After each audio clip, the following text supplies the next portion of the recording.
And of course, it's a Squenix game, so of course I'm going to play it. Oh, it's kicking right off. Okay. Let's add a stream marker. Ah, you are here. Welcome, welcome. I have been eagerly awaiting your arrival. Allow me to introduce myself. I am the storyteller. Pleased to make your acquaintance. I shall be your guide going forward. Now then, before we begin our story, there are several things I must bring to your attention. First, this game uses autosave. The game will automatically save at regular intervals, so you may stop playing at any time. That's good to know. Saving is a very important element of games. It is the only way to keep your memories in place. If you do not wish to rely on autosave alone, you can also save manually via the menu. Next, please look at the upper right of the screen. This is the menu button. Okay? From here, you can check the text log, view useful files, and switch auto mode on and off. You can also adjust the brightness, volume, and other settings in the options menu. For instance, if there is a voice you would prefer not to hear, you can mute it by setting the voice volume to 0. I suggest you check the brightness, controls, and other settings now before going on. I wonder, can I put the storytellers...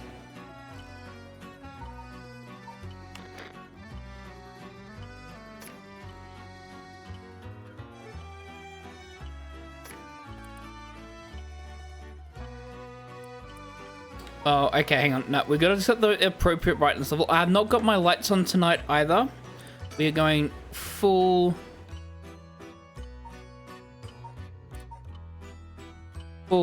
scary mode. So yes, lower the brightness a bit. Text speed always is fastest, please. Not instant, but fast I think is good.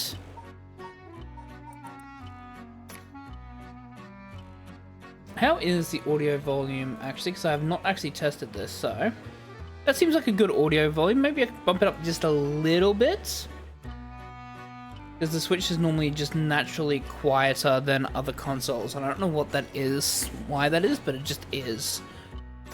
Standard, confirm, cancel. Yep, that's all good. I wonder if I put the voice volume down to 0. Will the storyteller say anything?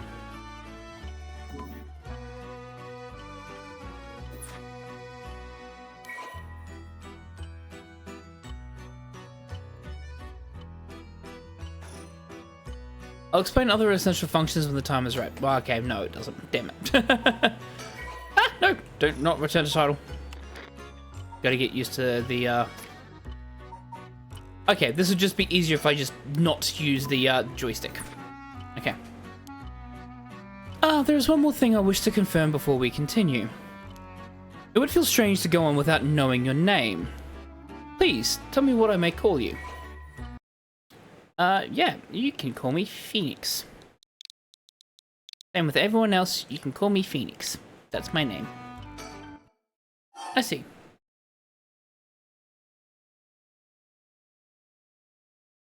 It took my saved profile name. No? Oh, how rude of me. Please pardon my mistake. I was sure that's what you said, but it seems I was wrong. What came over me? Let me try again. You wish to be called Phoenix? Yes. I see. Very good. I seem to have gotten it right this time. Alright, now that we've been properly introduced, let us begin our story. Yeah.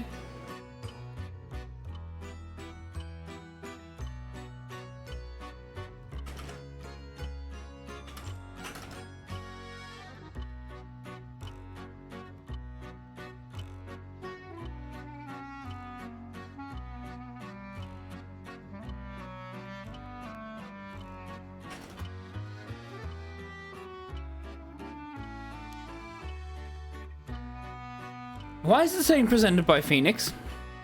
What? From antiquity to present day, regardless of how society and civilization evolve, death has been a constant presence that none have ever escaped. So just let me move the mic closer. Whether it is one's own or that of someone close, death is always a difficult thing to accept. It is an immutable reality, a value shared by all, no matter the age in which they live. In fact, oral tradition reflecting people's fears and prayers regarding death still remain, ghosts, spirits, and so on. Similarly, in attempts to defy death, many curses, rituals, and customs have been born from burning spirit incense to summoning the souls of the dead. Some of those secret arts are still being passed down to this day. Yep. I know a lot of people that still burn incense to ward off spirits. I know a lot of people that still burn incense to make sure that their loved ones don't haunt them.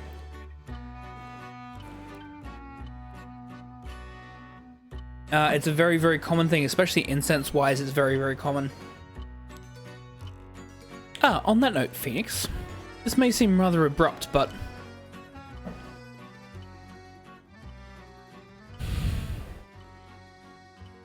that's one hell of a fucking question. Is there someone you wish to bring back from the dead? What if you had one chance to use the secret art of resurrecting the dead? Yes, if you had the power to bring someone back to life one time and one time only, what would you do, Phoenix? Use the directional buttons to make your choice.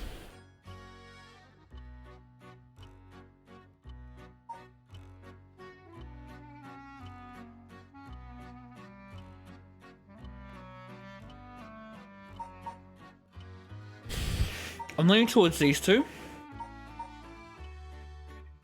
I would never be able to... Oh, that one's a very strong one. This one's out of the question. I would never use it if I had to sacrifice someone else. Hell no. If I had to sacrifice myself to bring someone back from the dead, would I do it? Yes. Currently, no, but in future, yes.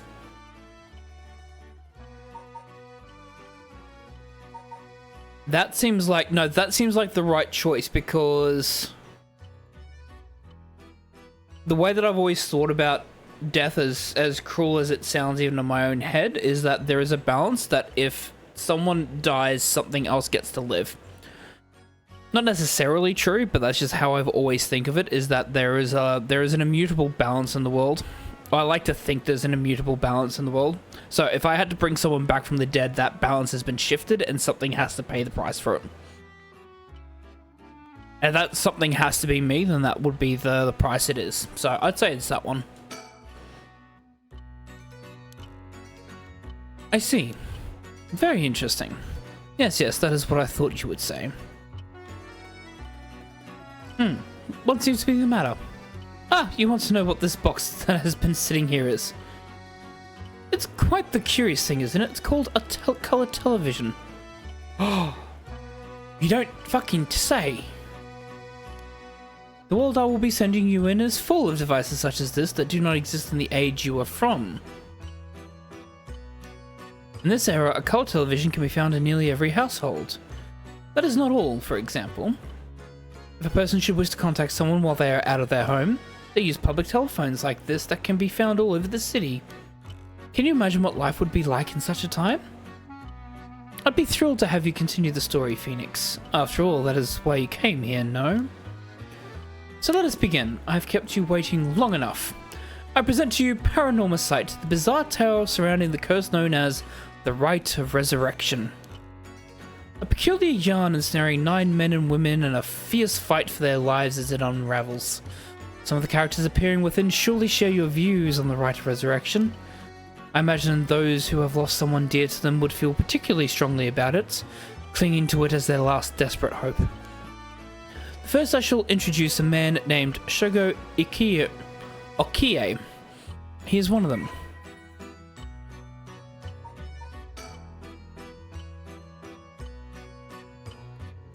Shogo is an unremarkable young man entering his 3rd year of working in the planning department at Hihaku Soaps, a chemicals company headquarters in Sumida. Apologies, by the way, I'm going to butcher the Japanese language. I'm going to do my best with my somewhat limited high school knowledge of Japanese to try and pronounce these properly, but apologies that I do butcher this badly.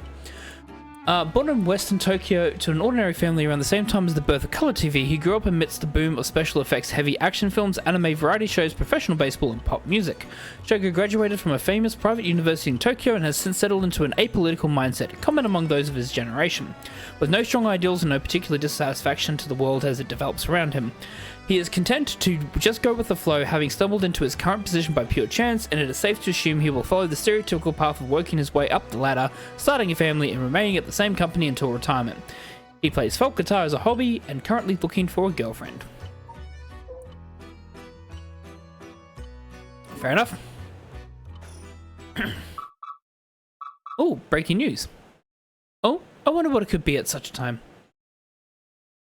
Early this morning, the body of a drowned man was discovered at a park in Sumida City. Police have identified the body as Shogo Okie, a 25-year-old man who worked at a company in the area. As signs of a struggle were found, the Sumida police suspect foul play and have launched an investigation. Oh, excuse me, please pay no mind to what you have just seen. Goodness, you very nearly saw something that would have spoiled the story. Just pretend you did not see that. Let us turn back time to just a smidge and start again from there. Do you understand? You saw nothing. But you know nothing. But you can't ask a person with ADHD and fucking autism just to say that. It doesn't work that way. Stories, work of fiction, all location characters, organizations, legends, etc. that appear in this game have no relation to reality.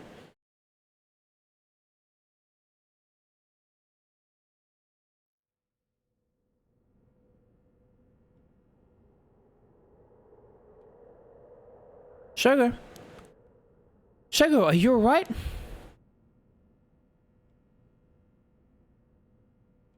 Hey, can you hear me?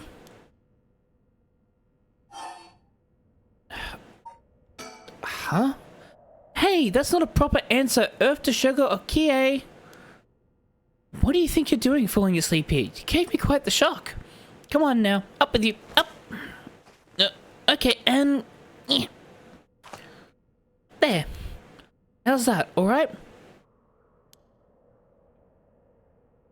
Do you feel dizzy? Have a headache? Your humor's off balance? I'm fine, I think. There's definitely nothing wrong with my humors, though my head's still a little fuzzy. Shogo Okie.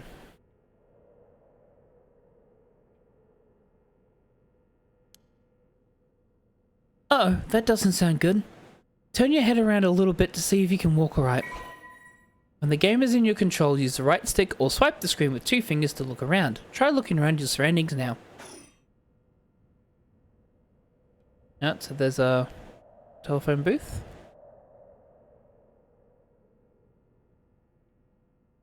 Ah! Fuck!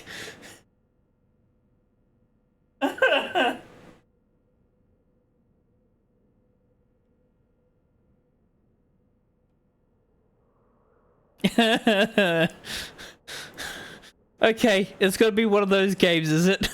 Okay. Okay.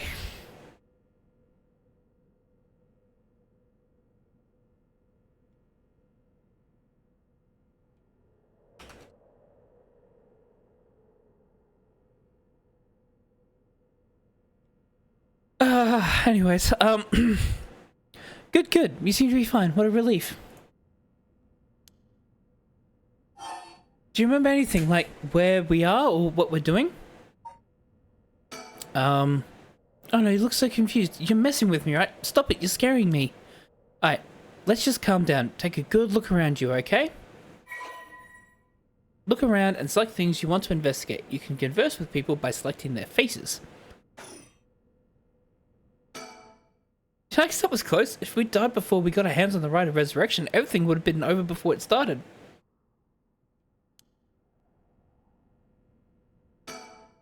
That's Yoko Fukunaga. Good, at least I can remember that much. I first met her about a month ago. She's 23, works as a housekeeper, and is really into the occult. If I think harder, I can probably recall a little more about what's going on. We've only met a few times, but we've really hit it off. She's a lot of fun to be around. I have no idea how she feels, though. I get the sense she isn't thinking about me that way right now. But I know I've got a thing for bubbly girls who are into dark things like the occult. Okay, so we're simping for Yuko. Good to know.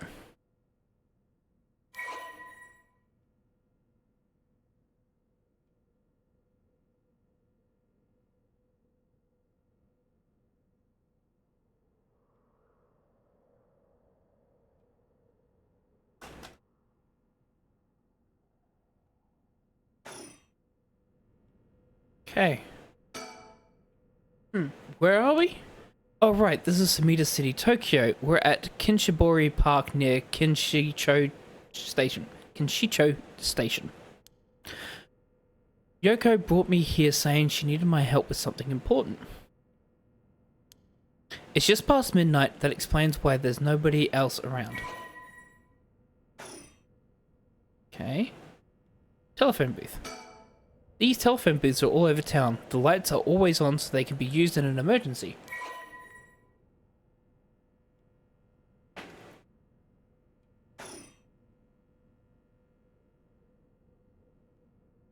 Don't scare me again. Alright, good. You're not scaring me again. There you go. That's an interesting looking playground. Bet it's crawling with kids during the daytime, but it's kind of peaceful here at night. Ah! Already did this. Recall. Let me think. What can I remember? Okay, her name is Yoko Fukunaga. We met about a month ago. What's the deal with this park?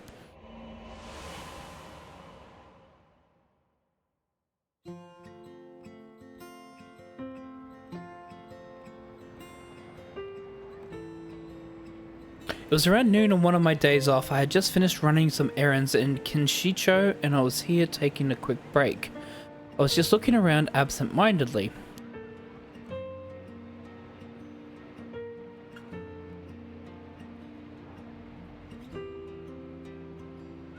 When I noticed this girl loitering about. She was digging up holes in the sandbox and searching around the playground. She seemed to be enjoying herself, talking to the animal figures and petting them on their heads. My curiosity got the better of me before long and I struck up a conversation.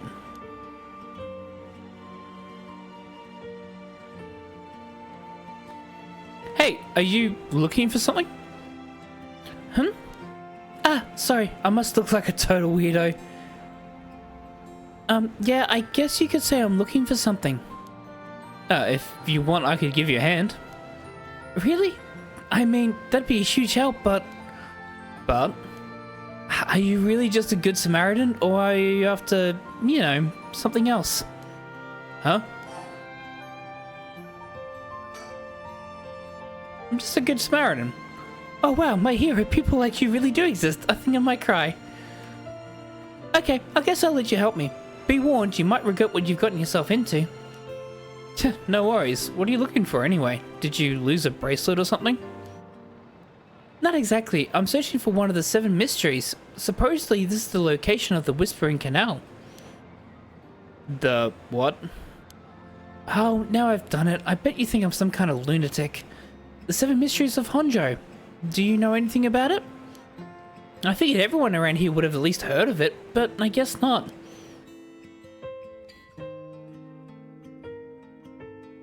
Honjo is what the southern part of Sumida is called.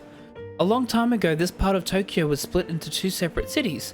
The north part was Mukojima, and the south part was Honjo. Huh. Am I boring you? Well, I'm not a local or anything, I just work around here. Oh, then no wonder you didn't know. Well, the Seven Mysteries of Honjo is a legend dating all the way back to the Edo period. Really? It's that old? That's like over 200 years ago. Oh, I've got your attention after all. I just assumed it was one of those fake stories made up to chase the occult craze. I don't blame you, a lot of the popular stories going around are pretty fishy. But the Seven Mysteries of Honjo are different because they're all true.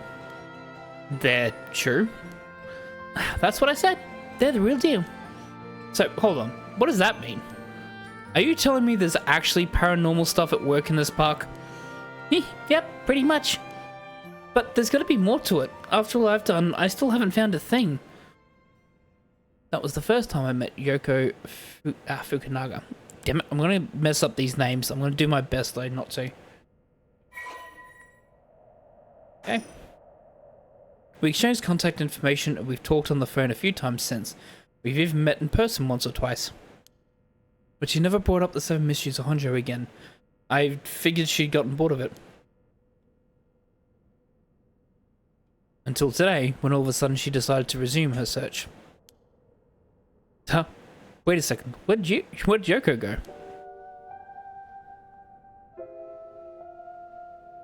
Yoko! Ah, there you are. Wait, you weren't there originally. Were you? Ah, there she is. She's back to digging up holes in the sandbox and searching around the playground. She seems to be enjoying herself, talking to the animal figures and petting them on their heads. No animal needs that much petting. Gee, she's still at it. According to Yoko, the Whispering Canal, one of the Seven Mysteries of Honjo, is around here somewhere. It's apparently the story that the expression left at the canal originally comes from. I think I left myself a note about it. I should check my files.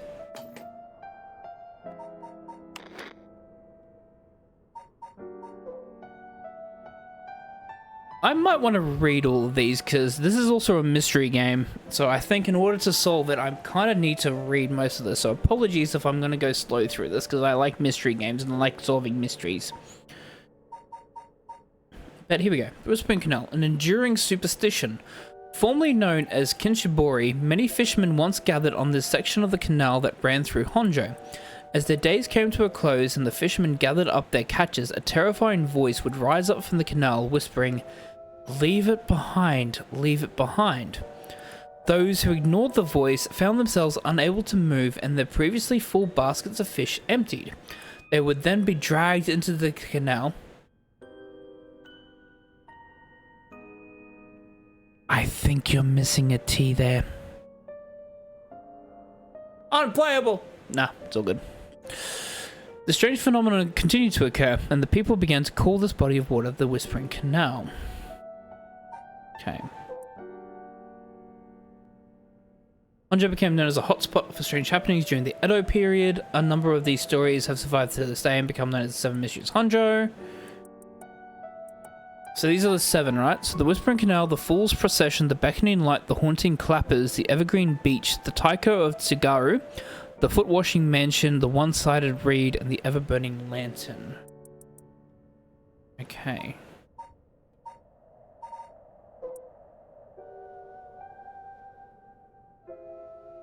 Paranormal phenomenon, the supernatural aliens, cryptids, lost civilizations, ESP, the list goes on. Such an explainable phenomenon are quick to take on a life of their own. A plesiosaur named Nessie living in Loch Ness, sightings of mythical creatures like the Tsuchinoko or the Hibigon. Other legends of the Kuchisake honor, television reports of spoon-bending psychics, documentaries. These are only a few examples of stories that have cultivated the public. Yep, fair enough. Kinshibori Park, opened in 1950, conveniently close to Kinshicho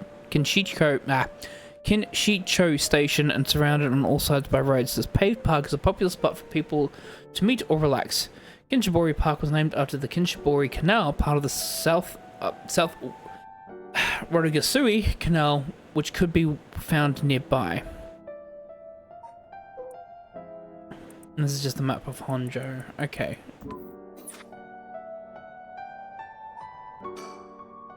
So she asked me to come here to help solve one of the seven mysteries. Actually, I think I did some research.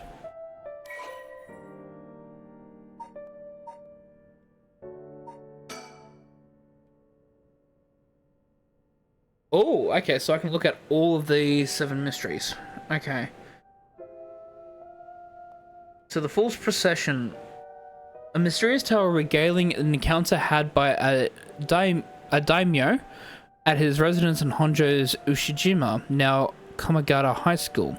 When walking around his estate, he heard the sound of music, much like that of a kagura performance. He commanded his people to find the source, but no matter how much they searched, the music would fade when one neared the Warigasui Canal. The source of the sound was never located. The story is also known as the Procession of the Tanuki, as many were of the belief that there must have been these mischievous tricksters behind it all. beckoning light. While walking along the road near Honjo at night, one might spot a hazy lantern light up ahead despite there being no one around. Following it will cause it to go out suddenly when getting near, but just when one fears the darkness might swallow them up, another light will appear further ahead, as if guiding the one who sees it. Some say the flame is benevolent, leading people to their homes, while others believe it is a monster leading people astray. Some even believe it's the vengeful spirit of someone that died, luring the lost to the land of the dead. As the evening bell rings in Iriecho, pronounce it properly, near present-day Shimoko Bridge, a night watchman patrols the dark streets and announces his presence by shouting warnings about fires, all the while striking his wooden clappers. But tonight the sound of another set of clappers answers back. He curiously claps his clappers together again. Clack, clack. The echo answers again, but no matter how hard he searches for the source of the second pair of clappers, he never finds it. Some say it was the work of a mischievous tanuki or kitsune, while others say it was a warning from the spirit of someone who lost their life in a terrible fire. Evergreen Beach. Once upon a time in North Okurabashi, the beautiful beech tree stood in the garden of Lord Shinden's residence, now known as former Yasuda Gardens. It was so impressive that the house became known among the people as the beech residence. Somehow no one had ever seen a single leaf fall from the tree. As rumors spread of the eternally green tree, it became known as the evergreen beech. However, this particular species of tree was actually an evergreen, so the lack of fallen leaves was nothing out of the ordinary. This has led people to say that the strangest part of this legend is the fact that it even became a legend at all. Taiko of Tsugaru. There once was a daimyo from the Hirosaka domain in Tsugaru who built a residence in Midoricho on a large piece of land. On this estate was an almost 8-meter tall tower that served as a lookout for fires. Only a designated firefighter was allowed to use the large drum that resided atop the tower in the event of a fire. Whilst most towers used wooden blocks to sound the fire alarm, for some reason this residence was permitted to use drums. The residence and its special privileges led to much speculation and gossip amongst the townfolk. This is the story of something that occurred in the dead of night in a residence in Mikasacho, modern-day South Warigesui Street in Kamezawa. A foul-smelling wind rattled the house. Suddenly, a giant foot, drenched in blood, smashed through the ceiling. "Wash," it commanded.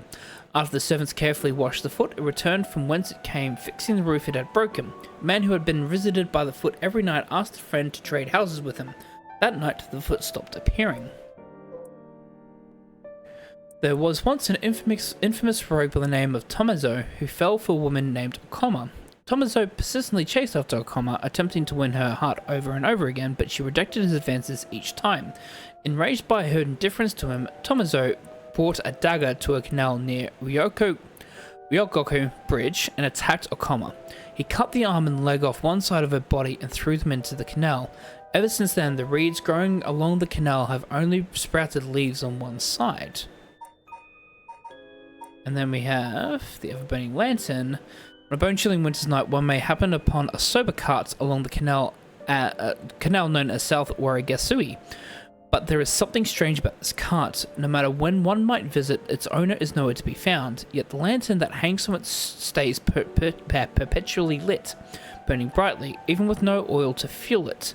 Should one attempt to put out the flame, it immediately roars back to life. However, there is also the tale of the never-burning lantern. Another telling of the story in which the sober cart's lantern always remains dark, refusing to be lit. Okay.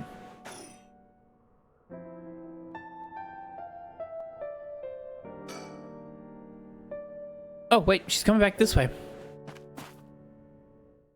Hey, what was that just now? Huh? Didn't you hear that? No, you're hearing things. No, I didn't hear anything. You sure you didn't just imagine it? Maybe I did. But your special talent, you should have been able to hear it. Pay closer attention to me, okay? My special talent? What are you talking about? Huh? I mean, your spirit sense. You look like you can handle your liquor. Huh? I have no idea what drinking has to do with it, but I don't think so. Well, you must. I mean, you can see me, right? Uh-huh. What? Chigo Okie, 1 AM. Kinshibori Park.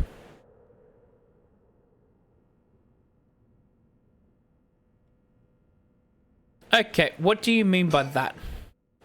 I don't know how she's so comfortable talking about spirits and the paranormal at this time of night.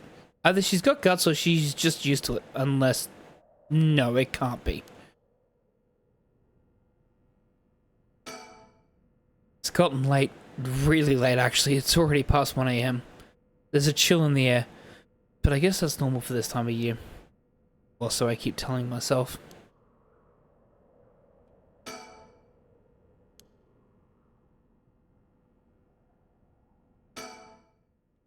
Wait. You're kidding, right? About what?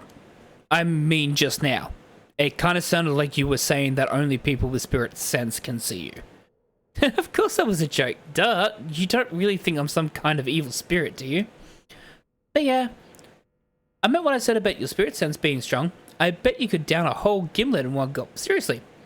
That's the real reason I asked you to help me with the Seven Mysteries of Honjo business. Okay, so just let me clarify something. Are you saying you can actually see paranormal stuff? Sure, I could handle a solid Moscow Mule. Why are you measuring this in terms of cocktails? Not a believer, huh? Well, nah, that's no matter. But you have to have seen some weird stuff over the years, right? Weird stuff? Yeah, like things you could see but could never understand? You can't be serious.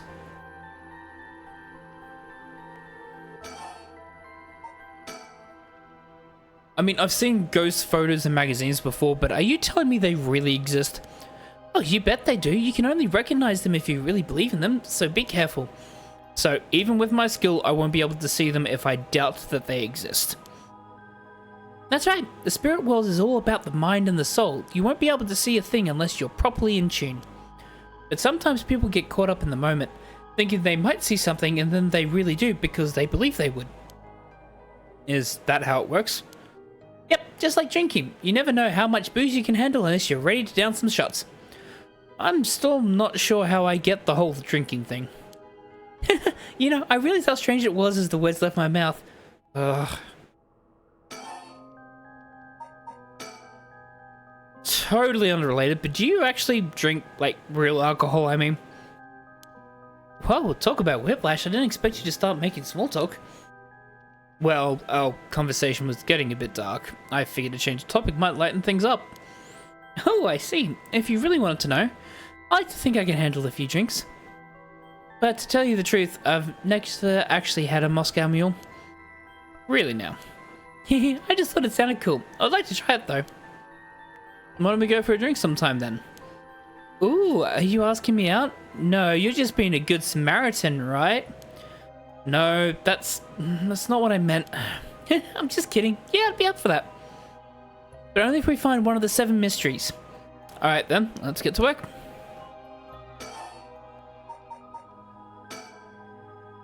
I just remembered, I actually did some research on the 7 Mysteries of Honjo at the library. You did? What did you find?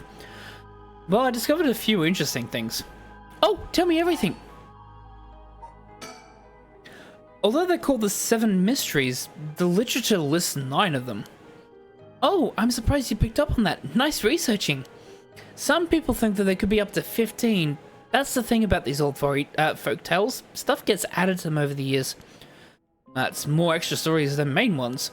Yeah, but the 7 Mysteries roll off the tongue way better than 9 or 15.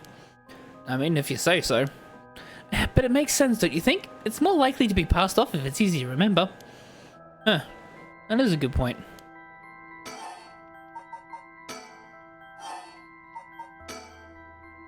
So, I read some of these stories, and none of them were, well, scary. I thought these were supposed to be ghost stories. That's true, they're more of like a collection of superstitions, really. But there are some pretty disturbing ones in the mix. Yeah, like the one that's supposed to take place here, the Whispering Canal. People who fish in this canal would hear a voice calling out saying, "Leave it!" They had to abandon their catch so the canal would take it. Right. Is that what you're expecting to find here in this park? Not quite. We're talking about a folklore from hundreds of years ago. After centuries of the telephone game, who knows if it's anything like the original story? So, basically, you think the story of the Whispering Canal might be completely different from what we know? Exactly, I'm sure of it. I mean, weren't you curious? About what? People from Arania have that expression, left at the canal, right? Meaning to abandon someone. The story is where it comes from. Except the story being told today is about fish. There's nothing in it about leaving people behind. Now that you mention it, that's true. So you're saying the original story maybe did involve someone being abandoned? That's what I'm trying to find out. Ah, gotcha. We have an ad break starting in about 40 seconds, so I'm going to go through some of the files. Hey, Infuser, welcome, welcome. Meow, meow. We do have an ad break coming in, so I'm just going to go through some of the bonus content, which is me looking and staring at notes. So people that are watching do not miss out on the great experience. Also, because I'm very, very curious about these notes as well. Yeah, how have you been? How's your weekend? How's your weekend going? How's the deliveries? Night kitty face. There's nothing better than a night kitty face. I'm always in my night kitty face, even during the day. Just screw the daytime. Who needs them?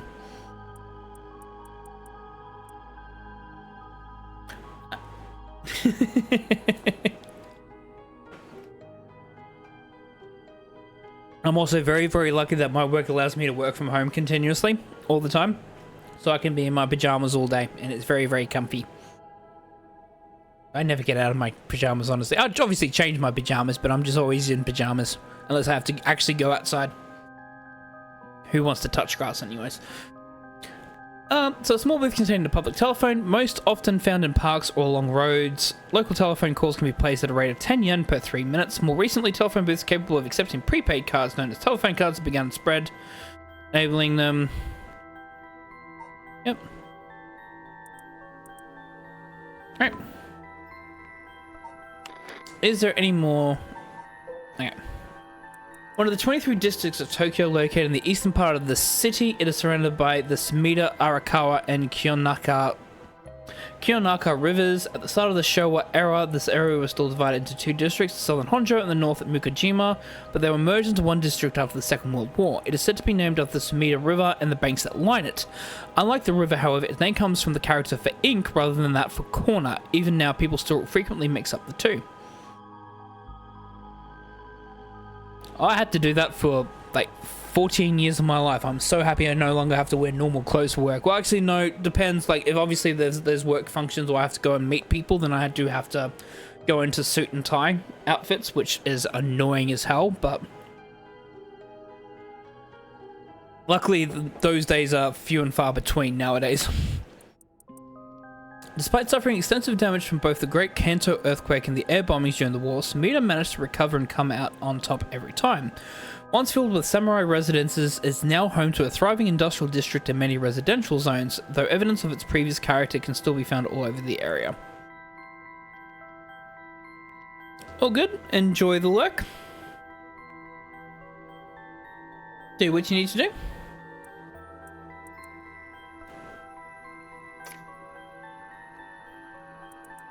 That's how I play the game. Now you know how I play the game.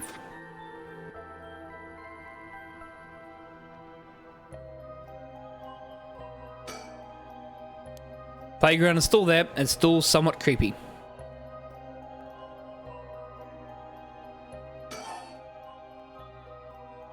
Alright. And if you believe that, there might be hope for you yet. You can't be serious. Okay.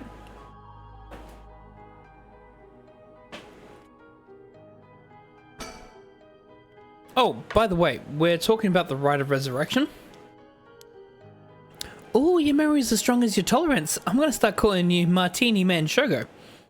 I'm really climbing up the drinks menu, huh? So, you know about it, huh? The Rite of Resurrection? A magazine ran a feature on it recently that got practically everyone talking about it. Really? Maybe that's where I heard about it.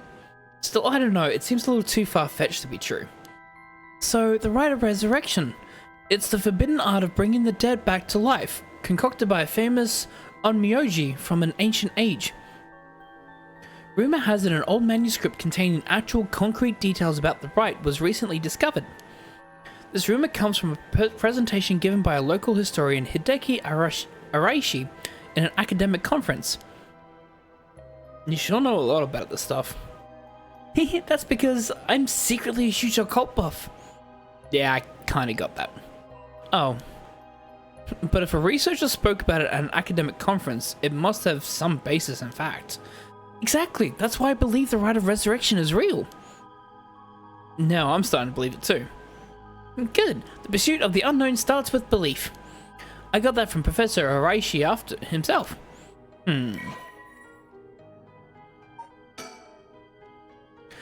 As indicated by its name, this manuscript holds detailed instructions on how to perform the secret art of reviving the dead. This forbidden ritual is said to have been devised by a once famous onmyoji. Local researcher Hideki Araishi recently discovered the old manuscript and gave a presentation on it at an academic conference, sending ripples through the field on occult studies. Wait, hang on. I've got another question. You mentioned the rite of resurrection. Are you looking for that too? Does it have something to do with the Seven Mysteries of Honjo? Oh, you're sharp. I could cut my finger on you. To tell the truth, it's actually the other way around. What do you mean? Well, I started off researching for the rite of resurrection, but along the way I realized that I needed to investigate the Seven Mysteries of Honjo first. I see, so then why are you looking for the rite? If you're looking into a way to bring someone back from the dead, does that mean you've got someone you want to bring back? You know what, forget it. It just came to mind, so I thought I'd ask. I didn't mean to pry, sorry. No, it's fine. I figured I'd need to tell you at some point. It's Ogopogo. Ogopogo? Yeah, I want to bring Ogopogo back to life. He died in an accident about a month ago. Ogopogo died? Alright, Ogopogo was my dog. I had him for 8 years. Ah, okay, your dog. Gotcha. You spent a long time together. Losing him must have been really hard for you. Yeah, to be honest, I'm not sure if the rite even works on dogs. But as soon as I found out about it, I knew I had to give it a try. I don't think I could forgive myself if I just let the opportunity pass by. Definitely. Now I understand why you feel so strongly about it. Thanks for telling me. I know this must be hard to talk about. But you know what? All that led me to meeting you. So at least something good came out of it. Though that doesn't mean I'll stop looking, obviously. Yoko, I'll do everything I can to help you. Hey, I'm so glad to hear that. Let's keep up the hard work then, yeah? So about the connection between this rite and the Seven Mysteries. Putting together everything we've talked about, my guess is that the original stories behind the Seven Mysteries, the true stories, are the key to finding the rite of resurrection. And that's why you're here searching for one of them. Do I have that right? Wow, 10 out of 10. You're proving to be quite the capable assistant. Wait, since when I was your assistant? Anyway, this is all just hearsay, but some say that what led to the Seven Mysteries coming to be was the rite of resurrection itself. Huh? Don't the stories come from the Edo period? I thought the rite of resurrection was supposed to be way older than that. Right, it seems that an onmyoji from the Edo period rediscovered the ancient art. That old manuscript I mentioned with all the details on how to use the rite apparently was written in the Edo period. Oh, right, I never told you its name. The manuscript is called The Record of Fates. Whoa, what a name. And it speculates that the secret of the rite is hidden within the Seven Mysteries of Honjo. So now, the Seven Mysteries are the hot new trend. Among who? You know, this whole thing's starting to sound pretty questionable. Come on, remember what I said about the pursuit of the unknown? It starts with belief, right? Record of Fates, an old manuscript from the Edo period written by the sorcerer who recovered the rite of resurrection. It is viewed as a priceless and authentic document due to its detailed account on how to perform the ritual. Whoa! What the hell? It feels like the air just changed.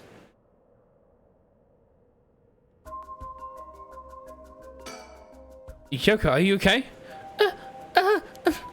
Hey, what's wrong? Stay with me. No, this can't be. No. Something's got Yoko really rattled. I don't want to look behind me.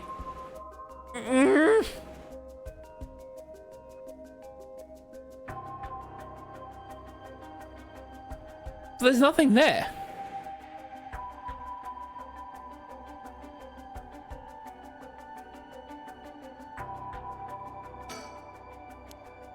Hey.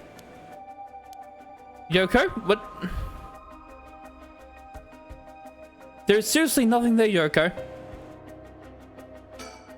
Feel eyes on my back. I can't move. Is there something behind me?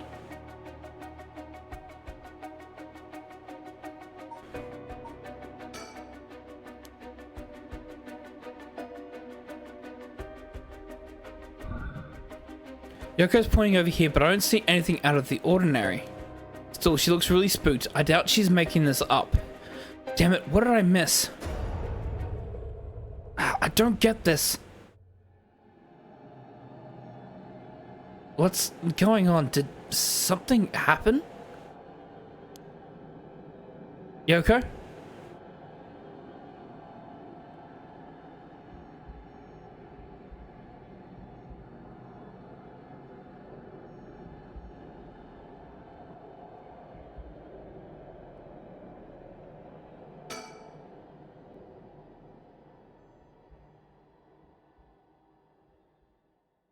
Huh?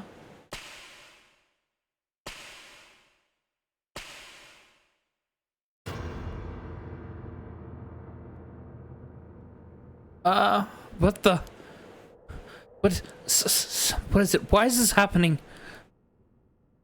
The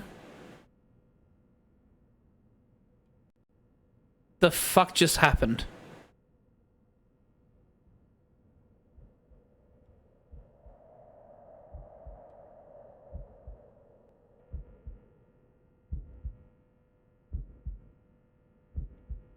Yoko, it's me, Yoko! No way, it can't be. Why? Oh, for fuck's sake!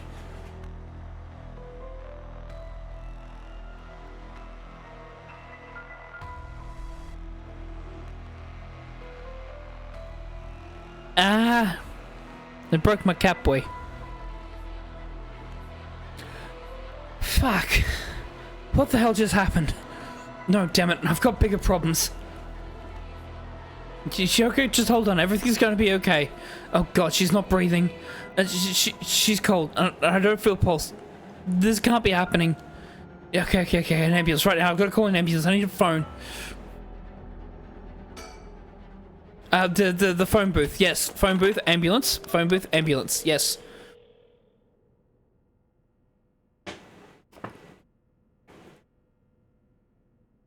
I called it in. The ambulance shouldn't be long. But is it going to make a difference? Her body's gone stiff and her skin is cold, and I don't think she's breathing. She looks more like a mannequin than a person now. I don't think there's any coming back from that. I don't get it. Just a few minutes ago we were chatting away without a care in the world. Okay. How did this happen? How could someone so bright and bubbly just suddenly drop dead? Resurrector. Huh? Oh, that's right. If that rite of resurrection she was talking about really does exist, there might be a way to bring her back. If someone can just drop dead out of nowhere like they were cursed, then why shouldn't there be a way to bring them back to life? Yoko believes in it, so if I believe in her, it's completely possible. Maybe, just maybe, I can still save her. Even if I've got to deal with spirit senses and curses, whatever, I've got to try. Wait for me, Yoko. I promise I'll use the rite of resurrection to bring you back. Right before she died, I felt a strange presence a few times. It seemed like she saw something that shook her to the bone. There's definitely something strange going on, and maybe it's still here. What could she have seen? She mentioned that the Rite of Resurrection and Seven Mysteries were connected. So maybe, whatever it is she saw, had something to do with that Whispering Canal. Whoa. Ugh. Damn it. That presence again. Must be around here somewhere, but where? Cold night air feels like it's pressing down on me. Just standing here makes me want to scream, but I've got bigger problems right now. Oh, I only did that. Of course, I don't know how it took me so long to realize. This has to be some weird prank she's playing. Any second now she's going to open her eyes, get up and have a good laugh at how scared I was. Right, Yoko? You can give it up now. Boy, did I fall for that one. She got me real good. Wait, no, I've got it. You really were some sort of spirit all along. There's no way you're really dead, right? Not even fooling myself anymore. There's no going back. Only forward.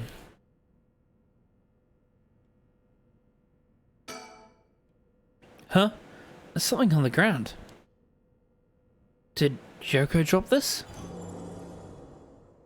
Didn't notice it till now, but there's a small wooden sculpture by her side.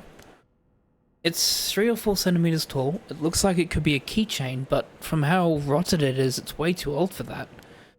Despite how tiny it is, I feel an almost palpable malice radiating from it. The hell is this thing? Curse stone acquired. The Whispering Canal.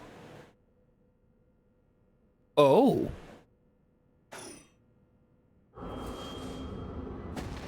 Ah.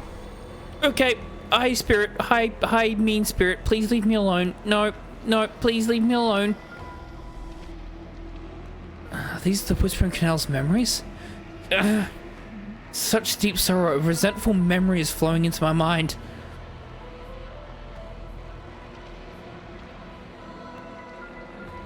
Kill them. Kill them. Those who walk away, kill them all. You've acquired the power of the curse stone, the Whispering Canal. You can use it to kill those who walk away from you. Press the use curse button to kill your target as they attempt to depart. Oh.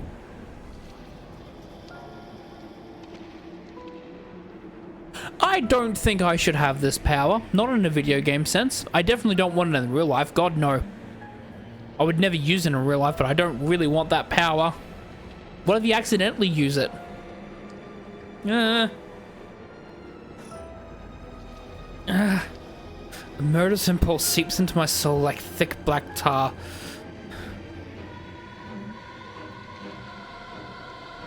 Now, kill.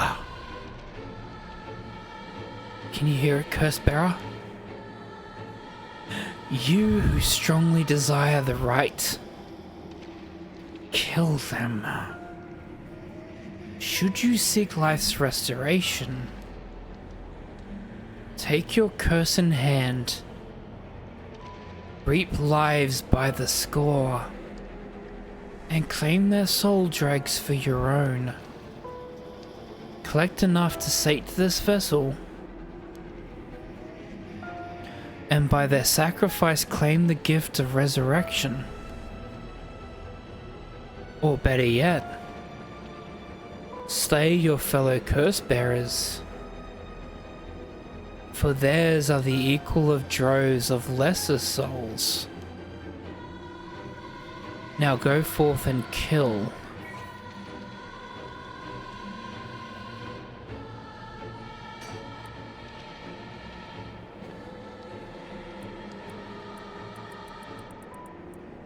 Kills by drowning one who leaves the curse bearer behind.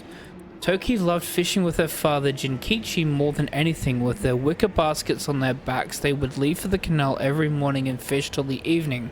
The miso soup her mother Koma made using the carp they caught was to die for. Her parents loved her dearly. One day, however, her father disappeared. Toki's mother went to look for him and never came back either. Those who came to express their concern eventually stopped visiting her out of fear. Toki continued to wait, all alone. Mother, father, where did you go? Don't leave me behind. Unable to bear the loneliness, she left her home and trudged along the roads until night fell.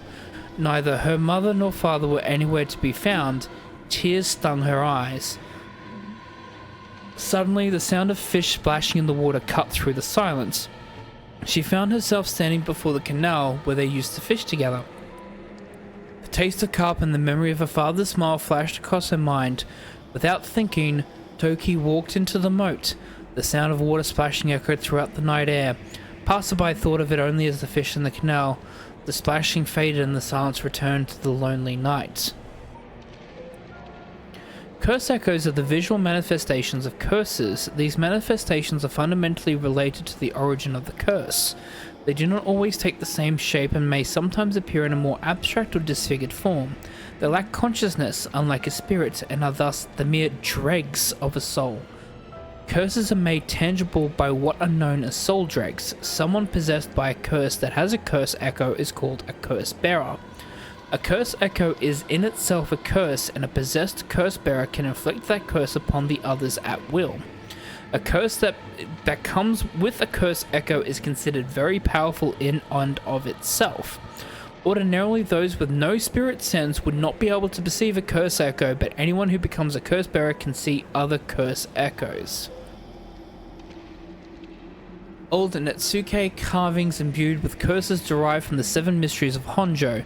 Ordinarily, only those with spirit sense can wield such curses, but these curse stones allow ordinary people to use them just as lethally.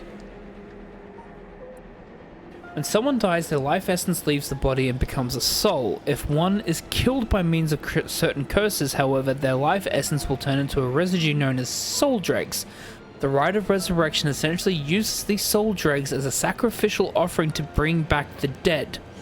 The amount of soul dregs required depends on when the person being resurrected passed away. The more time has passed since their passing, the more soul dregs are required. Okay, we gotta hurry.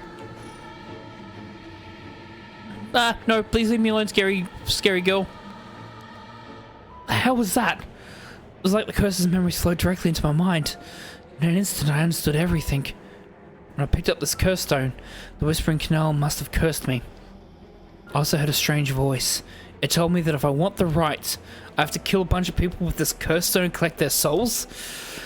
I guess it's good to know the right really exists, but this thing wants me to kill people to get it? Screw that. Putting my own life on the line is one thing, murdering other people is another thing entirely. And not just one person either, scores, it said. So this is the curse of the Whispering Canal, huh? Curse that traps the soul of anyone who tries to walk away from me. But if I use it and collect enough souls, I'll be able to bring Yoko back. And there was something about other curse bearers being worth more soul dregs. Jeez. I'm really at a loss here.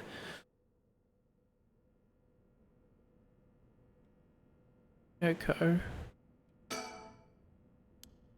Looks like I'm being watched. Someone there. Where are you?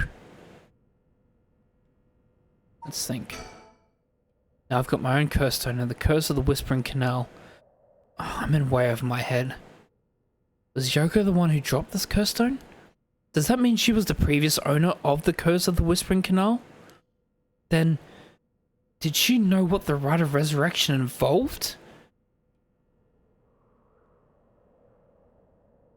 There's someone there, isn't there? Hi there.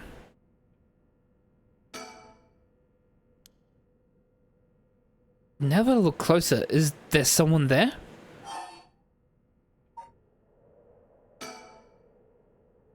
Hey, who's there?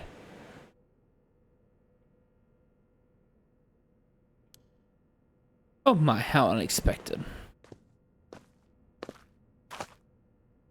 It was your curse that killed that poor woman, I take it. What? Cat got your tongue, Mr. Okio? Huh? A tall, humorless looking man. He doesn't look familiar to me. He's acting like he knows me though. Have we met somewhere before? Who are you? How do you know my name? Do you mean you say you don't recognize me? This comes as a bit of a shock, I must say. Look a little harder and I dare say it will jog your memory. What's with this guy?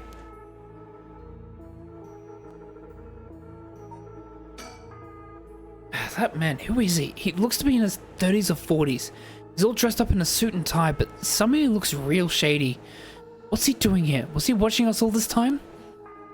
Something tells me curses are nothing new to him. If he's one of the other curse bearers, then I need to be careful. He might be here to kill me and take my curse stone. But by the same token, killing him will net me a lot of soul drags.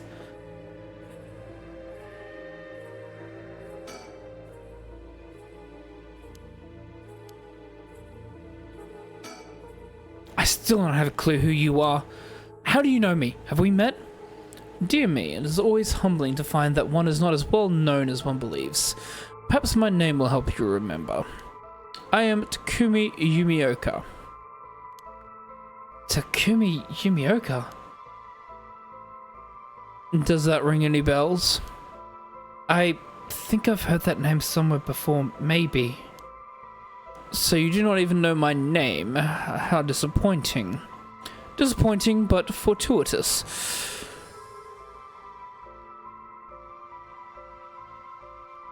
Mysterious stranger Takumi Yumioka.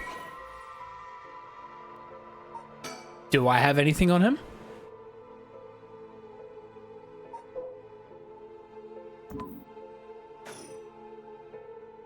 Well then, Mr. Okie, allow me to make you a proposition. You have a curse stone in your possession. I would like you to give it to me.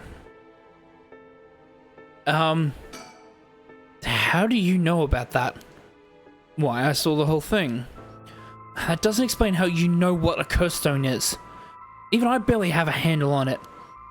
You know about the Seven Mysteries of Honjo and their curses and all that, don't you?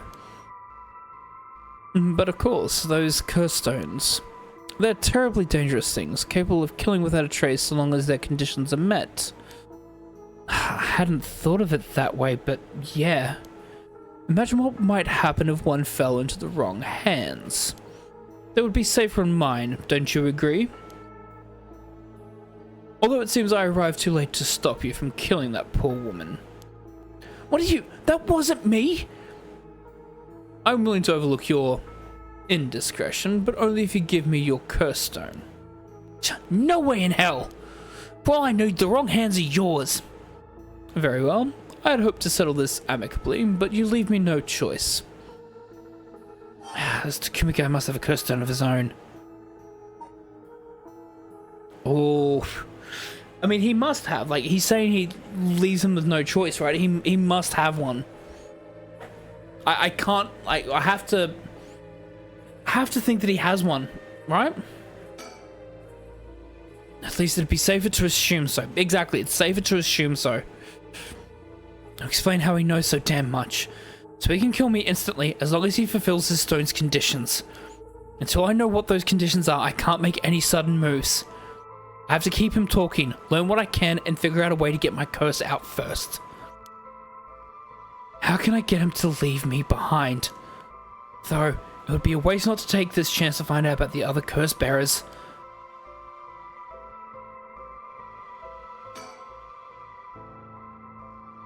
Takumi Yumioka, he said his name was. He hasn't taken his eyes off me for a second. Even now, he's still staring right at me. Who the hell is he? Maybe if I focus, I can recall something useful. Gotta stay looking at him just in case. Let's try and recall.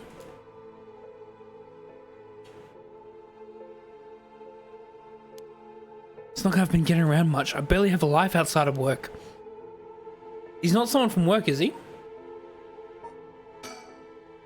When I use my curse on him, I have to get him to walk away and leave me behind. Scenario 1, he does what he came here to do. Scenario 2, he suddenly needs to be somewhere else. He probably is here for my curse stone, so I don't think I'll get out of Scenario 1 alive. Scenario 2 means hoping someone will happen by chance, and luck is rarely on my side. My only hope is Scenario 3. Something makes it impossible for him to stay. I don't have to keep him away forever. I just need him to get to walk away once.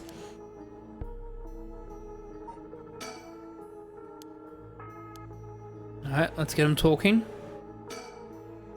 Any topic that'll keep him talking. My best bet would be... He wants to know about my curse stone. Let's keep talking about it. What do you want with my curse stone anyway?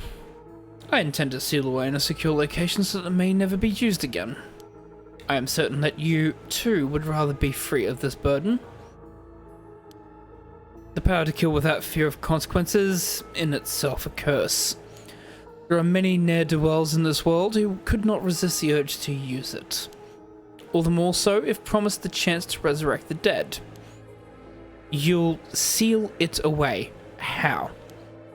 I'll put it in the care of a sorcerer who is well versed in supernatural matters. If I've gained your trust, I must ask you to hand me your curse stone.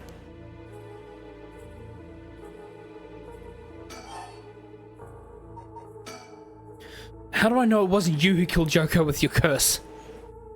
Mr. Okie, if you are hoping to trick me into revealing whether I possess a curse stone, I assure you, you cannot. It is your curse that was responsible, Mr. Okie, no matter what you might tell yourself. It doesn't make any sense. I only found this after Yoko died. Oh? Don't play dumb. I know you're the one who did this. Whether you choose to believe me is your prerogative, but you are mistaken. But you should know that multiple curses awakened at once at the stroke of midnight. There are many other curses in Honjo and many other curse bearers. It is not premature of you to assume that I am the one responsible. Wait, so you're saying that at midnight a bunch of people became curse bearers? There's no point in continuing this conversation. For all I know, he could be telling me anything.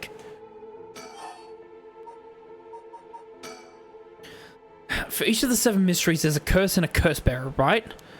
Do you know who any of the others are? And what would you do with that information? Your intentions are nothing untoward, I hope. It is in the hearts of the selfish and insipid, of those who would want to be most tempted by the rite of resurrection, that the curse takes root. And a curse's resentful memories impart a powerful urge to kill, as I am certain you are aware. You are a victim of circumstance, Mr. Okie, but your situation is exceedingly dangerous. You must relinquish your curse stone for your own benefit before it is too late. Too late? It's already too late. There's no going back. All I can keep doing is pressing forward. And if you're going to stand in my way, then I'll have to stop you. Am I to take that as a threat, Mr. Okie? I would encourage you to exercise more discretion before you fall foul of a curse.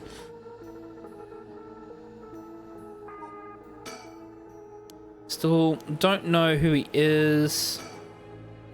Still have to get him to walk away.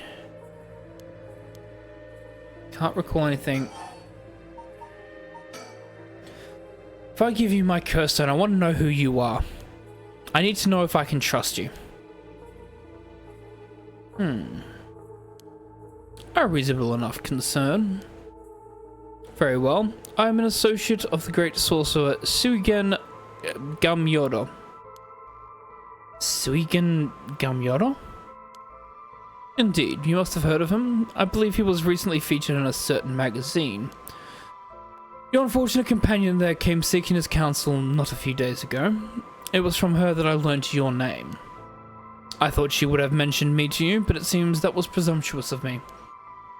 And when did this happen? Why, just 2 or 3 days ago. Heh, gotcha. Yeah, I'm not buying that. He knows I don't know who he is, so he's just trying to feed me a story. I've only known Yoko for a month, but she never mentioned going to see some mystic. Although it is Yoko we're talking about here, so it's hard to say for sure. I hope that is enough to convince you that my hands are more than trustworthy. Why are you so convinced it was my curse that killed Yoko? Why? It is simply that... Huh? I do believe I just saw your companion move. She what? That's a trick.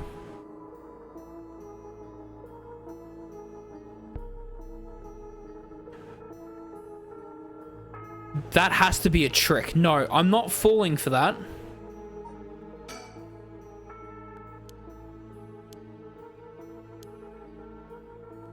My work, that's how he knows me. I've never actually met him, so it totally slipped my mind. The man who was covertly watching Shogo Okiya at Kinshibori Park, Takumi is the secretary to the chairwoman of Hihaku Soaps, a chemical company headquarters in Sumida. Takumi works the company chairwoman Natsui Yamamori and demonstrates his unwavering loyalty through his swift and exact execution of every task given to him. Just as Natsui Yamamori continues to exert tremendous influence over the company since her retirement from the presidency, so too does Takumi continue to support her behind the scenes. Acting as Natsui's mouthpiece in this capacity has earned him the ire of the current president and the board of directors. Nakumi knows the names and faces of not only all employees at the head office, but also the temporary workers in their factories and warehouses, and even their main suppliers. No, I can't look away, because if I look away, potentially that's what's going to activate the curse. Suigan Gamyoda, my ass. This guy thinks he can sell me anything. But I don't know if I have figured that out. Helps me much right now.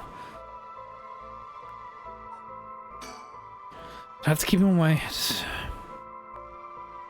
I can't look away from him. He works at Hihaku Soaps just like me. He's the secretary to the chairwoman Natsui Yamamori. No wonder I didn't recognize him. He's way above us lowly peons. I've only seen him in the company bulletins. But he knew who I was. Could he have memorized the names and faces of everyone in the company?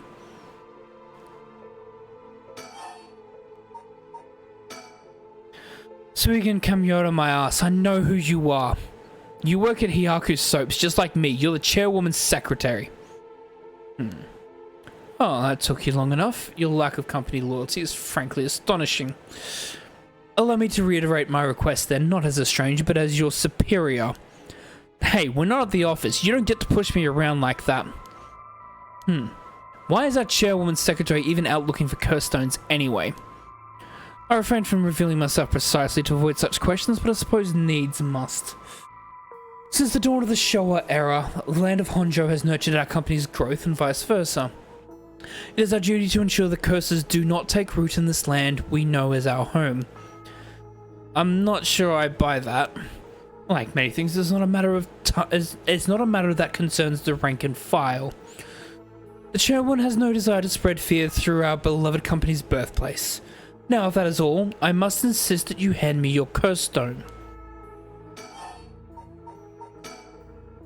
What are you doing? Should you not check on her?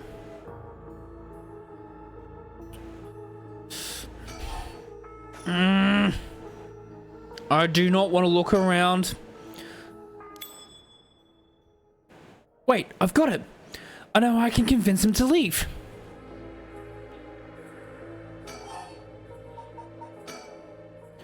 Oh, crap, I totally forgot.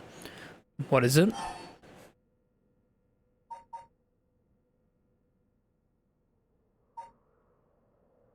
I did call an ambulance. Oh, right, I forgot to mention, I called an ambulance. It should be coming any minute now. An ambulance? Have you lost your mind? They will arrive to find you standing next to a corpse alone in the dead of night. No doubt they will hand you over to the police, who will have some questions for you. Probably, but I'm sticking with Yoko. Unless you want to join me in an interrogation room, you'd better get out of here.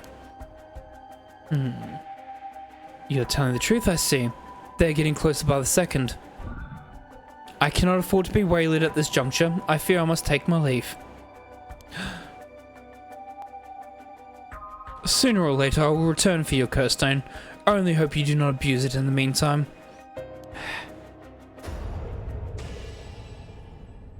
Fucking got you.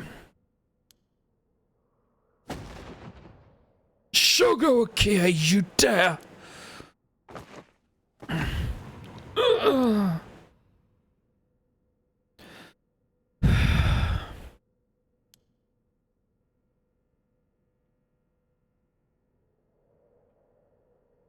He's dead. He's really dead. So this is what a curse stone can do.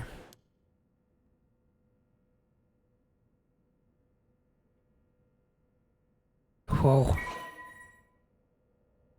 1%? Oh. Fuck.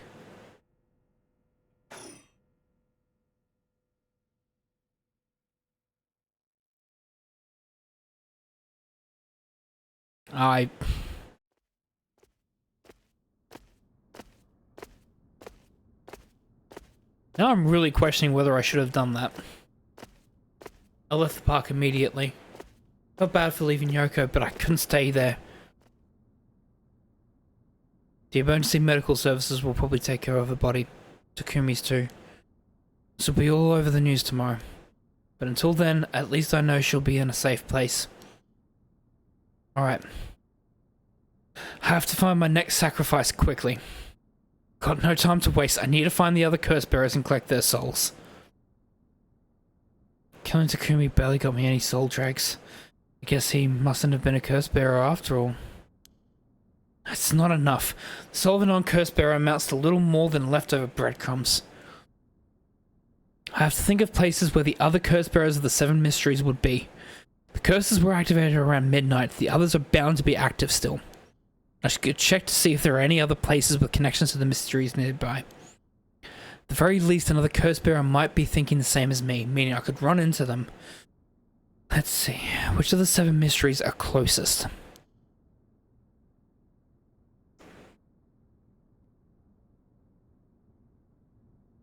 I'm in the Kinshicho area right now. The haunting clappers are on the other side of the Hyoko River, just over Shimoko Bridge. Footwashing Mansion and the Ever-Burning Lantern are around South Warigesui Street, past the train tracks. Further along Hyoko River, I'll find the beckoning light at the Honjo Bridge. Those three places are the closest. I guess I should start there.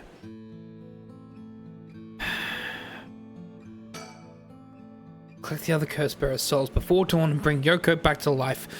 I should go to the other locations connected to the Seven Mysteries of Honjo. Alright, we got an ad break starting. I'm gonna have a quick look at the notes.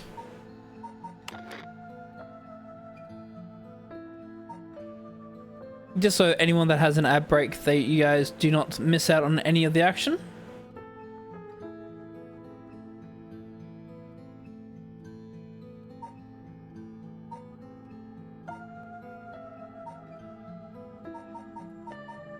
I actually really feel bad about killing him.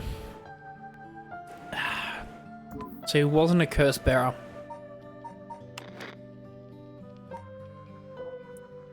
Let's read up on Yoko, because we didn't read up on her.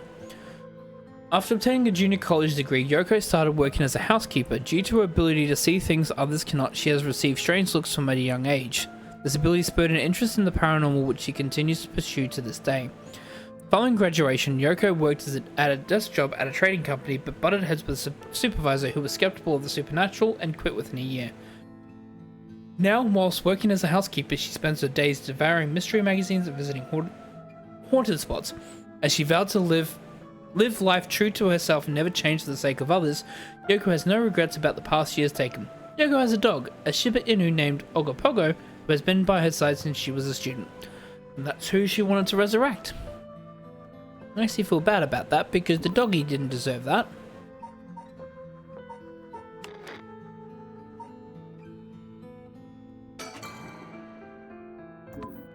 Put a save in. Break's about to finish.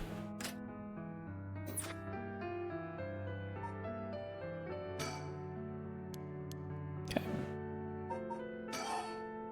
I have the curse stone as items, so let's move. Let's head to the bridge area. Shimoko Bridge. Shimoko Bridge is supposedly where the bell from the Haunting Clappers story used to be. I wandered around here for a while, but I didn't see anything interesting. The only thing I found was what looked like 100 yen lighter someone threw away. I don't know if curses are vulnerable to fire, but maybe I'll find a use for it. Okay. So we have a lighter.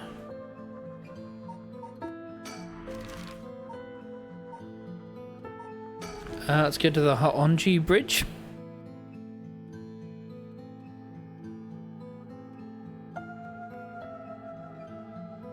I'm here at Honjo Bridge, the location linked with the beckoning lights. Hardly anyone's around, not surprising, seeing as it's past 2 in the morning. Feels like the whole world's gone to sleep. The other side is an industrial district, and further down from the bridge is the temple from which it gets its name. Someone's standing on the bridge, silhouetting themselves against the sky. Oh, for fucking Jesus Christ. Wait, fine, I'll go first. Oh. I see, interesting. Well, now this is a surprise. Hey? Who are you? If you got the wrong guy, just say so. He's a flamboyant fellow. I wouldn't bat an eyelid if this were the inner city, but he stands out like a sore thumb in these parts. Come now, it wouldn't hurt to at least tell me your name. What are you doing it? Very good, you shouldn't give up your name so easily, especially not to strangers. Gone is the age when might made right. Nowadays, it's information that rules the world. You do well to remember that. You're the one who asked. Your name, your address, your phone number, your age, your occupation, and your personal information is much more valuable than you might think. You should treat those things with care. So I guess you don't plan on telling me anything either then. You can call me Richter Kai, private detective. But didn't you just say not to... Never mind. You say you're a detective. That's correct, a man who deals in secrets. Don't expect me to share any more information with you, though. I only told you so that we can have an understanding. Private Detective Richter Kai.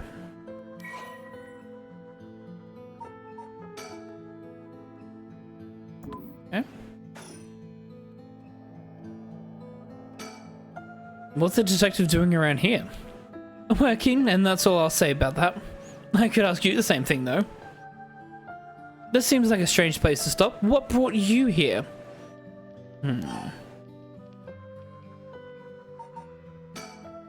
Why should I tell you? I see. Clearly, you didn't stop here just for the chance to talk to me. Which begs the question, what did you expect to find here? Maybe this bridge simply appeals to you?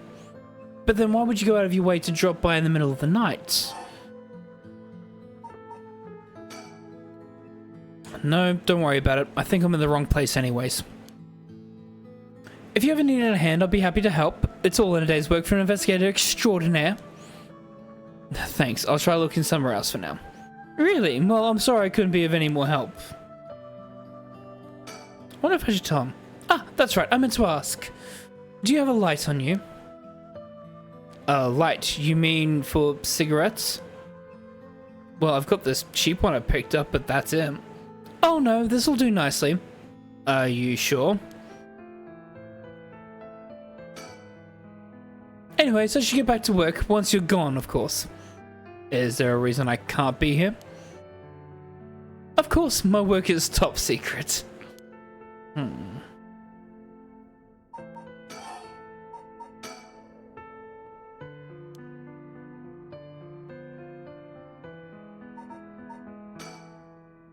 Doesn't seem like he has anything to do with the curse bearers. I should move on. If he's been here for as long as he says, there's a good chance he's seen something. But I don't think it's worth asking. He seems like all kinds of trouble. Alright. Let's head to the street then. South Warigasui Street. Both the Foot Washing Mansion and the Ever-Burning Lantern are from this area. This late at night, even a road as big as this one is silent as the grave. Is it just me, or is it oddly dark around here? Could this be... Is this darkness the work of a curse? Have I already fulfilled his conditions to kill? Should I get out of here? Or should I stick around and figure out just what I'm dealing with?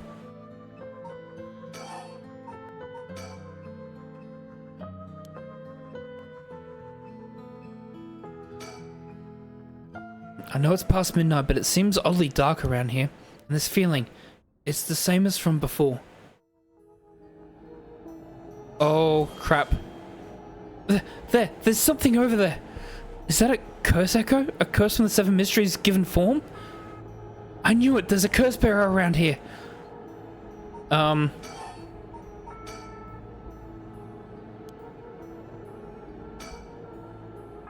Is that a curse echo? What's causing this darkness?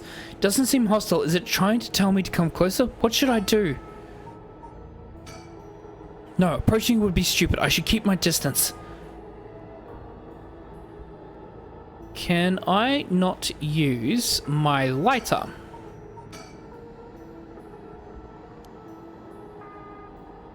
Can I leave?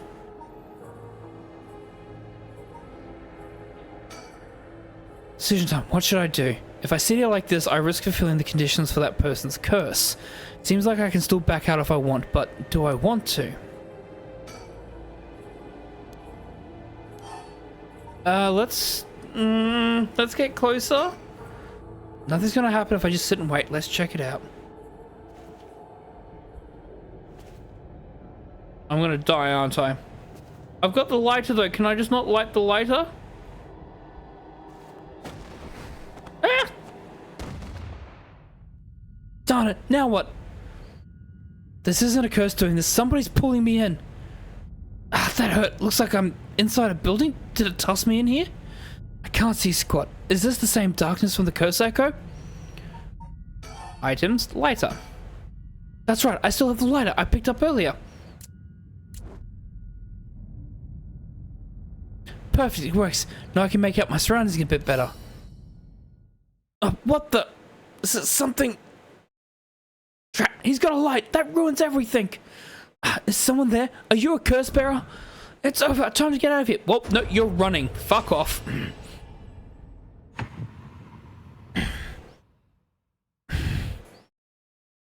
Why?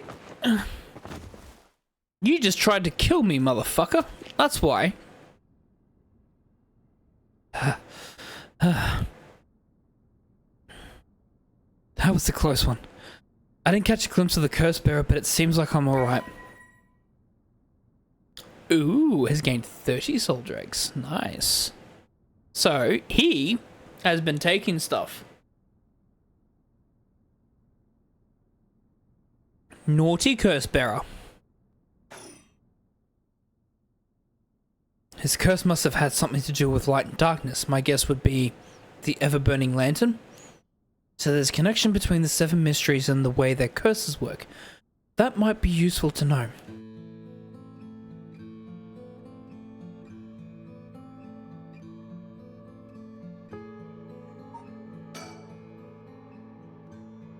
If the ever-burning lantern is the curse responsible for this, I'd guess maybe its condition is something about me being in total darkness.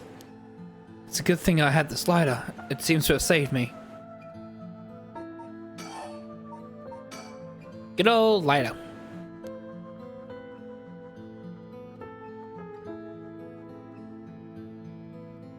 Is there anything else around?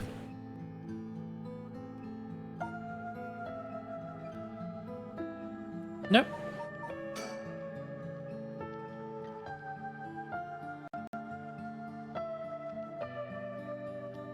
Okay, I've had a look around the area. I should head somewhere else now. Where to next? First around Midoricho Park at the end of South Warigasui Street is the Taiko of Tsugaru. North of there is a school called Kamagata High School at the location of the Fool's Procession. It should be around here. Let's go to the park. Midoricho Park. Oh, there are two guys there. This is Midoricho Park, location of the Taiko of Tsugaru, one of the Seven Mysteries. Huh? Someone's there. Two men, one middle-aged and the other a young adult, talking to each other. There's a good chance that one of them could be a curse bearer. I'll try to scope things out without being spotted. To pick up their conversation from the distance, I'll have to focus in and watch them for a while, I think. If it looks like I'll be spotted, I'll quickly hide behind a tree to move out of line of sight. Huh? They're supposed to be around here, but I don't see anyone, boss.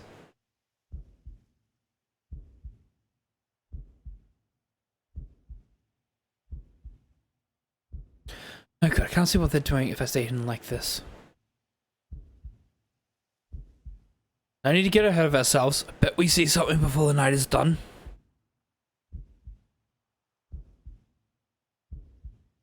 Maybe you're right, but still, the Seven Mysteries. Nope. I'm hiding. Huh? Was there a noise from behind us just now?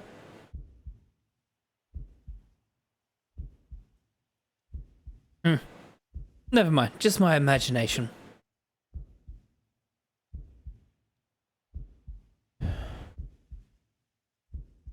I should be okay, now to listen to the rest of their conversation.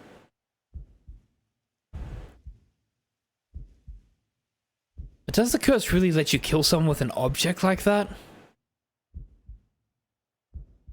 Sorry, something's bugging me. I'm gonna have to check back there. Yep, no you don't. Huh, nothing. Guess this place is just keeping me on edge.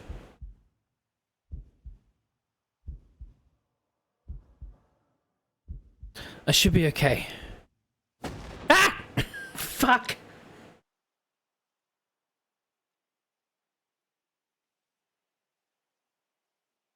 Alright, that's 3. Fuck. Sorry sir, would you mind if we ask you a few questions? They found me.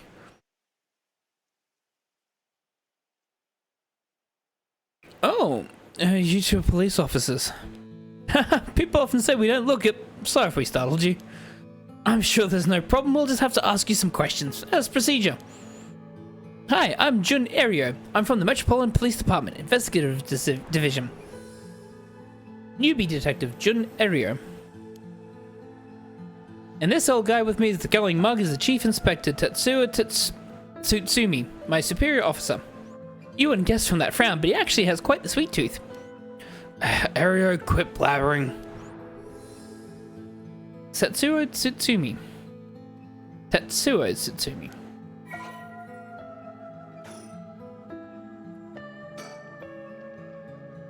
I always imagine detectives are blunt and aggressive, but I guess there are some pleasant ones too. Now, first, can you show me some idea with your name, address, and occupation? I'll be okay. I'm better off just going along with it. Wow, you worked for Hihaku Soaps? I hear they've been raking in lately. That true? I don't know much about that. I'm just a recent hire. People are loving that new hair product you have. I use it all the time myself. Thank you for your patronage. Ario, you use hair products. Get with the times, boss. Guys nowadays all use these things. Isn't that right, Mr. Okie? Yeah, sure. We even make men's cosmetics now. That's so. What a time we live in. Sorry, boss. This is the kind of caveman who thinks using only a bar of soap for all his washing makes him cool or something. I don't think that. I just don't care enough to use anything else. Actually, we do have all-in-one soaps for that purpose. There are plenty of people like you. Ha! Hear that, Ario? That's what I'm talking about. You should put out more of those. Aren't you riled up? Anyways, Mr. Akie, what is it that you're doing here? Actually, I'm searching for the Seven Mysteries. Have you heard of the Seven Mysteries of Honjo, Detective? Yeah, we've heard of them. We were just talking about them a minute ago. A girl I know is into them. That's how I got interested. I see. I seem to remember even Midoricho Park has one of the mysteries associated with it. What was it again? It's the Taiko Tsugaru. Ah, that's right, the Taiko Tsugaru. This whole area used to be the residence of the Tsugaru, a clan of samurai. So that's why you're out hanging in the middle of the night. Discover anything interesting? No, nothing, though I admit I haven't been looking into these things too hard. Right, I think I understand your situation. Thank you for your answers. Now it's quite late, so you'd best be heading home. Uh-oh, the detectives. They're not investigating the corpse that was here, are they? No, I'm still fine anyways. It's not like a curse could show up as evidence in a police investigation. I can hardly believe how calm I am. I just need to keep a cool head and not panic. Something wrong? You're free to go. The detectives show no sign of leaving. I don't have conclusive proof that they're curse bearers either. The risk is too high for me to stick around talking with them for long. I see. Well, I'll be going now. Take care.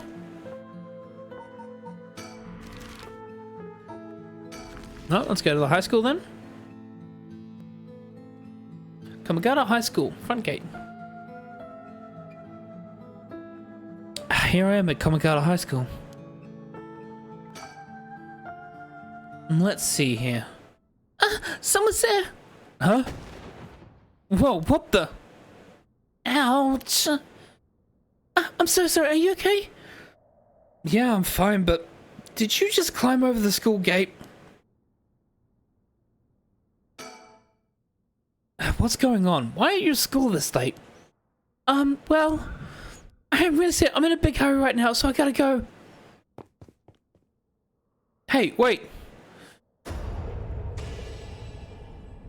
Huh? I didn't even activate that.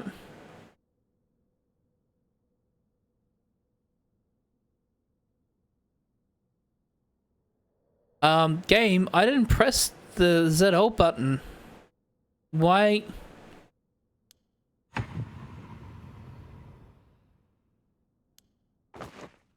I didn't press the button.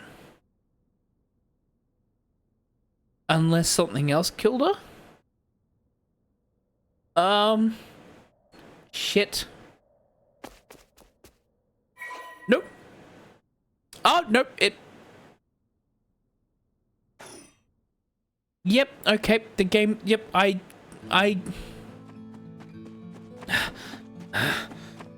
killed her. Nice, she was a curse bearer. This is working, I just have to keep it up. How many more do I need? 1, 2...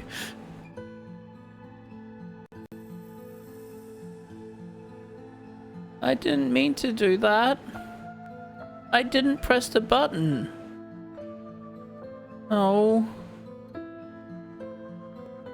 Alright, on to the next one. First, the one-sided read by Ryogoku Bridge. Then the evergreen beach at the former Yasuda Gardens along the Sumida River. Finally, Sumida River. Let's go to the gardens. Former Yasuda Gardens.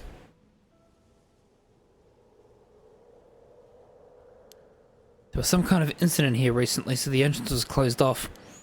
But it was easy enough to sneak in since there was no guards at this time of night. However, it feels weird being in these magnificent gardens after hours. There's not a visitor or groundskeeper in sight. The Ryogoku Public Hall is also on the grounds. Its eye-catching structure makes this place feel even more otherworldly. Lush green park administered by Sumida City. As is commonly in traditional Japanese gardens, its large central pond is shaped like the character for heart. The paths that crisscross its grounds, lines with stone lanterns, are perfect for strolling while appreciating the foliage or bird watching. The gardens once pulled in water from the Sumida River so that its pond would ebb and flow with the tide. A novelty in Edo, which had begun filling in the bay to support its expansion, but the practice has been discontinued in modern times due to flood prevention measures. Okay, good to know.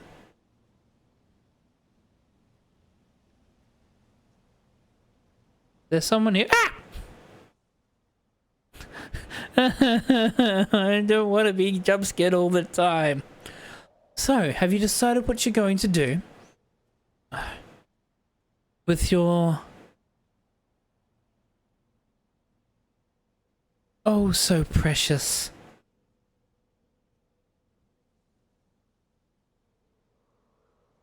curse stone?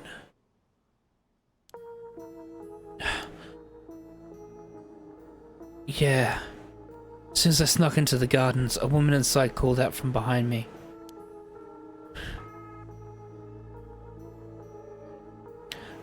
I've been waiting for you. I have a curse stone. Her sudden proclamation had me at a loss for words, so the woman continued. I have you in a position where I can use my curse on you whenever I please. If you hand over your curse stone, I will at least spare your life. In that moment, all I could squeeze out in reply was, let me think about it.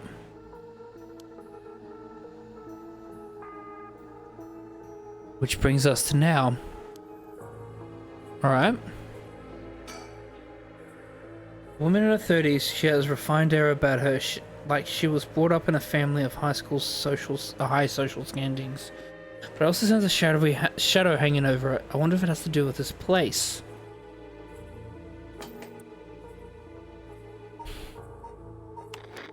Alright, well, let's have a look. Let's see what we've got here.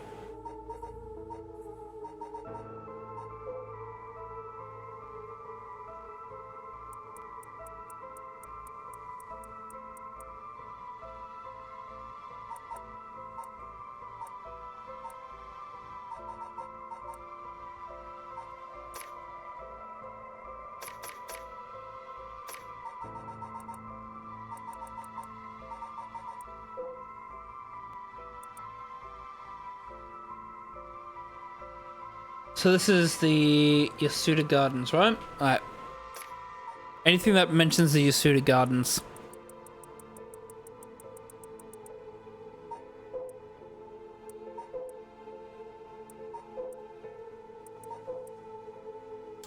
Yeah, so it's the Evergreen Beach.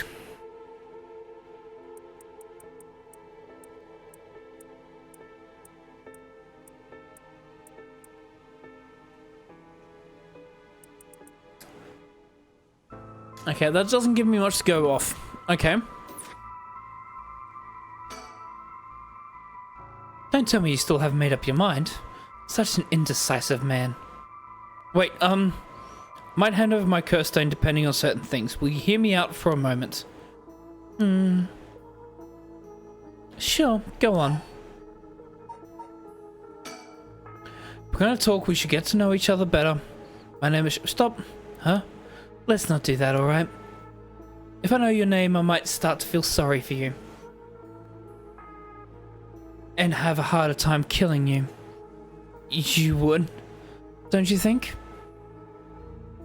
Seven. Thank damn it. Did I expose myself somehow? She said she can use a curse on me at any time, I guess 40 fulfilled conditions. It could be a bluff, but since she seems to have information on me, it's probably true. I can't have my curse stone. I need to figure out how to curse is activated and find a way out of here. From now on, maybe I can get some information by talking about something that'll catch your interest. About the curse stones. If you take my curse stone, what are you going to do with it? With your curse stone? It's brimming with soul dregs, isn't it? It's already killed so many, no? How does she know so much? I'd like to avoid such crude methods myself. 6. Yeah, about the curse stones. Can you take soul dregs from another curse bearer stones and add them to your own? Oh, who knows? But you have to admit it's worth trying. So basically, you want soul dregs, but you steal the ones others have gathered because you don't want to get your own hands dirty. You're half right, but half wrong too. I don't mind getting my hands dirty. I just want to end this with as little trouble as possible. Understand? 5. Shit, I'm running out of time. More about the curse stones. How do you know you haven't already set off my curse? Go on then, use it. If I had, you could have activated it without all that bluster. And yet, here you are. Damn, she really knows about it. Or about that student from before. But if she already knows what would activate it, she wouldn't hide it. Because if you know what activates my curse, there's no way you would set it off yourself. So she must not know yet. I still have a chance. Listen, I don't want you to get the wrong idea. About what? Talking like this instead of killing you immediately? It's just a whim of mine. What I mean to say is that you were never in a position to bargain. 4.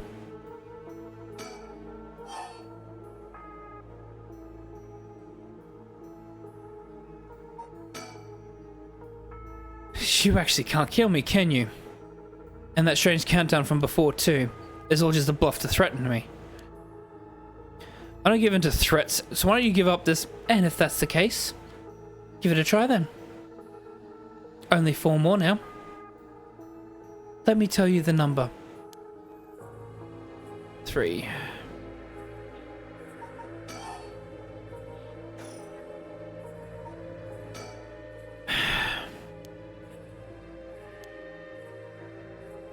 Something that I'm still doing until this moment since I set foot in here.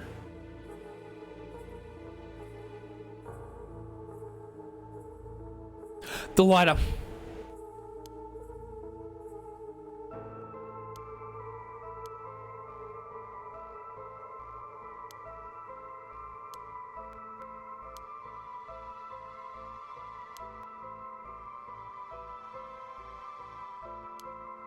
The lighter.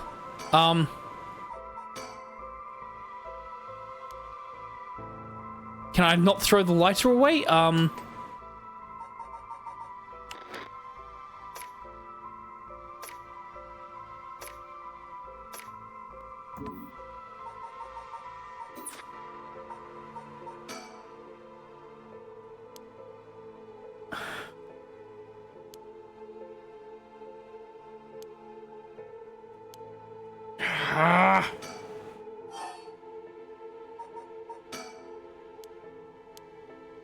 Tell me your name. Why? Well, I need to call you something. Now they call me ma'am. Huh? Alright, ma'am. Yes, what is it? This is bad. She's completely running the show here. 2. Park. She wants soul drakes. That means you're after the right of resurrection too. Not that I'm trying to compare our circumstances, but can I ask what led you to this? Oh my. Do you mean that if my situation is more dire than yours, you'd give your curse stone to me? Sure, I'd consider it, so tell me. Liar. Huh? You wouldn't hang your fate on something as superficial as that. Nor would I. 1.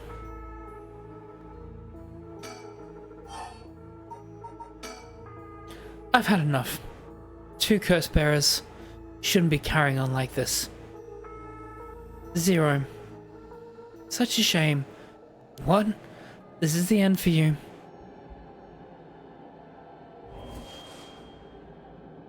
Farewell. No! Fire. Fire. It's so hot. It burns. Oh, that's what it was. Ah! Fuck. Jesus Christ. Thank you, Alex. Also, thank you so much for the 14 months.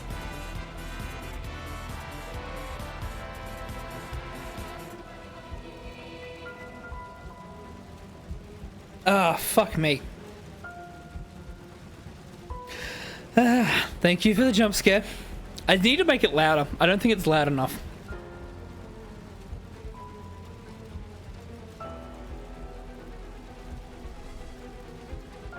Where is my redemption? There it is.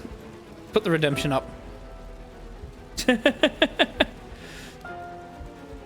guy, damn it, he must have been following me. But it's already too late. It is the lighter. I was right, it is the fucking lighter. Shogo Okie, deceased.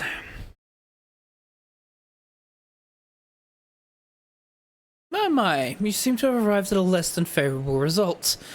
It was not all in vain, however, as you finally realised how the curse is activated. Fear not, you may make as many attempts as you please from the conversation with the lady. Very well, remember how to ward off the curse when you return.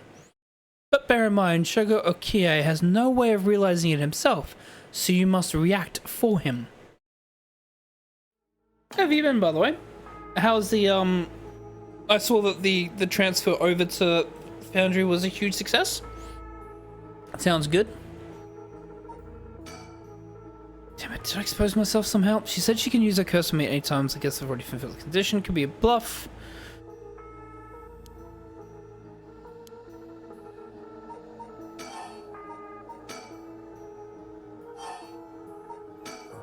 Throw the fucking lighter away.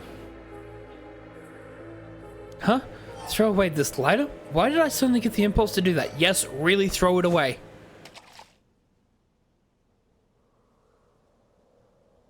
Hey, the fact is that you got an end to Foundry in the first place is a success. Is a huge success. Not sure why, but here goes nothing. What did you just... Why throw your lighter away all of a sudden? Huh? Well, I just kind of felt like it. How? Why is she losing it all of a sudden? Could that lighter have been what fulfilled the condition of her curse? Exactly, see? That's why we're talking about it as a huge success. The hard part's over, you're in Foundry, now you just gotta fine-tune things. Now, that's kind of like the easy part, but that is also the most time-consuming part, because you want to fiddle with everything. Absolutely you do. But what? How did I...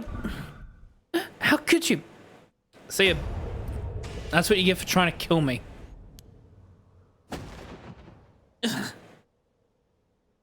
can't be my Suichi.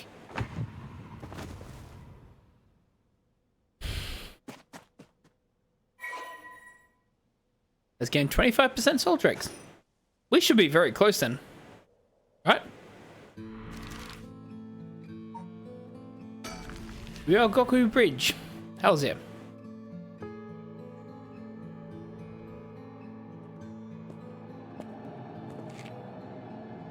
Hey, a quick question for you. What the? Sorry, this is so sudden, but I've got to ask. You don't mind, do you? Are you a curse bearer? What?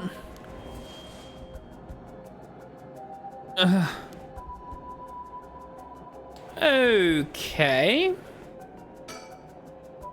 Is this his curse echo? Where the heck are we again?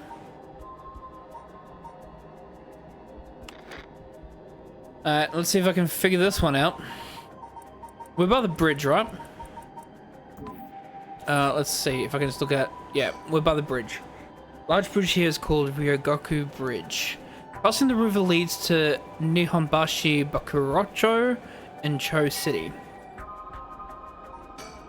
I butchered that one fucking badly. So acknowledges the many bridges spanning the Sumida River behind Senju Ohashi during the Great Fire of Meireki in 1657, which destroyed 60 to 70% of Edo. Many drowned in the Sumida River attempting to swim away from the flames, resulting in the building of bridges to be a major focus of the reconstruction efforts. Although this bridge was simply known as Ohashi, or Great Bridge, when it was first erected, the people of Edo took it to coin Ryogoku Bridge, or Two Nations Bridge, due to its locations between the provinces of Musashi and Shimosa, and this eventually became its official name. Over time, the wide roads at either side, originally intended as fire breaks, became popular locations for street performers and other events. The bridge was rebuilt following the Great Kanto earthquake and still stands today. So, Ryogoku Bridge, okay.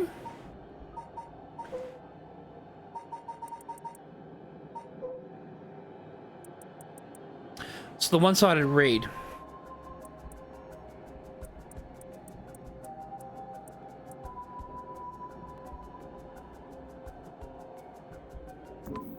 Alright, we've got an ad break coming up, so I might quickly just run to the bathroom. Because I really need to go to the bathroom.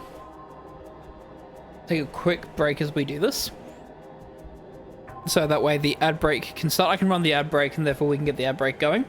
And then I can go back and have a look and enjoy this for a bit, just so we just don't ruin it for anyone else that joins. So, apologies. We'll be back in around about 2 to 3 minutes, just so I can quickly go. Put some music on. I'll be right back shortly. See you all soon. Why is my BRB screen not working? Goddamn Stream Elements. Yeah, there we go.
Apologies for that. We are back.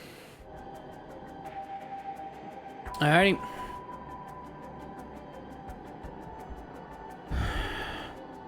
Really don't want to... Alright, so we know that this is...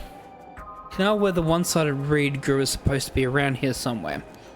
But now there's no trace of it left. Alright, so we know it's a one-sided reed. Why would he out himself as a curse bearer like that? Don't tell me it has something to do with activating his curse. Making it obvious that he's a curse bearer himself. What's he trying to pull? Maybe he's confident that he can activate his curse before I activate mine. Gotta be careful. How should I respond here? What's that? The hell is that? You took too long to answer. Huh? Plus you glanced behind me when the curse echo appeared. I knew it. You're a curse bearer too. You can stop trying to hide it now. Not that you were doing a very good job. Ah, damn it. Yeah, you're right. I appreciate the honesty. I just want to have a nice, calm little chat. Named Yutaro Yamagaki. My curse echo is the foot washing mansion.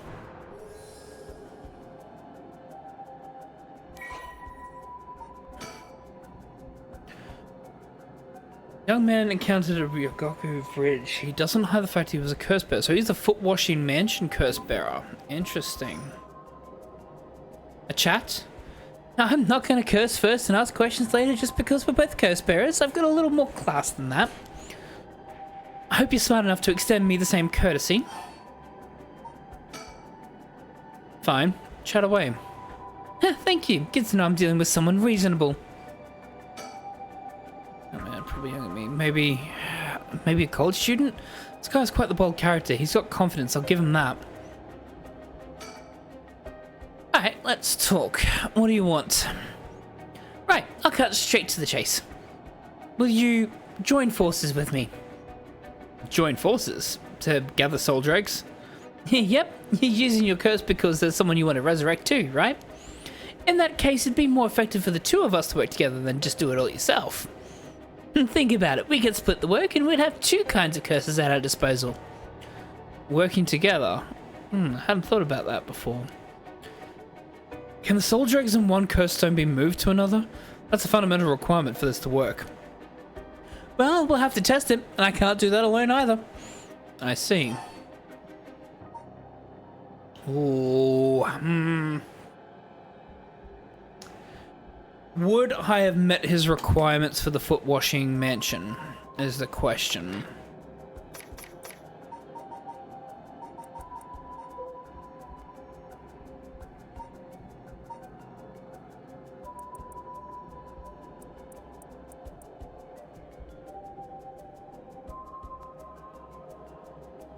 Trade houses with him that night the foot stopped appearing. Okay. I'm not so sure. Also, by the way, Alex, I love that you've chosen Ryu as your avatar, if you have chosen it. If not, if you go to my About page, you can check.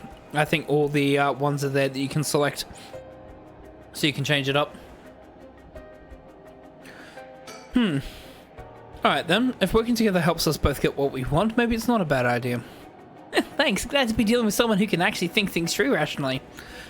But there's something I need to know in advance. Tell me, how many soul dregs do you have right now?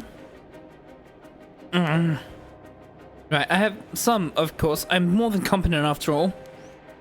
I'm asking you how many. I'm at 1%, but don't worry about it. My curse is so easy to activate, I'll have plenty in no time. I bet you haven't managed to get any of your own, have you? I'm at 92%. Huh? Say what? That's the amount of soul dregs I have in my curse stone right now. What? Wait, are you serious? You're not even close to being on my level. I'll keep gathering soul dregs on my own. Let's forget all this joining force business. You've got to be kidding me. I call you bluff. Don't think you can scare me off so easily. I see. That's too bad. If you don't feel like talking, then you leave me no choice. I even gave you a chance to come out of this alive. Real shame you're just going to waste it. What are you... What the? This is the voice of the curse echo? Can I... The voice, right? Can I have an idea.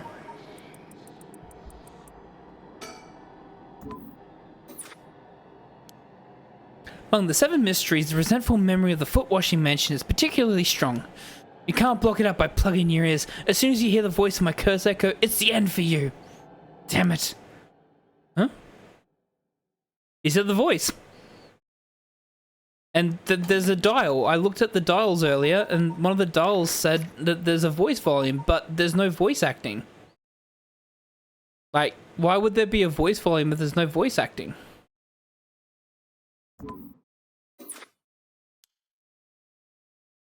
A voice? I don't hear any voice. But I also heard the voice kind of like start to go up, and as I was reducing the voice volume, I could hear it go down. So that kind of let me know I was on the right track. Anyways. Aha! You can't fool me, game. What? There's no way! Yet there he is, perfectly unharmed. How? What's going on here? I don't completely understand it myself, but his curse's conditions don't seem to have been met. This is my chance.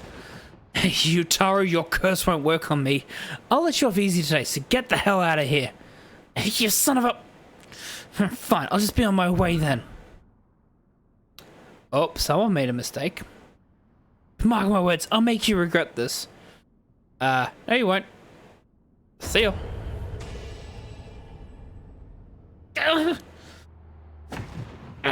Why? How was this? That's what you get for trying to kill me.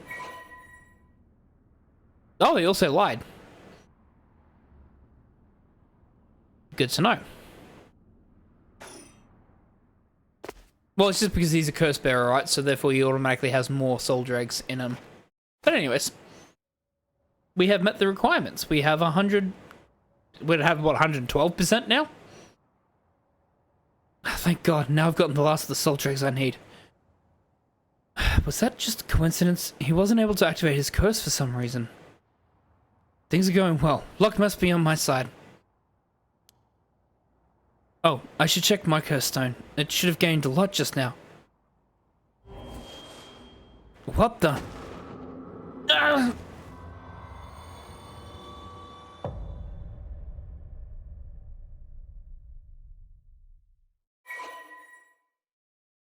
Oh.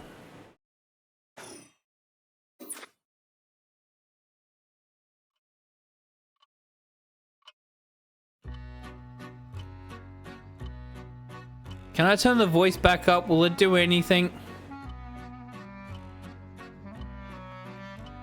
I'll turn the voice back up. I don't like it being on 0. Messes with me. Pardon the interruption, but I'd like to take this chance to tell you about the story chart. This is the screen which will appear when you open the story chart. From here, not only can you see the overall structure of the current story, but you can also progress along different branching routes by playing past stories over again. We could call this exactly the power that Shogo Okie had sought after. Normally you would have been able to use the story chart feature freely, however due to certain circumstances it has only been locked until now. From here on, you will return to the story chart from time to time at breaks in the story. At those times, you will choose for yourself which story you wish to continue next. Okay? By the way, should you use the story chart to replay a past event, do you know what you must do and where? Of course you do, after all, you've gotten this far. What trigger did Yoko Fukunaga set off that led her dying the way she did? You've come this far several times, so I have every confidence you will be alright. As long as you make sure not to do that thing. However, like with the lighter and voice earlier, Shogo Okie has no way of knowing that himself. Ah, on that note, I am curious. Have you determined how many people Shogo Okie has killed with his curse? Okay, well... So... there was the work person. There was the person with the everlasting lantern.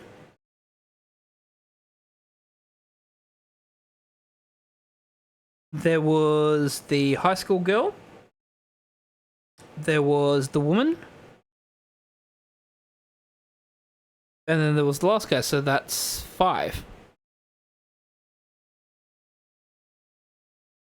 Yeah, it's 5. I see. So that is your understanding of things. As it turns out, the correct answer is 1. What? Well, that is all. Please continue the story at your leisure from the story chart screen.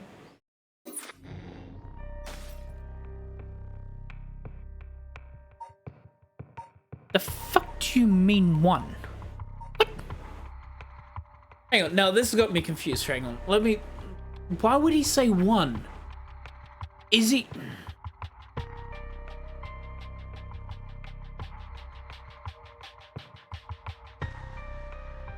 Is he talking about Yoko? Like, did we actually kill her without knowing we killed her? And then everything else was just set in motion because of self-preservation, or?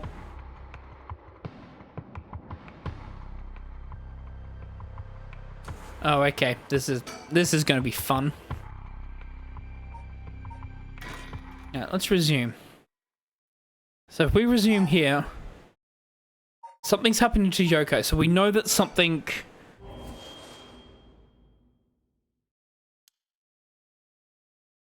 What the hell? Okay.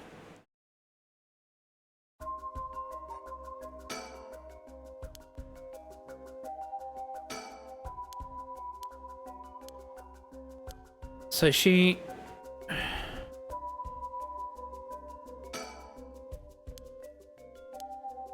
I can't turn around, because if I turn around, she dies.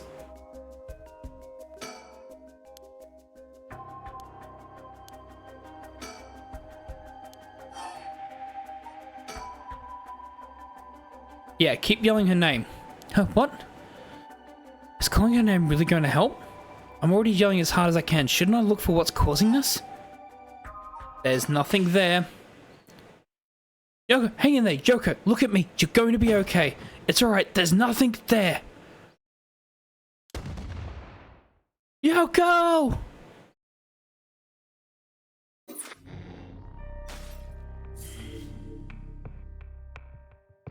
Interesting. Because what she said before is that in order to believe in it, like, it has to be both mind and soul. You have to believe that thing is real for that thing to work, right? So if we keep trying to talk to her and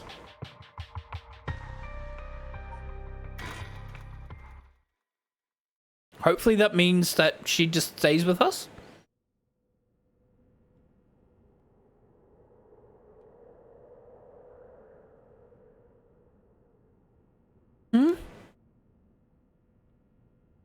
Hey, she's alive. Huh? Oh, good, you're awake. What? Are you okay? You were so rattled confused, I thought you'd really lost it. Do you feel dizzy? Have a headache? Are your humors off balance? Wait, what did you say? I think I've heard that before. You're the one who said it earlier. Oh, right, that must have been it. My humors are off balance. What? Back there. You ended up like that because of your humors? Yeah, I've heard that at this age your humors being even a little bit off can be fatal. I'm glad you're back to normal now. Yeah, I'm sorry. I didn't mean to cause you so much trouble. But I really don't remember what happened. Sounds like what happened to me. Maybe this place is dangerous somehow. What? Are you backing out? Yeah, it just doesn't feel safe to me, and I'm worried about you. Let's call off today's investigation. Come on, I just started feeling back to normal too. Nope, not happening. Go home. I'll even pay for your cab fare, okay? I ended up having to force a still protesting Yoko into a taxi. Even then, she still wouldn't stop complaining. So to placate her, I promised I'd search the park on my own for a little while longer.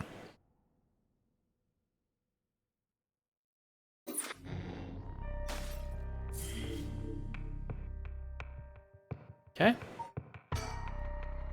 Worried about Yoko after a bizarre incident, Shogo decides to call off their investigation into the mysteries for the night.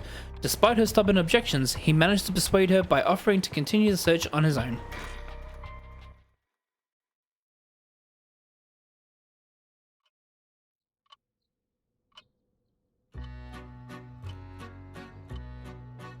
Like 5 AM in the morning now.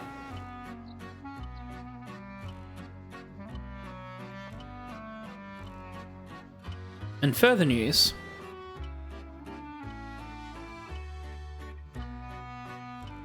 before dawn today, a police officer on patrol discovered a man collapsed in a Sumida City park. The man was taken to the hospital, but his death was confirmed shortly after. Investigation is still underway, but police suspect a connection to the other unexplained deaths found in the area at around the same time.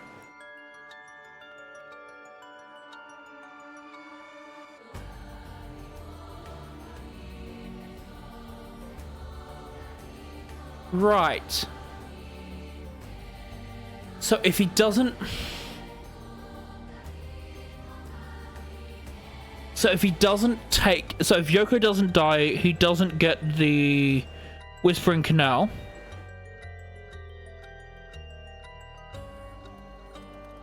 And is found dead in the morning.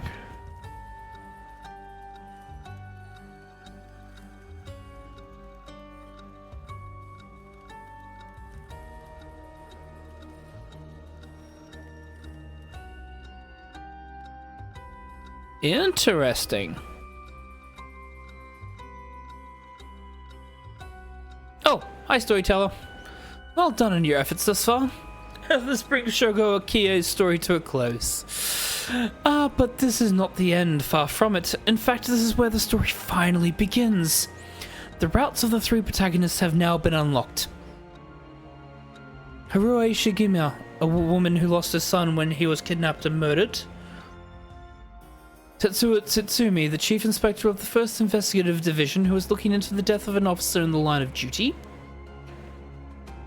Yako Sakazaki, a high school girl who wants to bring her friend back from the dead, a girl who died in a suspicious suicide. Each of them is burdened with circumstances that leave them no choice but seek the right to resurrection. Following these 3 storylines will reveal the full nature of all that is occurring. With that, please enjoy the continuation of this tale. Interesting. Well, if we're going to start from the beginning, let's start from early on. Let's go with Tetsuo. Tetsuo Tsitsumi, Chief Inspector of the Metropolitan Police Department 1st Investigative Division, is investigating the mysterious death of a fellow officer. He visits the scene of the incident, the former Yasuda Gardens, with his subordinate Jun Erio. Because that's early on in the timeline. So let's go early timeline. Let's have a look. 11 PM.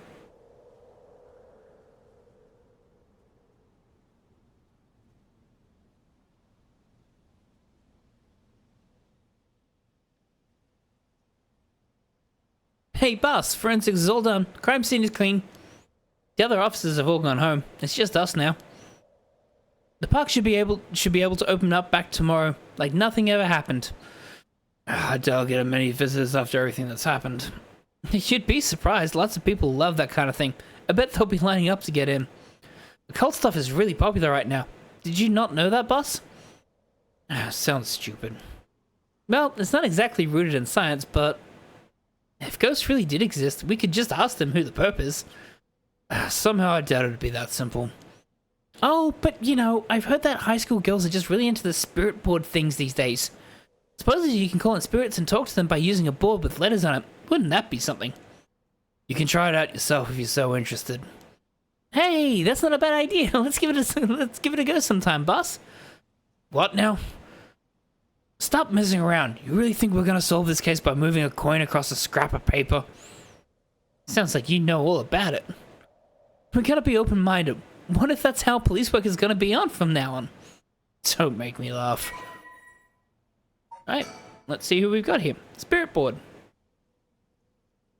Due to the occult craze, divination has become popular among young boys and girls. All one needs is a coin and a piece of paper with letters and numbers written on it. Using these, all one has to do is ask a question of the called upon spirit and will move the coin in answer. It is believed to be a tool that was adopted from Western spiritualism and molded by Japanese occult enthusiasts. Though it is considered a form of divination, the ritualistic nature of its usage can cause self-hypnosis or autosuggestion, leading to hallucinations or symptoms similar to spirit possession. Many schools banned these spirit boards after there were several cases of students sneaking into schools at night, in addition to stories of people having seizures when using the boards.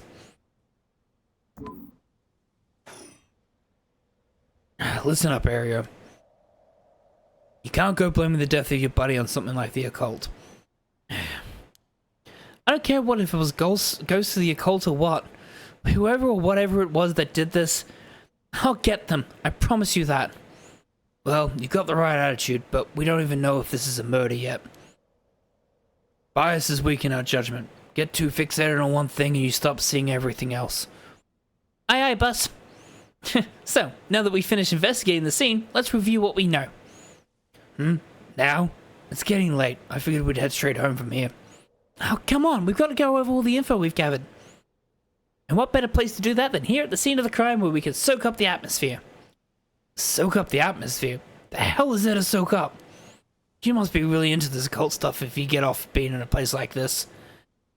Wait, you mean being somewhere like this doesn't get your blood pumping? No way. No, don't turn this around on me. I'm not the weird one on here, cripes. Fine, let's get this over with. Aye, boss. Jun Area, a detective in the Tokyo Metropolitan Police Department, 1st Investigative Division. His rank is Sergeant. This is his first time leading a case. It's like he's graduated from rookie to newbie.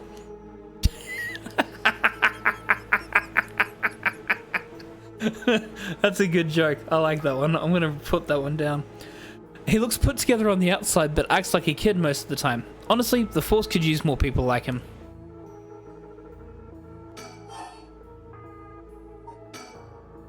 So, early in the morning yesterday, a staff member found the victim collapsed here in the park and called the police when they realized he was dead.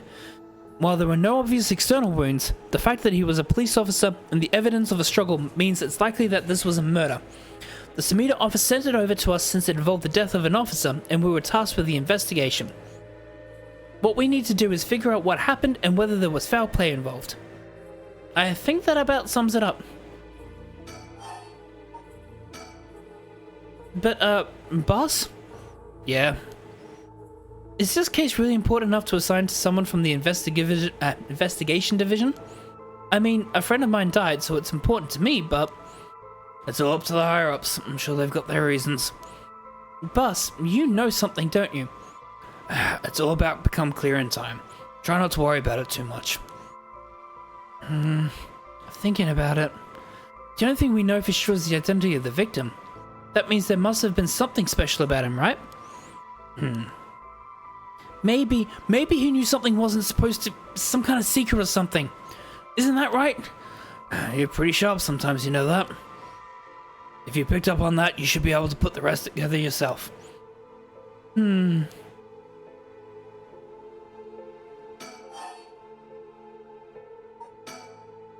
Well, it is our duty to get to the bottom of a suspicious death, especially one involving an officer.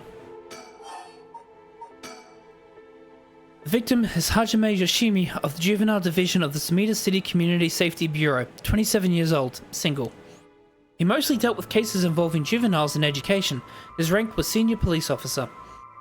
You knew him well, didn't you? What was he like?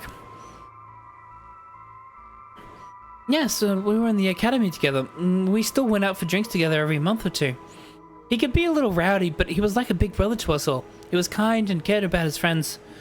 Better or worse, he wasn't the uptight type of a cop. The man always showed empathy, and I heard he was popular with the locals for it. He treated each and every troubled kid he met with compassion. He had a great track record when it came to rehabilitation. Sounds like we lost a good one. Yeah, we did. We truly did. I knew being a cop was dangerous. I knew something like this could happen, but it's never easy when it happens for real. I know the feeling. He didn't seem to care much about climbing the ranks, but he was at the top of our class. The only problem was that he took on so much he had the most unfinished paperwork too. I always felt like he needed an unusual guy like him to help us solve all of our unusual cases. Good person of interest note. Don't worry, you're plenty unusual yourself. Me? I was the most normal of my classmates. Besides, the real weirdo amongst us quit the academy a long time ago. There was one even weirder than you. Hajime was quite the bad boy in school apparently. He ended up with the police a lot. He said the officer in charge was good to him, helped him get back on track. The reason he wanted to become a cop was to pay his kindness forward. Said it was the first time he ever took his studies seriously. That's a good story. Love that kind of thing. Makes me want to have a drink in his honor. Please don't make fun of my dear friend. Hey, I said it in his honor. You should aspire to become the kind of cop people miss when they die in the field. You say that like it's a sure thing I'll die. Besides, if I end up biting, I'm sure you'll be the one who misses me most, boss. Yeah. Oh, come on, don't be like that. You'll hurt morale. Well, I guess how much I'll miss you depends on how this investigation goes. I can already see it.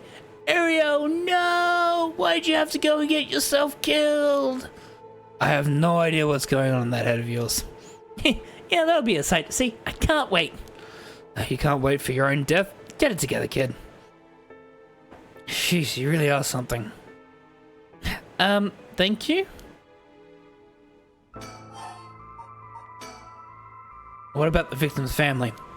The Yoshimi family is from Kitasenju in Adachi City, but Hajime's parents died a long time ago. He lived there all alone, no siblings or anything. I went to his house a few times for drinks. I was surprised. It's this huge, old-looking place. Like, you know, the kind of place that seems super haunted. And he lived there alone? It looked like the home of an old noble family. It was hard to imagine him being such a delinquent living in a house like that. And there's that bias I was talking about. If he's from an old family, I'm sure things were complicated. That's a bias too. He never talked about any of that, even when we were drunk, so I don't know much about it. Oh, one more thing. Yeah? Hajime was engaged. He'd been seeing his fiancée ever since they were in school. Over 10 years. They just started talking about getting married. What was her name again? He showed me a picture once. Beautiful woman. That's so. Oh, how terrible for her. But you may know if there had been anything going on with him lately. We should speak with her. Yeah, his fiancée may have been his only confidant. I'm sure someone at the Sumida Police Department has already contacted her. I'll look into it tomorrow. Hey boss? I looked into the case file that Hajime was running. Oh great, that's the kind of stuff I wanted to know. What was Hajime working on the day he died? Well, according to his report from the day before, he had 2 cases involving juveniles. The first was the suicide of a high school girl who jumped off a building in Kamizawa last week. Yeah, I did hear about that. The girl's name was Michiyo Shiraishi. She was a second-year student at Komagata High School. But it seems as though Hajime had contact with her even before this incident. Had twice in a sentence. Grammatically. Technically it's correct, but it still just looks weird. So she'd been troubled for some time. That's the thing. About a month ago, he happened to see her walking around town. She looked upset, so he struck up a conversation with her. He was sure there was something bothering her, but she wouldn't tell him what. Must have been trouble at home. That's what he thought too. It seems he visited her home and spoke to her parents, but they said there was no problem, so there was nothing else he could do. And now she's dead. It's possible he could have prevented a suicide then. He must have been devastated. And that's why he was looking into this Michiyo Shiraishi again. He must have thought that something terrible had happened that drove her to end her life. But ultimately, he never reported the findings of his investigation. I see, and you're thinking that it may have had something to do with his death. We'll have to find out what it is that Hajime discovered. Right, let's check with the Sumida Police Department about that tomorrow too. And what was the other case he was working? This one is also related to a Komagata high school student. A troublemaker named Tomi Okuda. Seems she got to be the leader of a group of kids who get up to no good. Juvenile delinquency. Fun. She was pretty bad for a while. Multiple charges of destruction of property, assault and battery, you name it. Hajime had been working with her for about 6 months and she was finally starting to open up. Then, he met with the girl the day he died. Well, every school got its problems. But I'm sure he'd be worried about how she'd get on without him. Right, just when she'd finally found an adult she could trust. She might act out without someone to help her get through this. We'll have to make sure we're set up with these... Yep, try that again, Phoenix.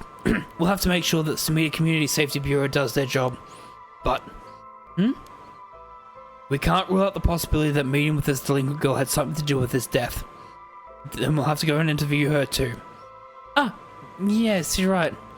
She may have been the last person to see him alive after all. I'll ask Sumida to introduce us tomorrow. Though, who knows if they'll actually let us talk with her. And that's what we hired you for. Lay a little boyish charm on them if they need convincing. Yeah, I'm sure they prefer me over a scary looking old man like you, boss. Watch it, I'm still your superior. You ought to act like you respect me at least. Oh, I thought I was. You were? Shit, is that how your generation speaks? You really are all new breed.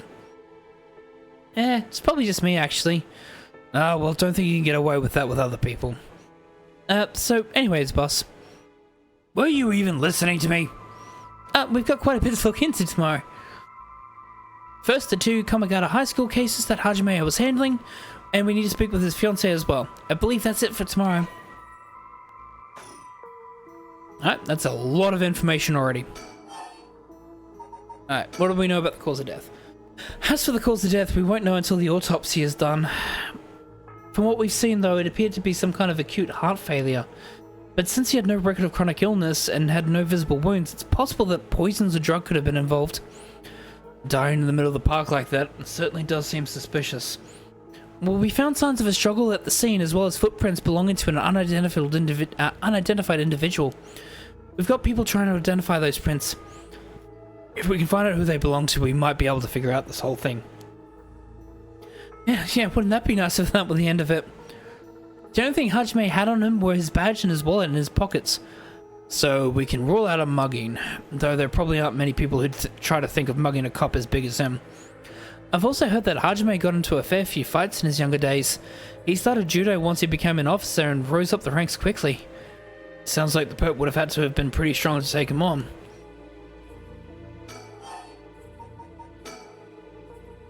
Time of death was around 11 PM 2 days ago, outside of the park's operating hours, of course. His body was found early in the mornings yesterday. 11 PM before yesterday. What was Hajime doing out here at that time in the first place? Well, that's the question, isn't it? The entrance to the park is closed after hours, but it's a small gate that's fairly easy for him to get through if he really wanted to. That would, of course, be breaking and entering, but what do you think, boss? It's hard to imagine a cop like Hajime would trespass for no reason. And since it seems like someone else was here with him, could they actually have called him here? Oh, that does seem likely. They must have been talking about something pretty sensitive to come here in the middle of the night. So Hajime met someone here to discuss something in secret. And then they got into a fight? No, that wouldn't match the cause of death. There were no wounds on the body that would indicate a spontaneous scuffle. The perp must have planned something. Then you think it was meditated? That would mean they called Hajime to the park with the intent to kill him? Well, there's still a possibility that it was just some kind of accident. Maybe the Pope tried to threaten Hajime and things went south from there. We should be able to get a clearer picture once we know exactly what killed him. Oh, right. But either way, I'm so glad you're back in the First Division, boss. I've always admired your work. You were like a god to me. You're the whole reason I became a detective in the first place. Yeah, about that. People have been saying that ever since you first entered the academy, but... Yes, that's true. I couldn't believe you got transferred out of the first just as I was assigned to it. So getting to work a case like this now, just the two of us, is a dream come true. Happy as I am to hear that, well, how should I put it? What is it? If that's true, I'm not sure you've been showing me the appropriate amount of respect. Huh? But I do respect you. Don't tell me you're going senile, boss. That's exactly what I'm talking about when you run your mouth off like that.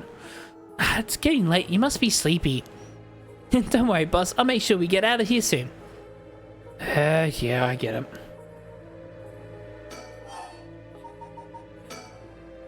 Been wowed by your shrewd detecting abilities all day today. Oh, really? Funny, I've been wowed by you too. So, all this occult stuff, have you heard about it, boss? What are you talking about? This Rite of Resurrection thing that everyone's talking about. No, not you too. I've been hearing about that shit everywhere. Oh, you have? Well, that's surprising. Who cares what people are talking about? It's got nothing to do with our job. But don't you think the occult stuff with this case feels, I don't know, real somehow? The whole thing started right here in Honjo and Sumida City, so I thought that maybe... Cut it out. Nothing good can come of getting involved with that rite or whatever for that record of fates. Sounds like you know all about it. Boss, are you secretly into the occult? Stop that. Seriously, this isn't a joke. I get why you'd be intrigued by something called the Rite of Resurrection after a buddy of yours died, but bringing the dead back to life, that's the stuff of fantasy. It's not real. So don't go hoping for miracles. Got it? On the topic of family, what's yours like, boss? The hell's wrong with you, prying into my personal life all of a sudden? It's just that I've never heard you talk about them or anything. Oh, are you single? Shut it, that's none of your business. Well, ever since I joined the force, I've been thinking... The department really pressures young officers to get married. I wonder why that is. You don't say anything like that, though. How should I know? I caved to the pressure myself and got married 20-something years ago. Huh? So then... God, you're relentless. She took our daughter and left 4 years ago. Thanks for reminding me. Oh, I'm sorry. I can't believe she'd give up a girl like you. I was never home much, too focused on work. I come home late only to get called right back out again. Plus, being a cop is dangerous work. I don't blame her for getting fed up with it all. Oh, how sad, especially when you're out here putting your life on the line. Oh, is that why you transferred out of the first? It was already too late by then. You better be careful, Area. You say that, but there's not much I can do, is there? That's the nature of our job. There aren't many who can really understand it, not unless they're involved with police work themselves or related to someone who is. But wait, you have a daughter, boss? Do you really think I want to talk to her about her after all that? Have some sense. Oh, come on, I promise I don't mean this the way it sounds, but how old is she? Jeez, you don't know when to quit, do you? At least try not to look so intrigued. She's a bit rough around the edges. I think most men are intimidated by her. Last I heard, she's living by herself and going to college. Wow, a college student. Men love an educated lady. Stop that. What kind of cop are you making baseless assumptions like that? She's living on her own though, huh? You must worry about her. Worry? I don't even know where she lives. Oh, so she hasn't told you? Probably because she knows you'd follow her around everywhere. I would not, I don't think. Oh, come on now. We both know that's not true. Listen here. She may look like a mean old man, but you sure have a soft side. What? Is that supposed to be a compliment? I can't keep up with you. We're done talking about this. Oh, that reminds me. If you got married 20 years ago, it must have been right around the Najima murder. You know your history. Yeah, that happened a year or two after our wedding. You were the one who arrested the killer, weren't you? We studied that case at the academy.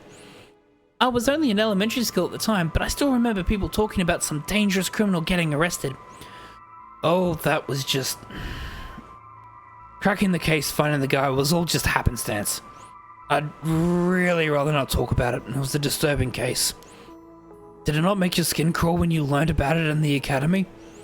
It did. We were all terrified. Sounds about right. No one could believe that such a mild-mannered man could have committed such a terrible murder. If we had overlooked one little thing, we may never have caught him at all. I think I remember hearing there was only one charge brought against him in the end. That's right, we didn't have the evidence. I knew there was no way such a meticulously planned crime could have been there first, but we may have stuck say that name properly? We may have stuck Fumichika Najima in a cell, but there was no victory. He always had the upper hand. Fumichika Najima, okay. And all the damage he did to everyone involved, especially the victim's classmates. It's already been 20 years, huh? God damn it. This is why I try not to think about it. I'm sorry. That sounds like an interesting thing. That might sound like something we need to look at. Since we're going on an ad break. So, notorious case from over 2 decades ago involving the murder of a female high school student. It first came to the attention of the authorities when part of a human left hand was discovered floating in the Sumida River. Testing revealed it to belong to a missing female high school student. As it appeared to have been severed deliberately, the police launched a murder investigation. A large-scale search of the river was organised, but the highly polluted state of the water made this impossible. Visibility was poor, the stench was intense, and the divers quickly fell ill. They succeeded in recovering only the victim's head and what appeared to be part of her leg before the search was called off. At the time of the incident, the Sumida River was as polluted as it had ever been. Neither fish nor shellfish could survive in it, eventually causing the annual fireworks festival to be called off indefinitely. Over the course of the search, the police discovered a number of unidentified human bones. This caused a stir among the public, as several other young women had gone missing in recent years in the Tokyo area, and it was feared that they may have fallen victim to the same fate. Forensic technologies at the time, however, were not advanced enough to determine the identities of the deceased, and so the police were unable to open any inquiries. Due to the overwhelming lack of circumstantial evidence, the investigation ground to a halt until a hitherto unrelated individual came to its attention. During a questioning about a separate incident, Fumichika Najima, a 36-year-old shop owner with no relation to the victim, divulged details about her that had never been released to the general public. An investigation into his background was conducted, leading to his arrest. Najima testified that he had snatched his victim from the street and confined her in the underground storeroom of his shop, which also served as his living quarters. He chose her for no special reason, but simply decided she was an opportune target on seeing her walking alone at night. After keeping her locked up for several days, he restrained her, sewed her mouth shut, and severed her fingers and toes with a box cutter while she was still conscious. As she screamed silently behind her sealed lips, he proceeded to her wrists, her ankles, her elbows, her knees, working his way inwards slowly and methodically. His victim constantly wavered in and out of consciousness. Her ordeal continued until she died of blood loss. Najima dismembered the rest of her body and disposed of it behind his home in the Sumida River before cleaning his storeroom and returning to his everyday routine as if nothing had happened. The brutality of his actions shocked the nation when they were eventually reported. Once apprehended, Najima readily divulged the details of the murder but was less willing to explain his motive. When asked, he would only break down in tears saying, "I don't know what came over me, I know it was wrong." In the end, the police could extract nothing more from him than expressions of remorse. Although the efficiency of his methods strongly suggested that he had committed similar crimes in the past, no corroborating evidence ever came to light. Najima was sentenced to life in prison at his first hearing. The sentence was imposed with no appeal from the defendant. Okay.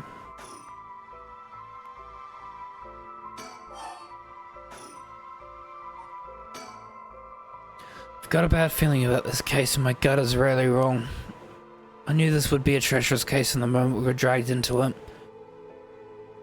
Alright, the former Yasuda Gardens here in Yokohama Ichiromi were originally built as part of a daimyo's estate back in the Edo period. The park became city property a number of years ago and underwent extensive renovations. There's not a soul around at this time of night. Quiet doesn't even begin to describe it.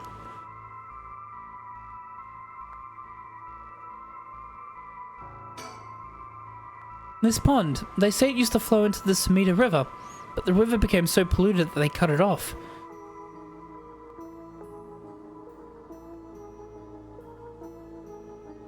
I think we've done everything we can here, right? So, let's go to the story chart. Oh. Maybe there's more I can look at? Think.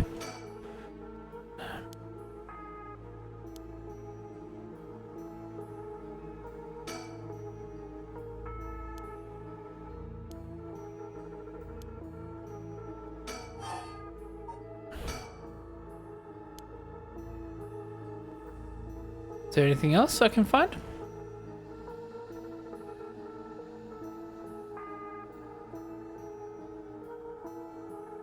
Look at the sky, look at the pond, the surroundings.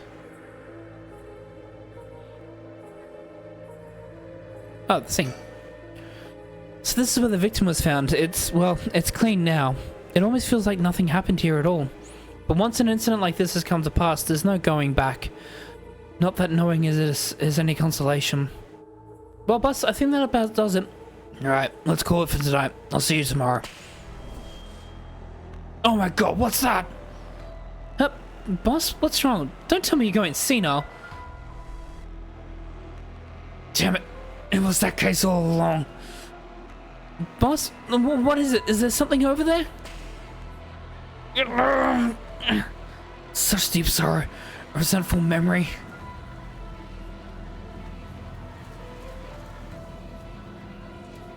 Kill them. Kill them. Those who spread lies. Kill them all. You've acquired the power of the curse stone of the Evergreen Beach. You can use it to kill those who intentionally try to mislead you. Ooh. But I'm a police officer, I can't kill. A murderous impulse seeps into my soul like thick black tar.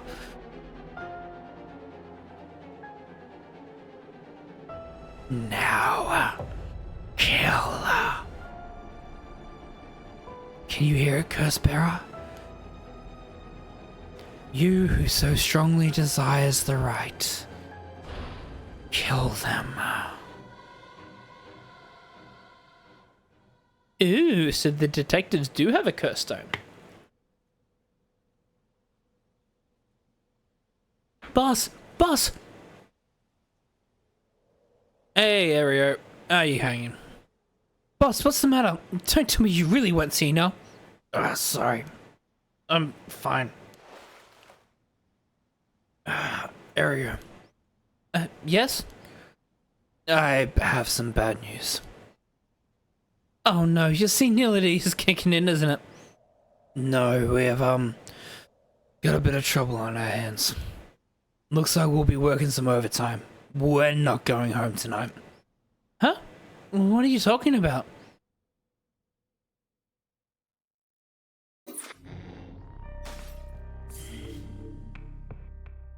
Alright. Do we want to keep going down this pathway? The hunt for the curse bearers. Sounds like it is prime for us to keep going. Tatsumi and Jun are sorting through the facts at the scene of Officer Hajime Yoshimi's mysterious death. Tatsumi denies the existence of the rite of resurrection until the curse echo of the Evergreen Beach appears before them. Also, because I've got these voices locked up at the moment, I'd rather not try and swap between too many fucking voices.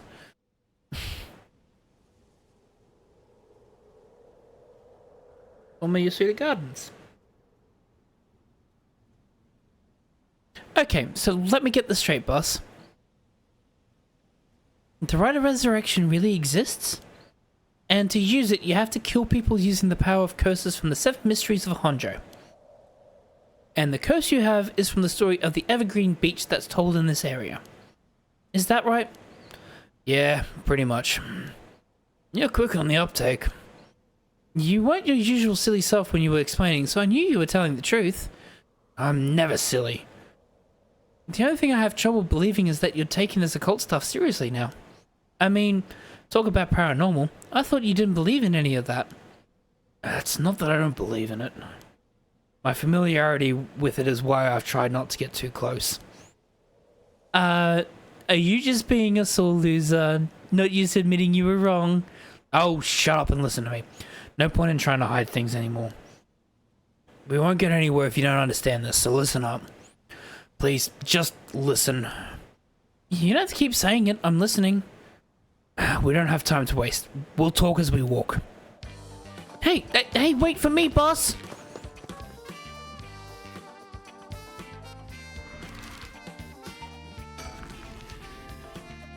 On the way to Ryogoku Bridge. Close captions, very close. So I just want to double check one thing. You're telling the truth, right? This isn't a side effect of your senility? It's the truth. Not like I can prove it, though.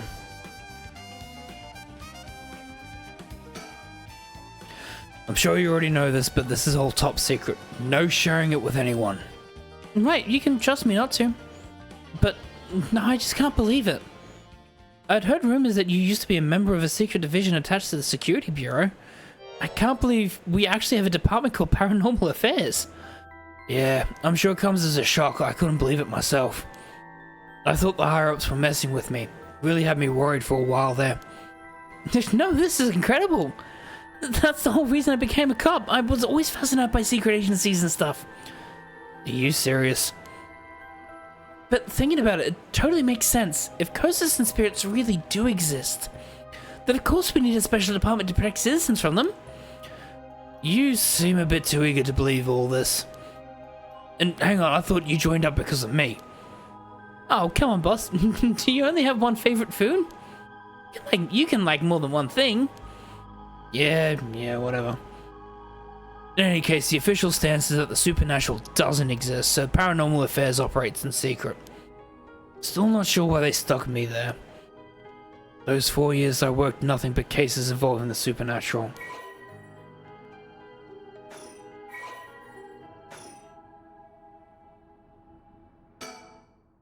So, do you have it? Have what? Spirit sense, of course. Are you what they call spiritually gifted? Nope, never felt anything. Even if I did, I'd be a lightweight at best. One beer and I'm down for the count. Oh, huh? Is that how people in the field quantify someone's spirit sense? Like, how much thicker they can handle?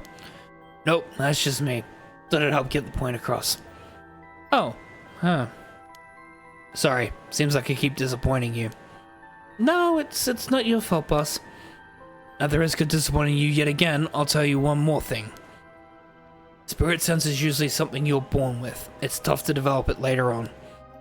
What? So there's no hope for me? No, say it isn't so. Of course you were interested. Well, you never know. You may have some hidden potential. I know, there's a high schooler who's got so much spirit sense that she works on the front lines. I say work, but she wasn't paid because it was supposedly part of her training. Yikes, that seems like it'd be in violation of Article 69 of the Labor Standards Act. Nice. Wait, not nice. What? Wow, you really know the law. No comment. Even the occult field has workers' rights issues, huh? So, what do we do now? We've got this rite of resurrection and the curse echoes of the Seven Mysteries of Honjo. The curse has been spread out around the city as a bit of an emergency. It's that bad? I'll put it this way, it's like handing out guns all over town. Jeez, that's real bad. It is, so we need to find the source and put a stop to it before something terrible happens. Usually that'd be a job for Paranormal Affairs, but I talked to them on our way here. The main team is tied up till tomorrow morning. So they told me to deal with it myself, said it would be fine since I have some experience. Huh? What? Then that overtime you mentioned means... Yep, you're gonna help me, partner. Alright, let's do this. You seem a bit too eager to dive into all this. You really have no reservations working in a case you know nothing about? Well, you said this was an emergency. I didn't think we had a choice. I'm just trying to be logical about this, boss. You really are something. Might actually be nice having you around. Why, thank you.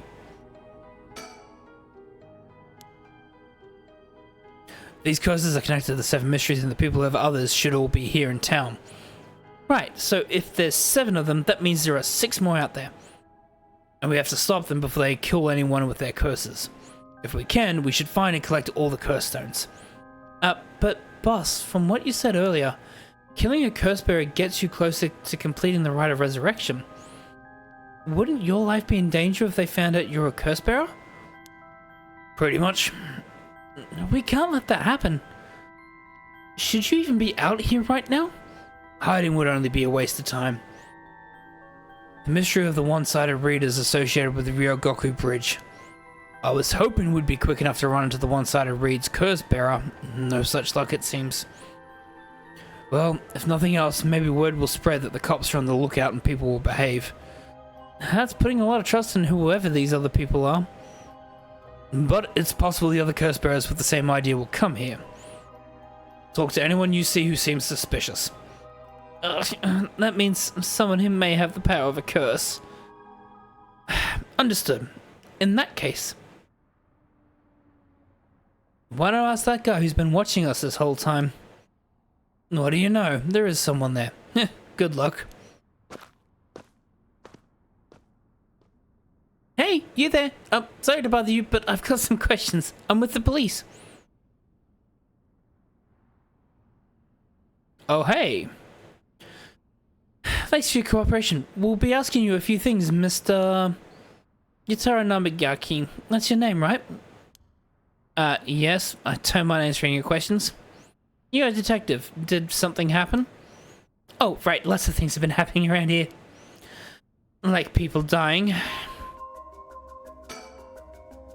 The man identifies himself as Yutaro Namigaki, a 21-year-old college student. He was watching us so closely. We need to be careful with this guy. That does think. So, what to make of this guy?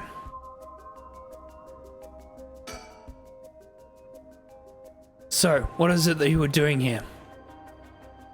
It must be the incident at the former Yasuda Gardens, the dead policeman. I can't imagine a detective would come all the way out here otherwise. Huh? Say, Mr. Detective, have you ever heard of the Evergreen Beach? One of the Seven Mysteries of Honjo, right? Why do you ask? I was just looking for it. Actually, I was wondering if either of you knew anything about it. If it's the Evergreen Beach you're after, you'd be better off looking around the former Yasuda Gardens than here. Oh, you know quite a lot about this. But that's what I thought. Detectives, you have the curse of the Evergreen Beach, don't you? Phew, how did you know? Ariel, you idiot. Well, that was much easier than expected. Oh, crap. Sorry. It was simple inference. I figured you would have taken the curse if you were just in the gardens. If you know that, then you must be a curse bearer yourself. Oh, I have no intentions of hiding anything. I planned on telling you from the start. Look. This is my curse stone. I believe it's called the Foot Washing Mansion. That's right. But are you sure about this? I'm not so rash that I killed someone as soon as I found out they were a curse bearer. Not without talking to them first. You're the same, aren't you, detectives? You wouldn't use a curse on a normal person. Let's speak as equals, shall we? He's lying.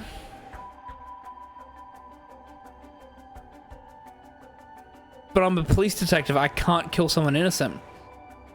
Boss? Sure. We'd rather resolve this amicably too. Just in case, I am going to turn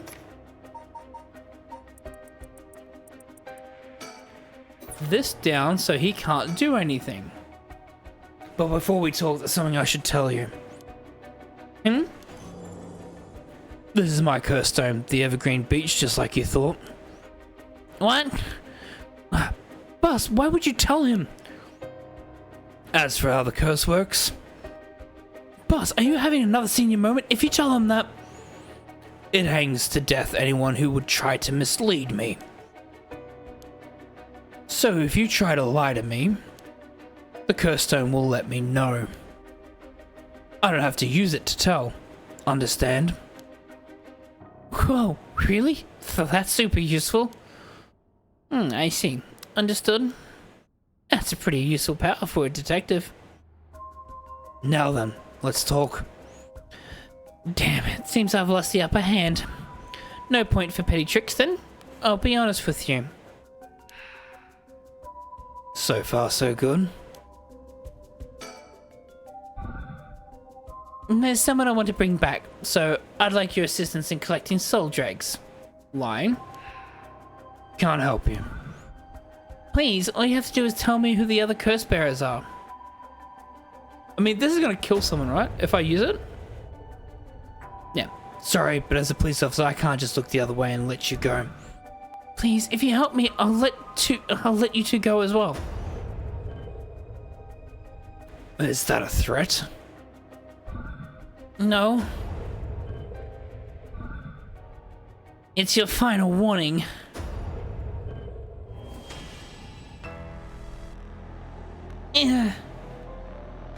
My curse, the foot-washing mansion. Did you really think you could escape it just by being careful? It didn't matter to me which of you was the curse bearer. I'll be taking both of your soul dregs anyways. Wait, Namagaki! The foot-washing mansion is a powerful curse. It's so simple to activate. It is ready whenever I need it. There is no escape from the voice of my feet. Ariel, get out of here. Hurry. I'll find you later. What? Oh, okay. Too late. I hear the voice of my curse echo. The voice of his curse echo. Huh? What? Why isn't my curse echo working? Impossible. This has never happened.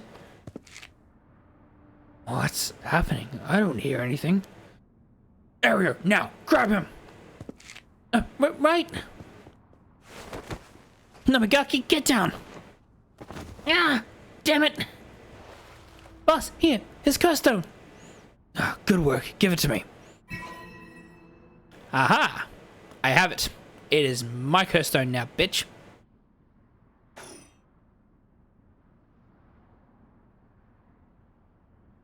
Damn it, why? Huh, what do you think, boss? Should we lock him up? I haven't even touched you. You can't consider that assault of a police officer. Let him go. All we need is the stone. How could this happen? My right of resurrection. Give it up. The right was too good to be true from the start. I don't know what happened to you, but you'd best be better off mourning whoever you lost the right way. Now get out of here. Damn it.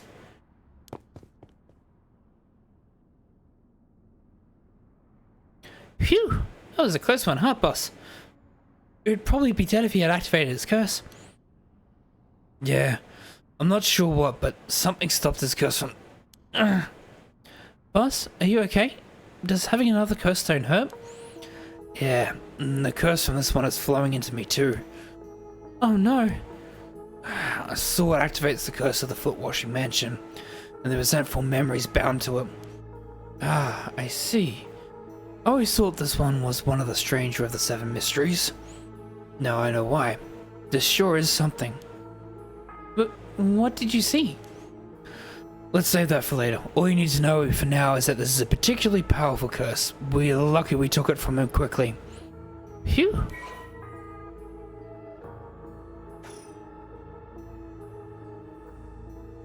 Well, that makes one stone. Where do we go now? We'll visit all the places associated with the mysteries while it's still dark out. You mean we have to do that all over again? I hope they aren't all as aggressive as him, but people will do crazy things to bring back someone they love. It seems that the hatred the cursed stones are imbued with makes people more willing to kill. Really? Then what about you, boss? I'm fine. I may not have any spirit sense, but I'm tough when it comes to this stuff. That's why they love me in the paranormal affairs. So you are spiritually gifted after all. Alright, let's head to the next place.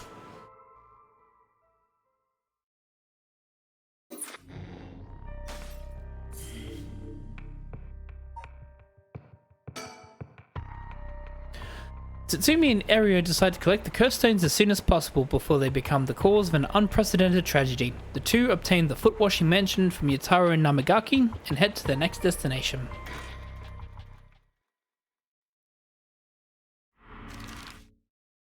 The Doricho Park. Oh, this is where we caught up with them when we were I'm hopeless with names. Crap. No?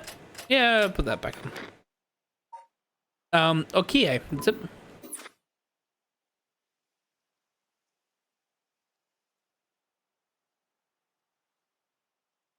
Excuse me, sorry to bother you, but we have some questions for you.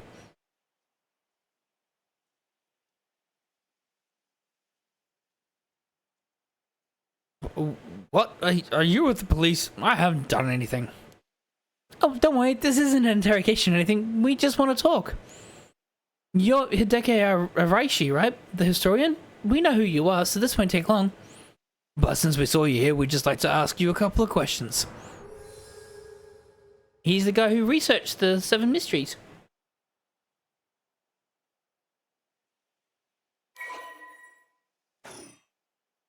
Oh, well, let's get it over with. I'm a busy man.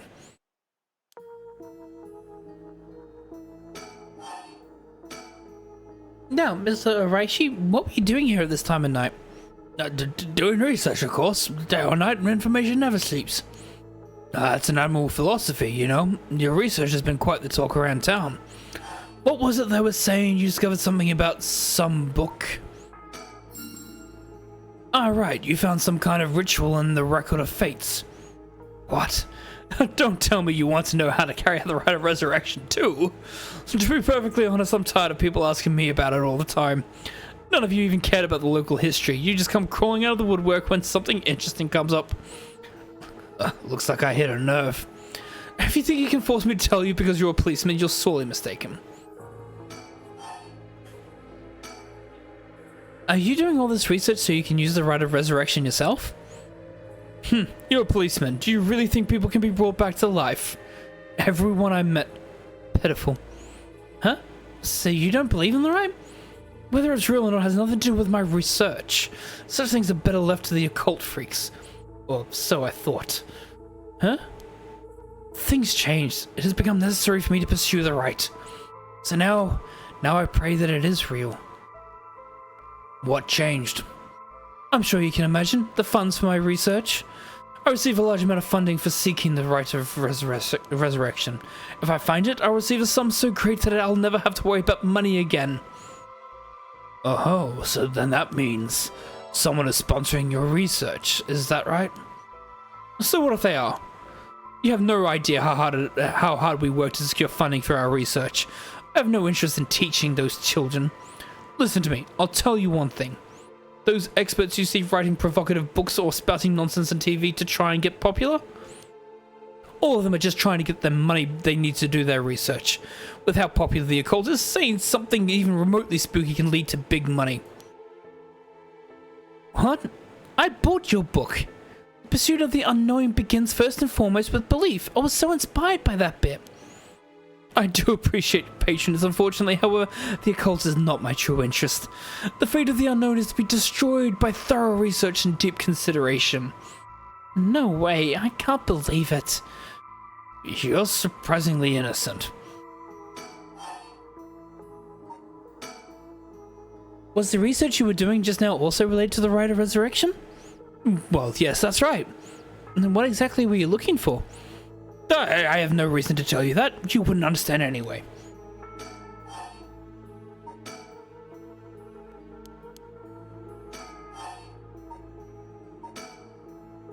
Then what kind of research do you want to be doing? I sure wouldn't interest you, but to put it simply, the focus of my research is how historical accounts transform into folklore over the years as they are passed down from generation to generation. What does that mean? Due to human bias, the account of any event is inevitably changed by the person communicating it. This is not necessarily done with ill intentions. It happens when someone tries to fill in the gaps in a story that lacks detail, or when someone's left out of or abridged because of the story's length, or when a story twists and shifts as it spreads through oral tradition. Even when two stories are told about the same event, differences in cultural environment affect how it's told, changing its content. Silly little things can turn into terribly mysterious legends. My research is the study of how history, culture, and legend all influence each other. I see. Take the Seven Mysteries of Honjo, for example. Why, are some of the mysteries seemingly about nothing particularly interesting? You'd think stories wouldn't last a decade, let alone hundreds of years, so why? Perhaps putting it that way piques your interest. I admit it, I am curious. So that's what you've been researching all this time. Makes sense.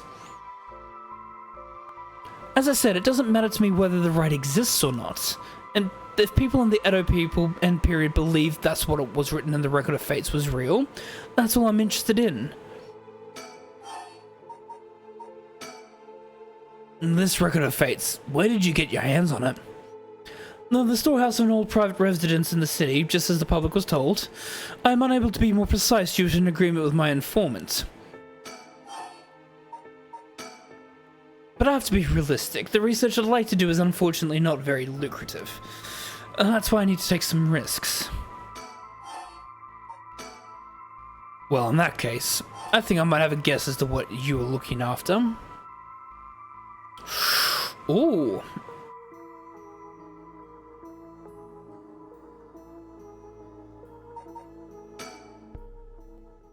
What? Damn it, if you know about that then... Calm down, no need to get so defensive. We both want information, right? Why don't we have a nice friendly chat? A curse stone. You are a curse bearer. A leaf. It is the Evergreen Beach then. Yep. Will you show me yours? This is mine, the ever-burning lantern. Interesting.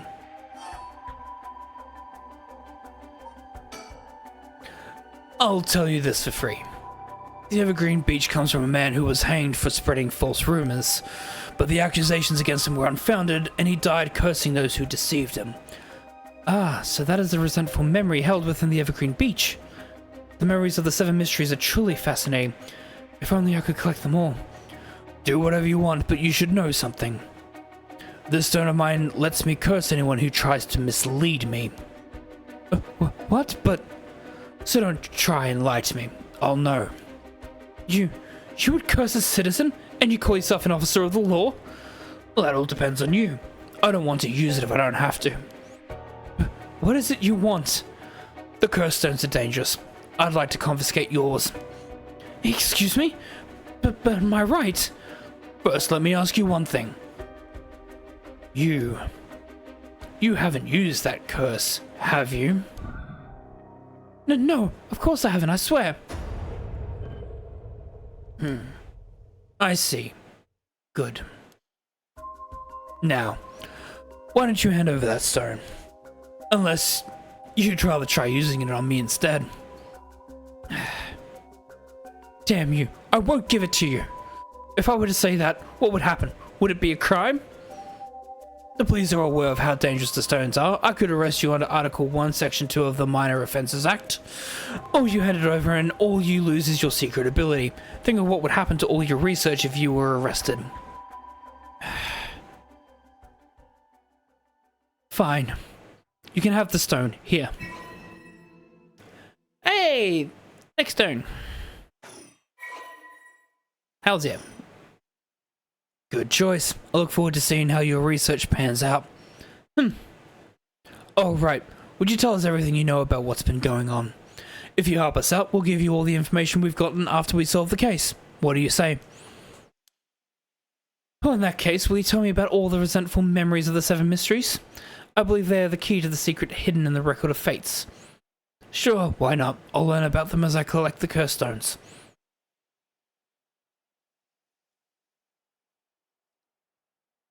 Yeah, there's no sense to lying to him, especially when we found out that he had the Ever-Burning Lantern, because we know what the Ever-Burning Lantern does. But thanks to you, we learned a lot from him. I wonder. The mysteries and rites are all public information. He kept everything he knows about the other curse bearers, and the source of the curses here are hidden. I was hoping to at least give us a clue about how to beat these curses. Oh, I see. Then we should be more aggressive next time. Really make them spit it out. And by we, I mean you. I'm guessing he wants to save this curse. He wouldn't have told us anything, no matter what we asked. But now we know where he hangs out. We can always send someone for him if need be. Right, got it. I was surprised to hear that there are actually 9 of the 7 mysteries, though. Yeah, that's 2 extra curse bearers we have to find. We've confiscated 2, so there are 6 more. They could be anywhere in this town. We have to find them fast or they may start using the curses.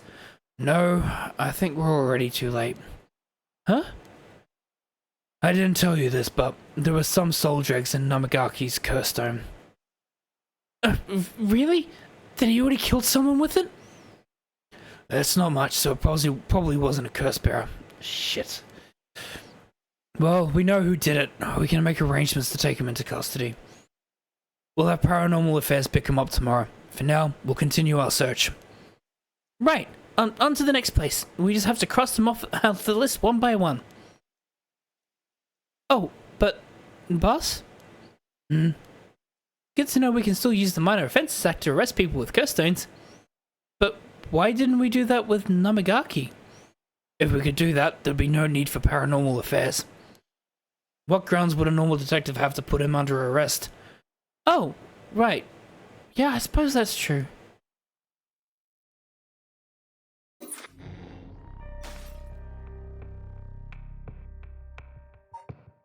Oh, we can't access this yet because we don't have enough information. Interesting. Okay. Well, I think we go to Yako then, because that's the other earliest one. Yako Sakazaki searches for the rite of resurrection, hoping to revive her friend who jumped to her death. To get the information she needs, she meets with her classmate Mio Kurozusu in their classroom at midnight to attempt using a spirit board.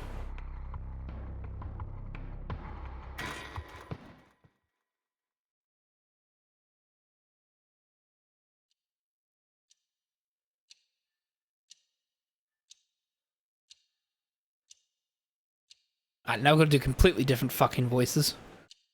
That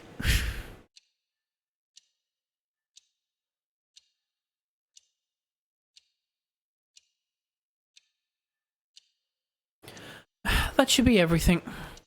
Okay, let's start. You ready for this, Yako? Okay, I'm ready.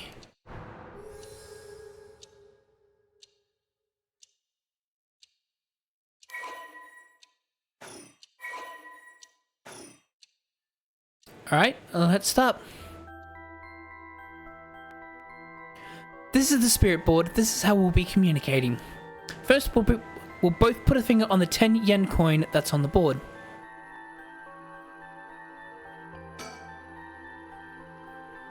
Like this? Just like that. Relax your finger as much as you can. Now for the chant. Repeat what I say, okay? Oh, Spectre of the Spirit Board, please visit us. Your turn.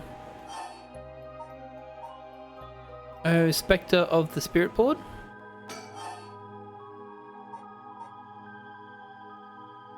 Oop. Please visit us. Spectre of the Spirit Board, Spectre of the Spirit Board, please visit us. Good. Please tell us if you are there.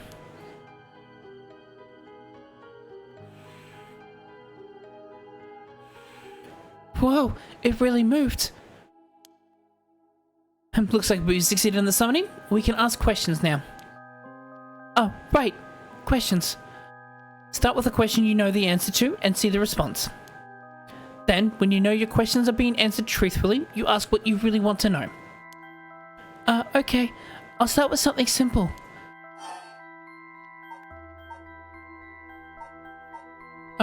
What is my name?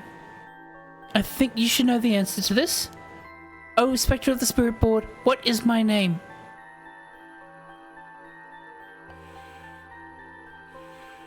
Huh? What's the matter? How strange. No. Huh? It told me no. I bet it means it doesn't know. It may be the Spectre of the Spirit Board, but it doesn't know everything. Is this spirit really the real deal? It's fine. I feel like it's giving me attitude.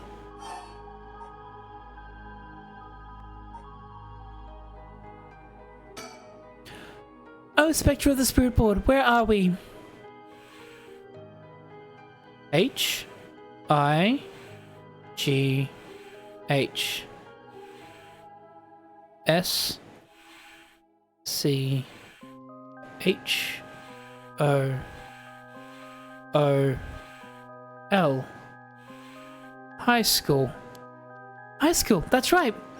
The answers don't need to be very precise. Fine. What is the name of the girl across from me?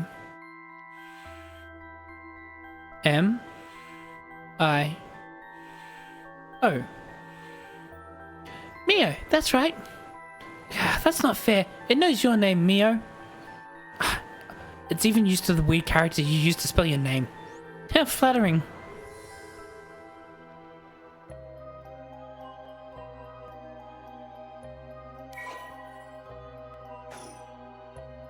I bet. Even the teachers get it wrong all the time. I guess these paranormal beings just tend to take a liking to you. I don't know how I should feel about that.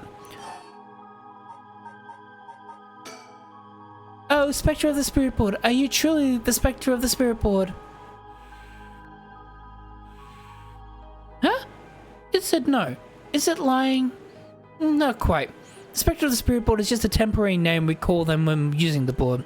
We're actually calling a spirit with a strong tie to this place, or one of the people participating. In other words, a spirit that just happened to be nearby just felt like answering. They don't really think of themselves as a Spectre of the Spirit Board. Oh, really? Feels like some of the mystique has disappeared.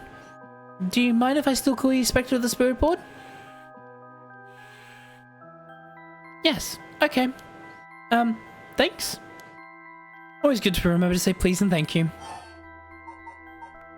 Let's try my name again. I'll ask it again. What is my name? Didn't even hesitate this time. Alright, it's time to try asking serious questions. Yeah. Okay, here we go. I'll be serious now. Yes, please. Oh, Spectre of the Spirit Board, did Michio Shiraishi in our class, who died by committing suicide by jumping 1 week ago, really commit suicide?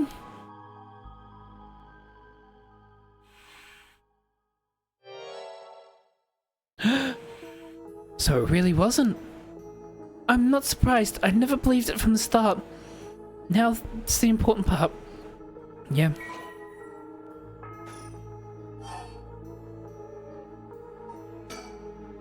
Oh, Spectre of the Spirit Board, did Michio Shiraishi die in an accident? It said yes. So, it was an accident and not a suicide. Michio. Then, did she slip and fall from that apartment building? Huh? She didn't. What do you mean? Michio didn't die falling from the apartment building? No way. If that were true, then why was she lying on the ground like that in the back alley of the apartment building? It was an accident but not a fall. Oh, Spectre of the Spirit Board, what happened to Michio on that day?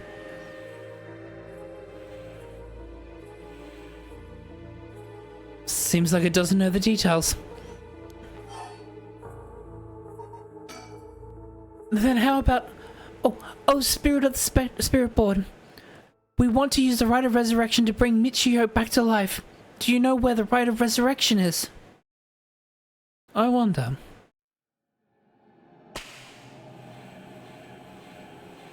Huh? Jesus Christ. Okay. Fuck. Ow. But what is this? This is not, I'm scared, Mio. Calm down. You can't let go before it's over. Such a deep sorrow of resentful memories flowing into my mind. Oh, it's the Fool's Procession. Kill them. Kill them. Those who hear the sound. Kill them all. You've acquired the power of the Curse Stone, the Fool's Procession. You can use it to kill those who hear the sound produced by the curse echo for more than 30 seconds. The effect will be negated if you are seen in that time. Press the Use Curse button to produce the sound.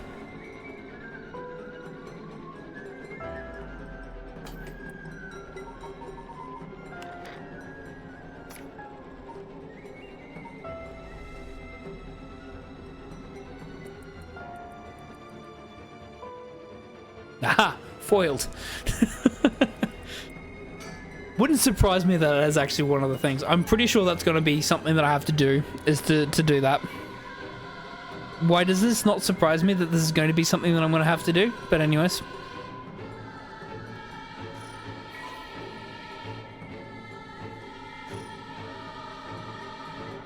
A murderous impulse seeps into my soul like thick black tar.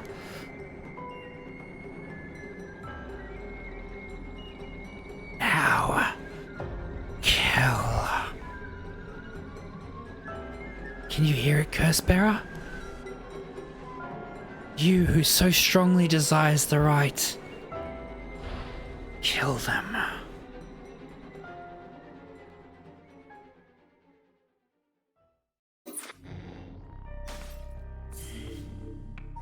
Okay. Well, the information they gained from the spirit board suggests that Michio's death was not a suicide. When they continue to press the spirit board for the location of the Rite of Resurrection, a curse echo suddenly appears.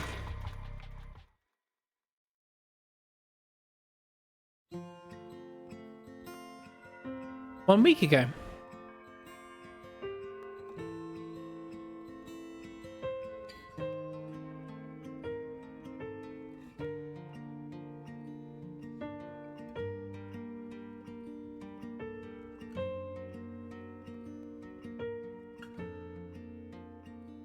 Hey, did you hear? Someone from our school committed suicide.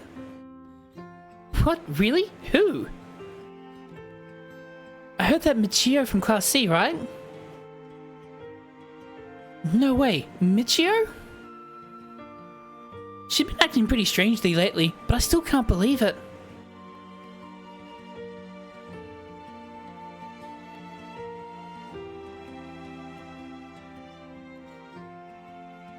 Did you know? I heard Michio's mum remarried last year.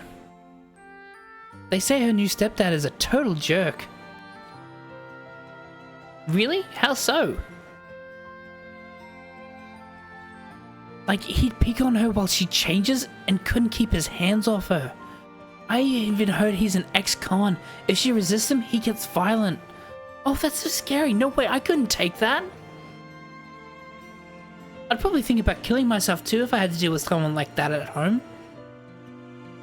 By the way, for those who are not aware, this obviously has very, very dark themes. We are talking about the occult and death and stuff constantly. Did you hear about the suicides in the news? By the way, isn't there a girl who transferred into Class C recently? Oh, I heard about her. She's gloomy, doesn't stand out much. Did you know that the school was at before she transferred also had a suicide? What? For real? That seems like kind of fishy.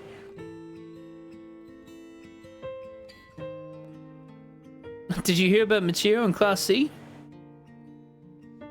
Yeah, she seemed like the stereotypical honors student in her first year, but she stopped showing up to class and her grades started dropping after her third semester. So she offed herself because her grades were bad? No fair. Just thinking about practice tests makes me want to die too. All anyone cares about is test scores and grades.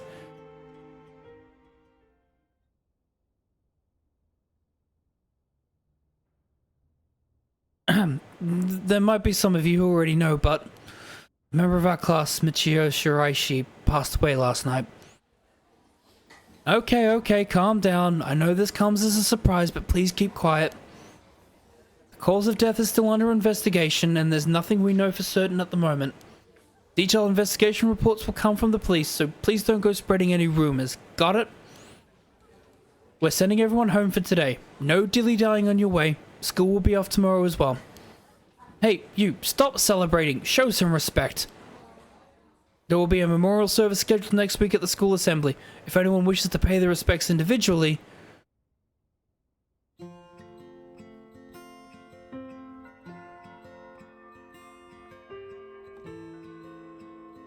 Yaku? Sorry to bug you. It's just, you seem a little different from your usual self. I hope I'm not being a nosy.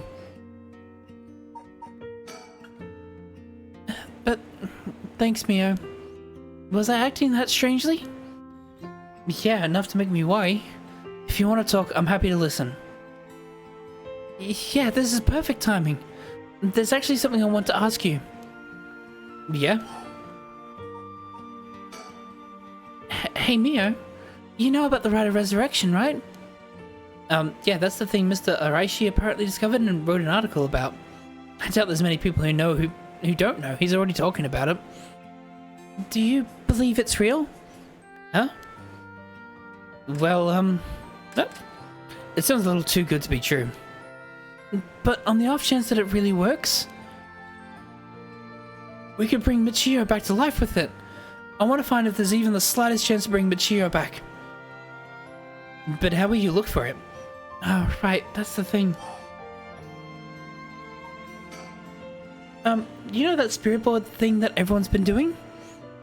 Where you summon a spirit and ask it whatever you want? Yeah, I know of it.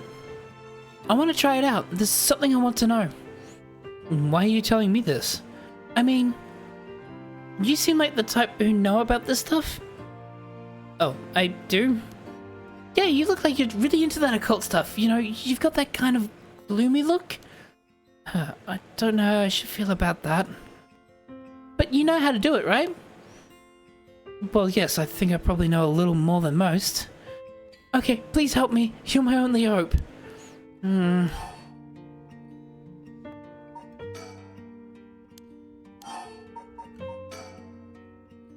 Michiyo, she... I wonder why she had to die. She didn't leave a note or anything, but they announced that it was a suicide. No, that can't be right. She would never kill herself. Michiyo was so happy and always looked on the bright side of things. She loved coming to school. I know she was going through some hard times, but for her to kill herself? I never got a chance to speak with her. She was often absent from school, and when she did come in, she looked depressed. You're right. And that's why everyone was so willing to accept that she committed suicide. They acted like they cared, but all they did was gossip about it. They put together little pieces of information and spread rumors like it's the truth. Isn't that terrible? Yes, it is. I've heard some that were really awful. In the end, the only reason they're able to say stuff like that is because they aren't personally involved. It's true that she didn't get along with her new stepdad and that her grades went down, but to say things like, how sad, no wonder she killed herself, how dare they? She always told me she was okay whenever I talked with her because I was worried. She would have told me if there was something bothering her so badly she'd kill herself over it.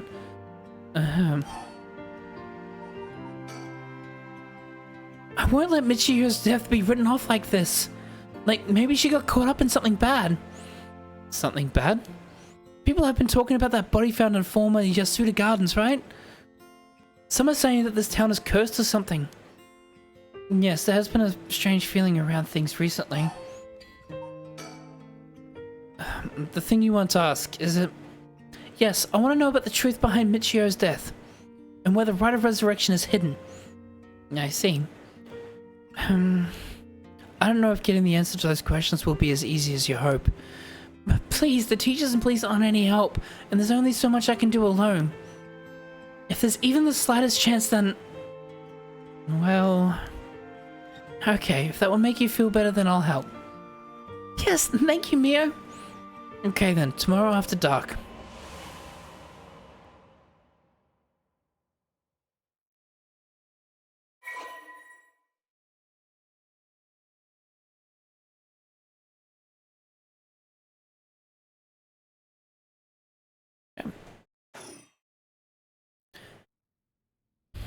Well, we're at midnight.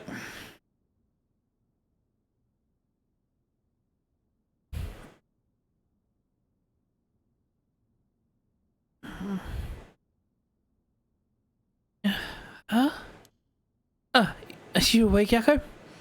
Yeah, what happened? You can't remember? Let's see.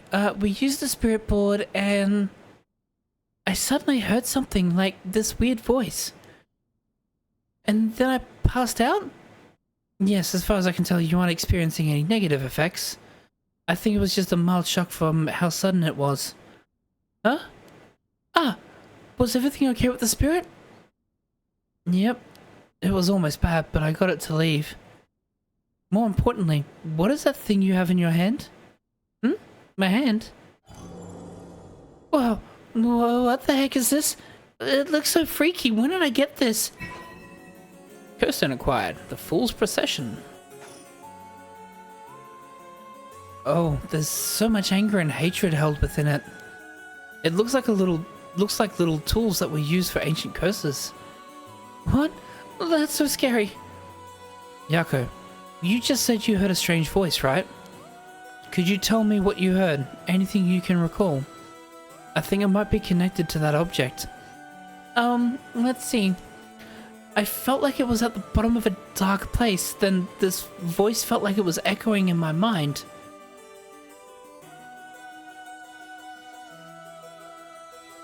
After that, it just kept shouting, "Kill them." I see, thank you. Yako, I think you may have exactly what you need in order to use the Rite of Resurrection. A curse with the power to take people's lives and turn them into soul dregs. What, you mean this is a real curse? I know I said I wanted to use the Rite of Resurrection to bring back Michio, but why? Why me? It makes no sense. Yako, please calm down and listen.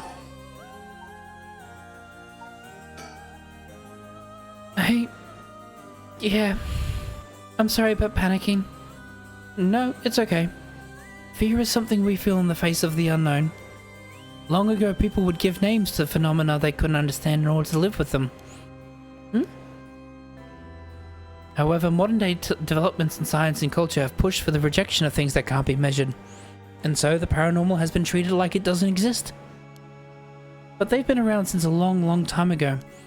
If you just understand, you can see that there's nothing to be afraid of. First, calming down is the most important. Accept reality for what it is. I only really gave this stuff a shot because it was popular, but...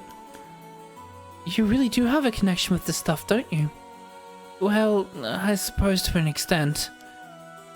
Hey, Mio, what do I do? Where do I start? Am I cursed? Am I going to die? No, it's okay. I'll take care of the curse. That's why I'm here in the first place. What? Trust me. I'll take care of things, and it'll be alright. Thanks. I was the one who dragged you along to do the spirit board. It's fine. You're desperate to find a way to try and help your friend. But spirit boards are dangerous. You have to take them seriously. So I'm glad you invited me. Alright, let's review everything we've learned so far and think of how to move forward. Okay.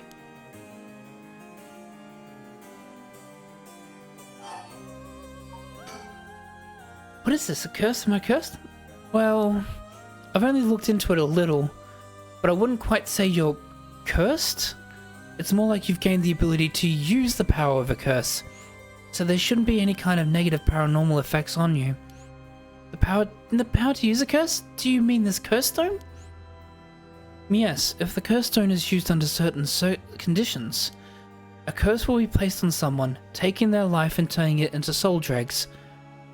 Soul dregs are said to be required to enact the Rite of Resurrection.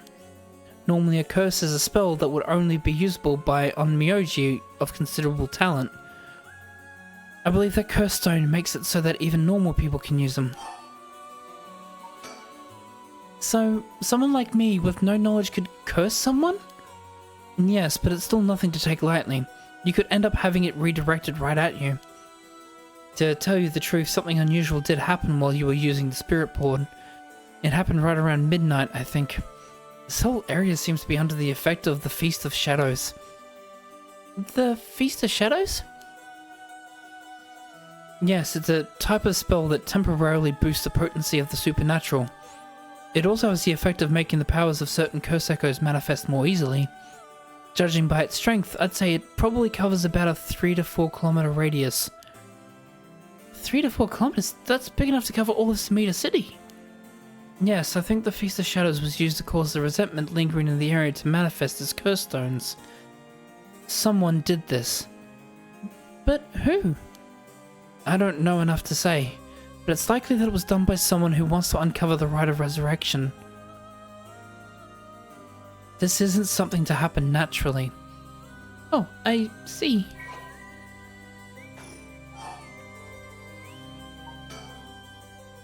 A curse stone's power can only be used in this area under the influence of the Feast of Shadows. The effect also only appears after the sun has set. By setting a limit on when they can be used, the curses are strengthened. So the curses can't be used outside this area or during the day? Correct. But speaking of limits, to actually use a curse to kill someone, it seems there are conditions that need to be met. Conditions? You mean like how my curse echo needs someone to listen to the sound it makes for 30 seconds? To be honest, I don't really understand it. Like, how do I even summon the curse echo or make the sound? Do I just, like, will it? Do you mind if I try? Stop. You shouldn't be using curses so willy-nilly. Even if there are conditions that have to be met, the power to kill someone without leaving behind evidence is dangerous enough. In that sense, maybe you really have been cursed.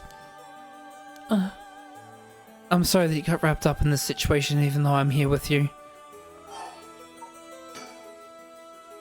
That curse stone, I think whoever holds it becomes a curse bearer. It would probably be best for me to hold on to it, but then I'd feel bad about forcing it onto you. No, I sense a powerful force rejecting me. I don't think I'd be able to take it. Really? Why? If we tried separating it from you, the curse may trigger. That's how bad I sense it wants to stay with you.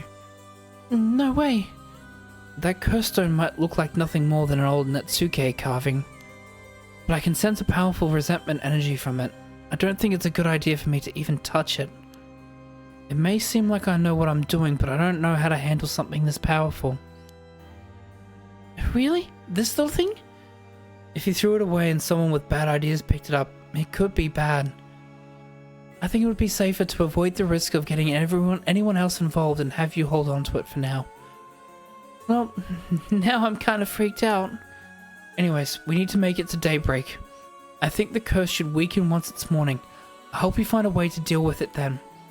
Okay. So there are two things you should remember. First, do not fulfill the conditions while it's night. Second, should you happen to fulfill the conditions, don't use the curse. Right. The mysterious voice said the curse stone is called the Fool's Procession, right? Yeah, that's from the Seven Mysteries of Honjo, right? Our school is said to be connected with a story with the same name, one of the mysteries. Right, I don't think it's a coincidence. This is just a guess, but it's possible that you were chosen because it could fill your desire for the rite of resurrection. If this is a curse of the Seven Mysteries of Honjo, then it's possible that there are others who received curses associated with the other mysteries. Yeah, that voice also said that there were other curse bearers or whatever you call them. Not only that, apparently he can get a lot of soul dregs by killing a curse bearer. Right, that's certainly not good. Even if we have no intention of killing others with the curse, there's a chance you may be targeted if other curse bearers find us. We have to avoid anyone who has another of the curses. That means we should avoid people at night as much as possible.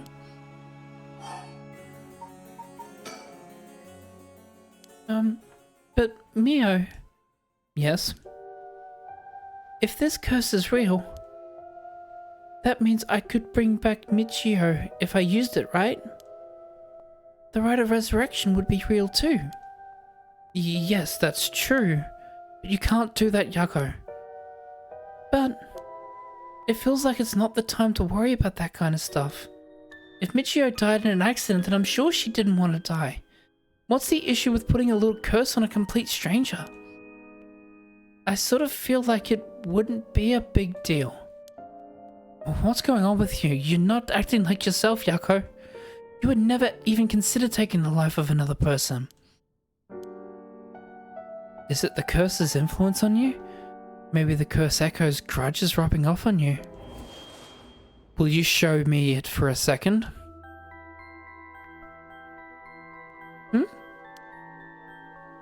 Is there something inside it? stop! Miyako? I'm sorry. But it's like, I just suddenly really didn't want you to touch it. I understand. I'm sorry. But you need to give up on the rite of resurrection. What? Because that's the real curse. Using resurrection as a law, it tempts curse bearers into using their curses. You have to resist it. Don't let yourself be deceived by some curse. But Michio could...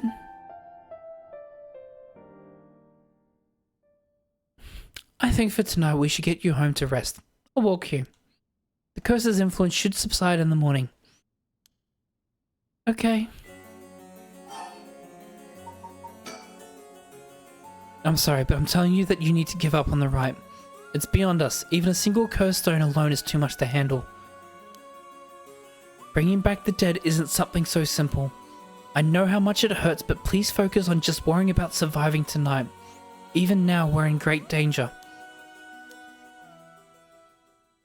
Okay, let's get going then, shall we? We'll take the same route as we took to get here. Right.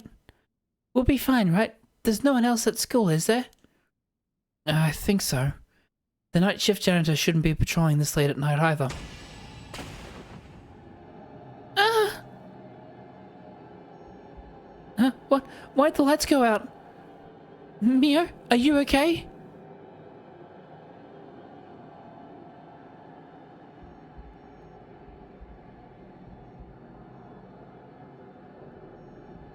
Mio?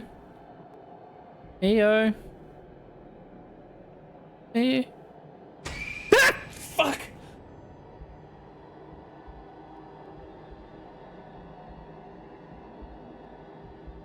Motherfucker! I don't like these jump scares. Please make them stop.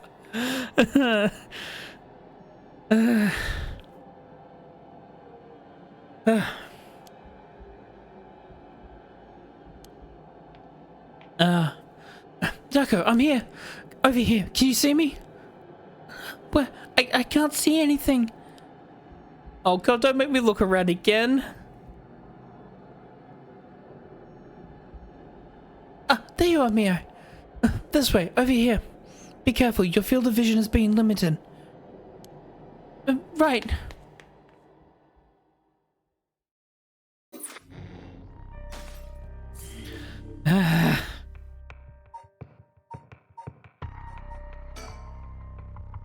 After Yako acquires the Curse of the Fool's Procession, Mio tries to persuade her to give up on going after the Rite of Resurrection.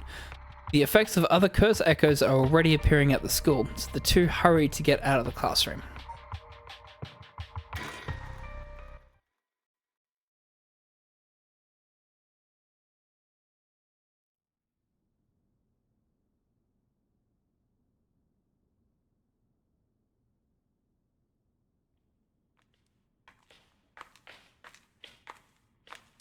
Hey, Mio, what was that just now? Oh. Thank you, Seribot. Could it be another curse echo different from mine? I think so, yes. We may have been discovered by another curse bearer. Oh. What's wrong? Shh. Someone's there, in that classroom.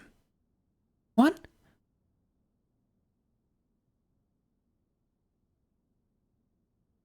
Something moved inside. Well...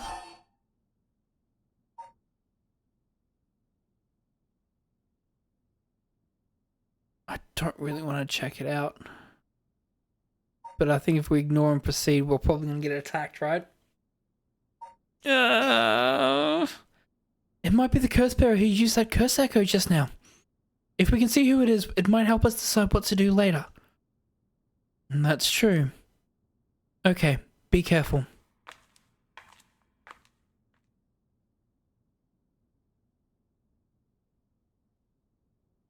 Well, can you see anything? Try and get a look around. I don't want to look around. Why did I agree to do this? No, I don't like this. Oh, and there's no music either. Oh. I don't like this. Oh, okay. Okay, it's just people talking. Okay. Whew. Huh? Is that our homeroom teacher, Mr. Janucci? And the person with him is Hitomi from Class A. What? Oh my, what's going on here? That bastard! He's at it again. I have to kill him. I won't let him get away with this. What? The curse. I could kill him with it. No, Yako, you can't use the curse stone. What's gotten into you? Resist it. Who's there? Someone there. Ah, this is bad. We have to go before they see us. I wasn't fucking using the curse stone. Are you kidding me? We didn't have 30 seconds. I'm not that daft. It seems like they're not coming after us. Let's hope they didn't see our faces. But Yako, what came over you all of a sudden? Thanks for stopping me. It's like this uncontrollable rage suddenly welled up inside me. I wonder what's gotten into me. I can barely even remember what happened. I'm really sorry. I do think it's partly the curse's influence on you, but we certainly saw something shocking. My heart's still pounding. I'm a little surprised you know Hitomi from Class A. She tends to stand out a lot. Gotcha. Well, she certainly does dress like a delinquent, though she barely shows up at school. But could Mr. Janucci or Hitomi really be a curse bearer? Oh, there's a curse. Oh, I don't like it. I don't know, but we should be careful just in case. Yako? Hmm? When I give the signal, run. Go straight for the entrance. Don't look back, no matter what. Huh? Why? Did something happen? Something happened, didn't it? What about you, Mio? I'll be fine. We'll meet up outside the school gates. If I'm not there in 10 minutes, go straight home, okay? Okay, go! Right! Don't look back, don't look back, don't look back! Oh, that was a scream.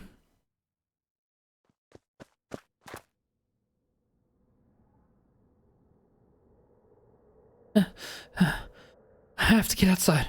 Let's see, let's get to the gates. I'll go by the gym man.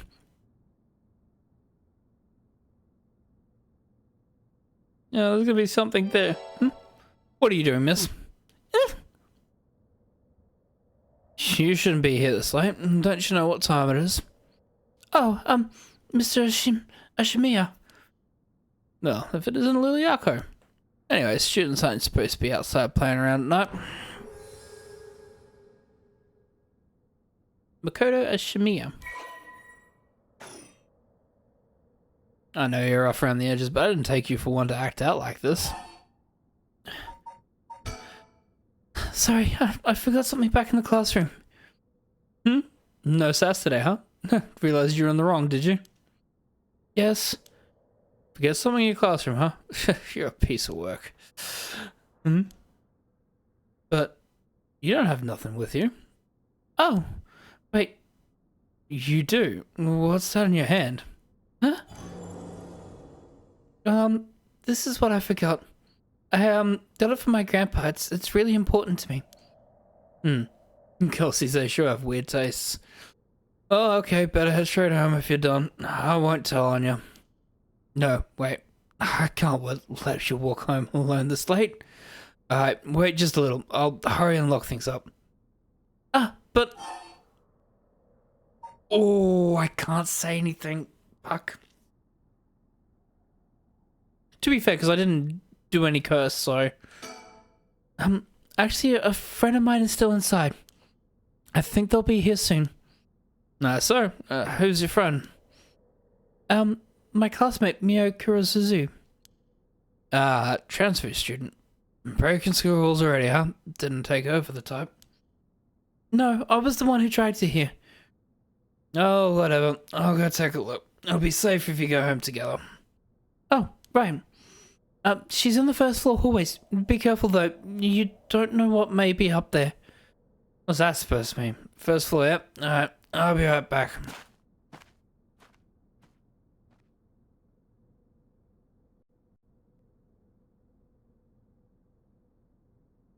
Uh-oh.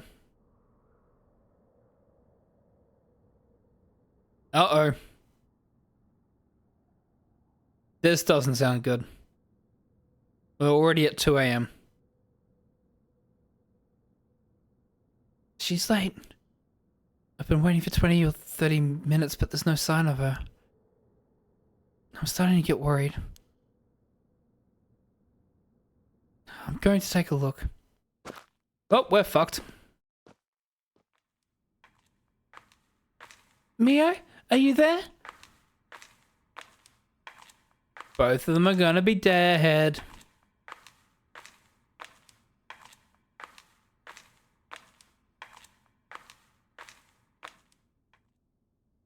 Oh, this is not good. Huh? Oh.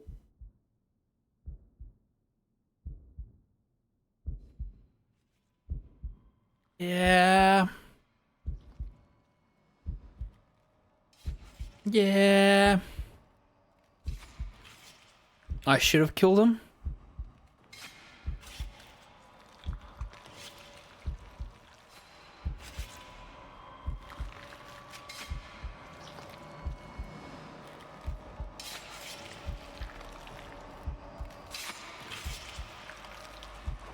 Well, we're dead.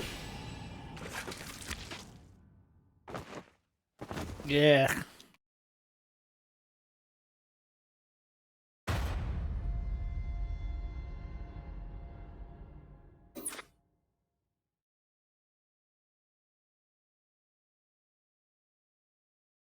Uh,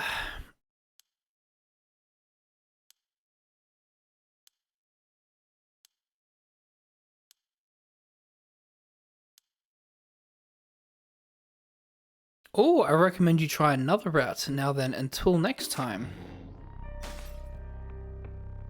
oh.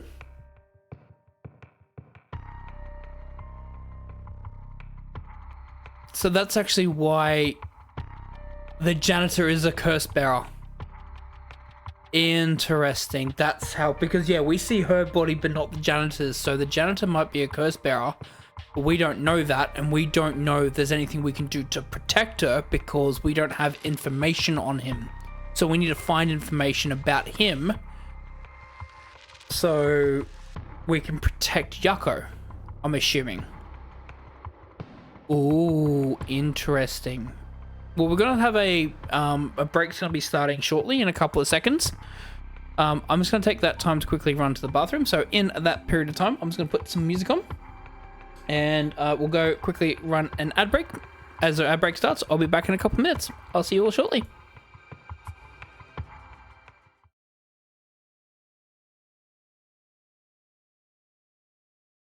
Need to get rid of that sign that says "Be right back." There we go.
Alrighty, I am back. The ad break is going to end shortly, so we'll get stuck back into it.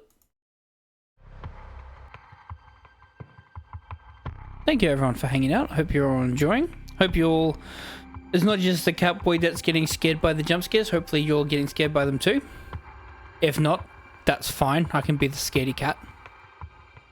Makes sense. So now we're going to be Haru Shigema. So when the son of Harue, I'm assuming it's Harue because Haru is without the E, so it's Harue Shigema was kidnapped. A botched investigation by the police resulted in the child's murder. 1 year later, Harue has hired a private investigator to help resolve the unsettled case. Late at night, while speaking to the detective at her home, something strange suddenly appears. Alright, 2 new voices. Well, one I had previously. Because I did this voice previously. Ah.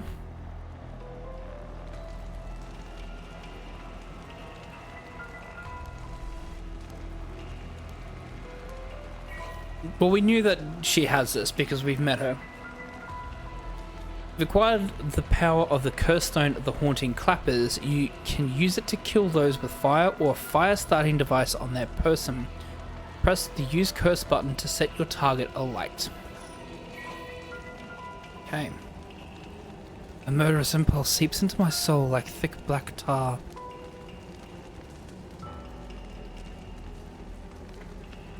Now, kill. Can you hear it, curse bearer? You who so strongly desires the right. Kill them.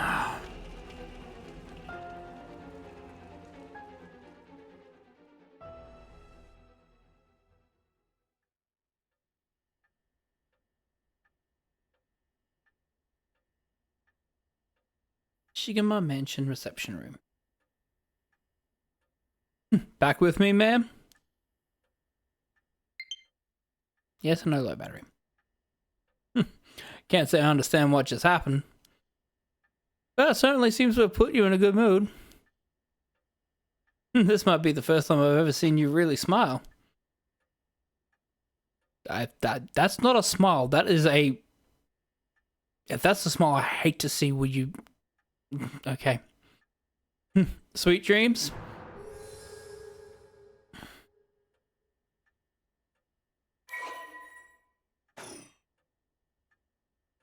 No. Not dreams. Sounds like something I might want to hear about.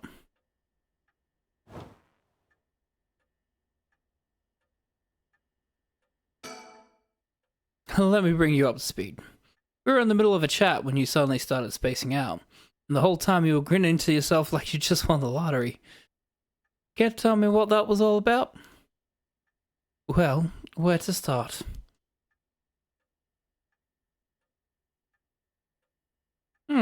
Interesting. Very interesting. So the haunting clappers curse echo appeared out of nowhere. Told you how to perform the rite of resurrection, gave you the curse you'll need to do it. Have I got that right? That's right. So it's all real. Honestly, I still find it hard to believe. But I guess I have to now. I saw that curse stone appear in your hand myself. It looked like it popped clean out of thin air. With evidence that clear, there's no denying that there's some new supernatural force at work.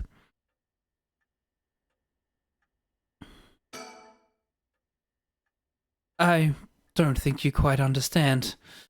Oh? This isn't about evidence, and it isn't about belief. It's more than that.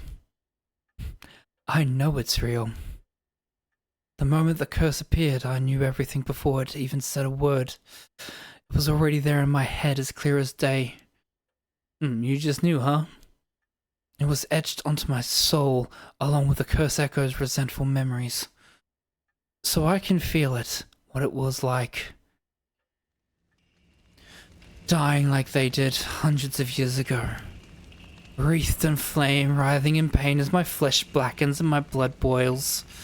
I can feel it. All the agony, all the rage. It fills me with bloodlust. I think I need to kill someone. Anyone will do, just as long as they're carrying fire.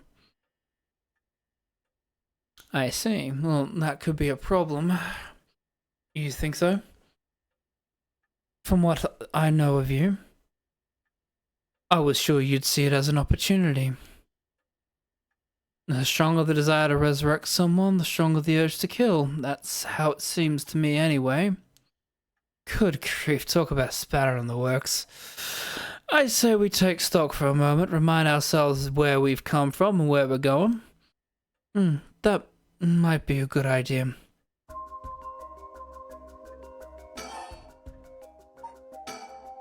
Well, that's what you hired me for, ma'am, but to look into your son's kidnapping last year. To uncover the truth behind the abduction and murder of Shuichi Shigema. Oh, yes, I remember. They never did find the one who did it. That's what I'm here about today, in fact. Kind of you to let me drop by so late, by the way. I've been turning over every last stone, and I've come up with a grand total of... one lead. So you said. As far as the police are concerned, it's a cold case, but I've managed to make some headway. I remember, you were just about to tell me.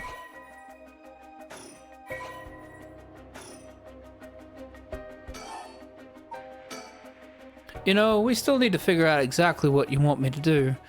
Tell you what, why don't I tell you what I've found and then we can make a decision. Alright.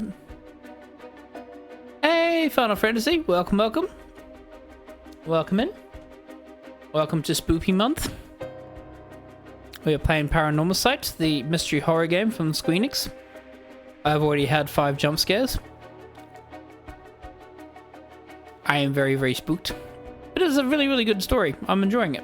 How have you been? How was your weekend? Apologies for the bad voice acting as well. As always, whenever I do things like this. You know, we still need to figure out exactly what you want me to do. We've already done that one. I suppose there's not much point going over the kidnapping itself. No, I'm very familiar. Then I'll leave things for the files to cover and just confirm a few things about the case. Police trace the culprit's calls back to, let's see here. Northern Oyoko River here in Smita City. That's quite a wide area.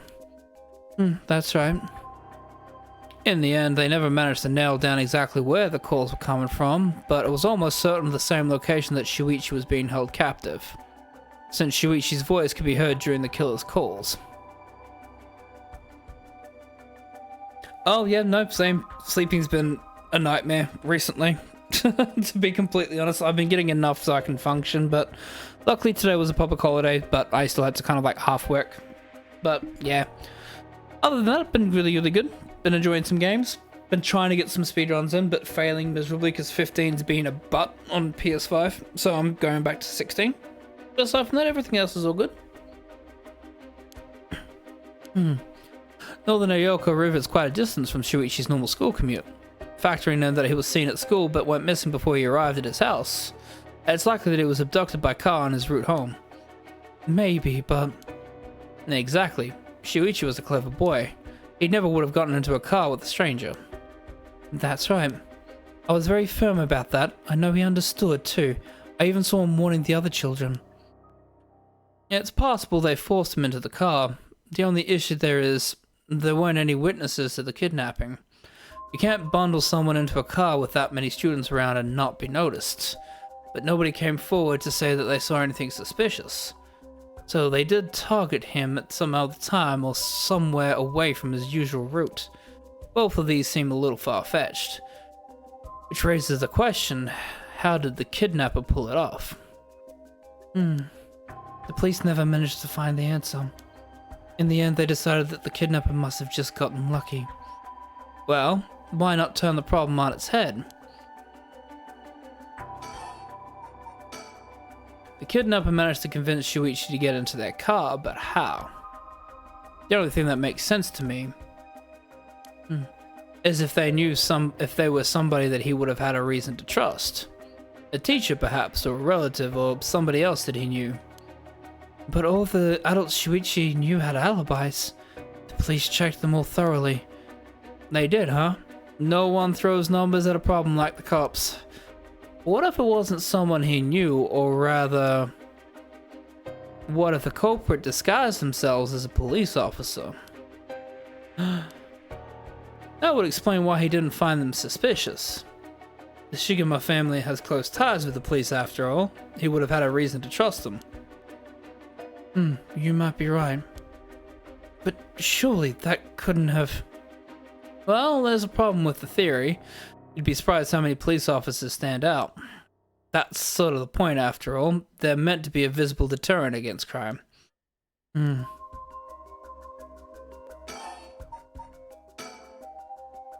But here's another interesting little bit of trivia I happen to know. When you ask people to imagine someone suspicious, nobody pictures women or children. Even kids who've been warned about stranger danger often subconsciously expect that danger to look like an adult man. Besides, Shuichi wasn't the sort of boy who wanted to be a police officer when he grew up. He must have had a very strong sense of right and wrong. That's right. Wait, surely you can't mean...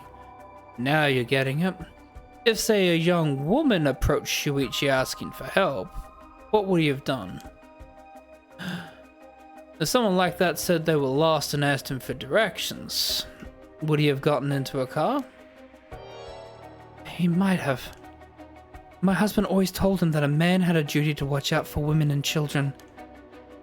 You could certainly argue that kind of attitude is outdated nowadays, but if Shuichi believed it, then we might have something here. Then you think the culprit was a young woman?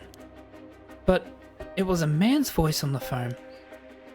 She might have been an accomplice, or maybe she didn't even realize she was being used. If anything, that would explain why she hasn't come forward. She herself might not realize she had anything to do with the case.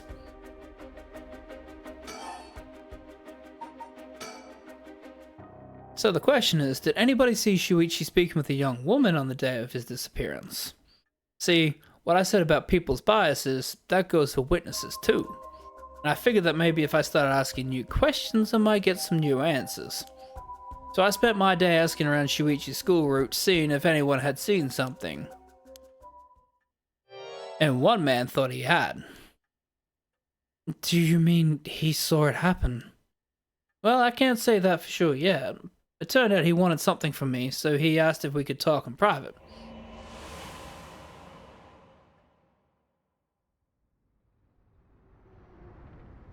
Several hours earlier. Alright, this should do. There's no one around. We can speak in confidence. Excuse me, what was your name again? Jonichi. Got it. Well, Jonichi, I'm all ears. Just so we're on the same page, you're a private detective investigating Shuichi Shigema's kidnapping. Do I have that right? No, of course. What else do I look like? How should I know what a private detective looks like? Oh, forget it. Look, I'll tell you straight. My life is in danger. I need your help. You'll excuse me if that caught me a little off guard. Let me ask you straight. Who is trying to kill you? A student called Michio Shiraishi. Interesting. A schoolgirl, eh? Sounds like you've been naughty. It's nothing like that. That girl, she's a murderer. I'm the only one who knows, but I saw what she did. Michio Shiraishi. I saw her kidnap Shuichi Shigema. Come again? I saw her talk to him on the street and lead him away. I didn't think much of it at the time, but then he went missing. She murdered him, I'm sure of it, or at least she's got something to do with it. That's what you're here for, isn't it? You can't let her get to me. Oh, if that's true, you've been sitting on some valuable information. Why didn't you tell anybody?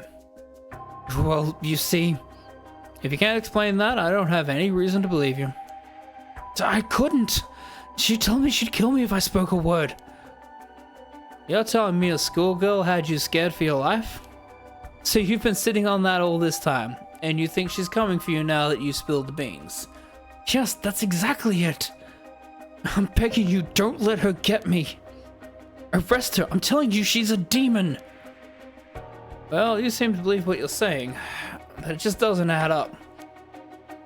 How could a schoolgirl have a fully grown man so terrified? You don't know what she can do. She'll curse me. Curse you? I'm sorry, but you're losing me here. It's true. Her house, it's... Oh, forget it. Why do I even bother? You seem dubious enough to believe me, but I should have known you'd never understand. Enough. I'll find someone else to help me. Hey. Now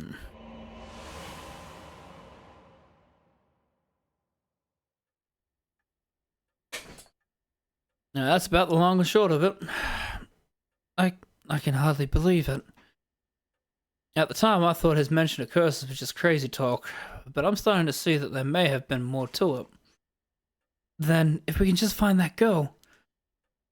Curse or no curse, if she was with Shuichi on the day of the kidnapping, then there's a good chance she knows something. On top of that, I did some digging on the man I spoke to. His full name is Kohei Jonichi. He's a teacher at Kamagata High School here in Sumida. A teacher? Then this schoolgirl's... is one of his students? I think that's very likely.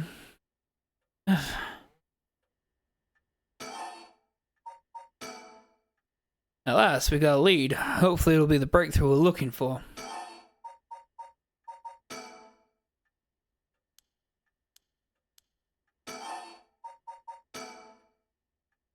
The Rite of Resurrection, huh? I read about that in an occult magazine the other day. Apparently some old book showed up recently with all the gory details. And they say that the rite can be found somewhere in Honjo. I remember the first time you told me about that. It felt like my prayers had been heard. Like I had hope, real hope for the first time. Ever since that awful day, I've wondered. What if I hadn't sent him to school? What if I had just paid the ransom? Then a day goes by when I don't think that if I'd done something differently, Shuichi would still be alive. Can't blame yourself, ma'am. It was the culprit's fault, not yours. Though I know it won't help any. Grief's funny like that. I'm guessing that's why you're after the right. Guess I didn't need to ask. It's written all over your face. I can tell how much he meant to you. But, and this is a big but, if this ride is the real deal, using it will mean killing someone and stealing their soul. Is that a problem? If it comes to that, I'm afraid I'll have to stop you. Oh, well that's a shame. A shame, huh? That's all? I'd thought if I'm going to be competing with other curse bearers, then your detective skills might come in useful. You realize you're talking about ending someone's life, right? Don't you see an issue with that? I think any parent in my position would happily kill for a chance like this. Is that so, is it? Dear oh dear, what have I gotten myself into? If it makes you uncomfortable, then you won't have to get any blood on your hands yourself. I don't need you to kill the other curse bearers, I only need you to find them. I won't be party to murder, ma'am, not even for a client.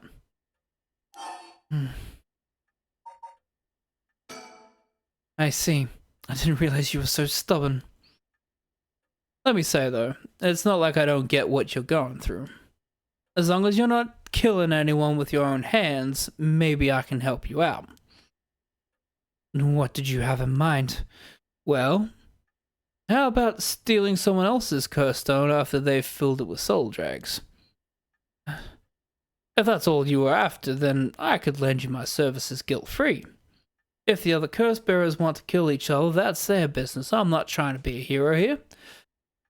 I guess there's no guarantee a stolen curse stone will work, but we can worry about that later. Well then, I suppose we have a deal.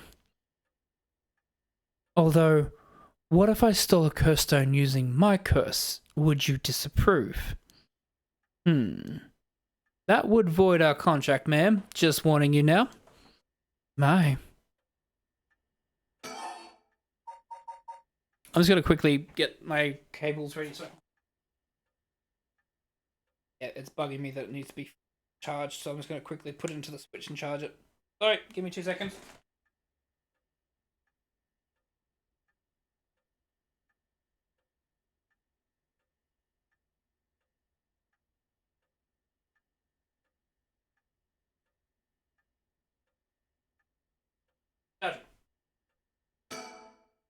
before we go any further, why don't you tell me about that curse of yours? The haunting clap as well. So that's one of the Seven Mysteries of Honjo, if I remember correctly. That's right. The original story did happen somewhere near here, I think. I'm sure I remember hearing that. In that case, my money would be on all the curse bearers being somewhere here in Honjo. Our first move should be to narrow them down. Some of them are bound to try and come for you first, so we'll need to be ready. The curse makes their bearers more willing to kill, so an attack could come from anywhere. That sounds sensible. And if I remember correctly, your hunting kappas can set people on fire, but only if they have a naked flame or a lighter on their person, is that right? That's right.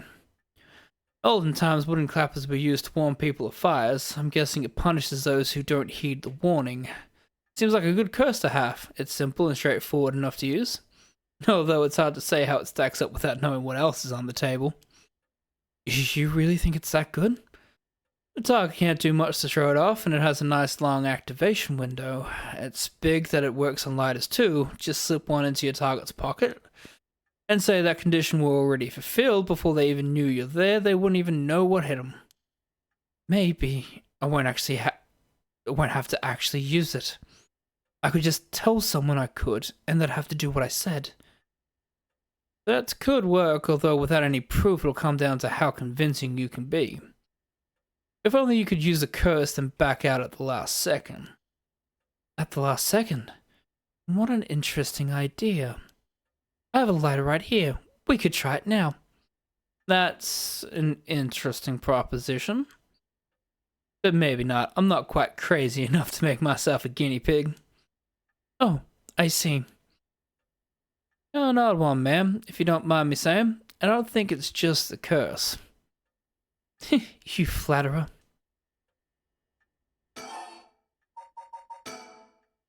As for what we do next, first of all, I think you should stay indoors. Try not to do anything spontaneous or outside of your normal routine. Right then, have you decided on what you want me working on?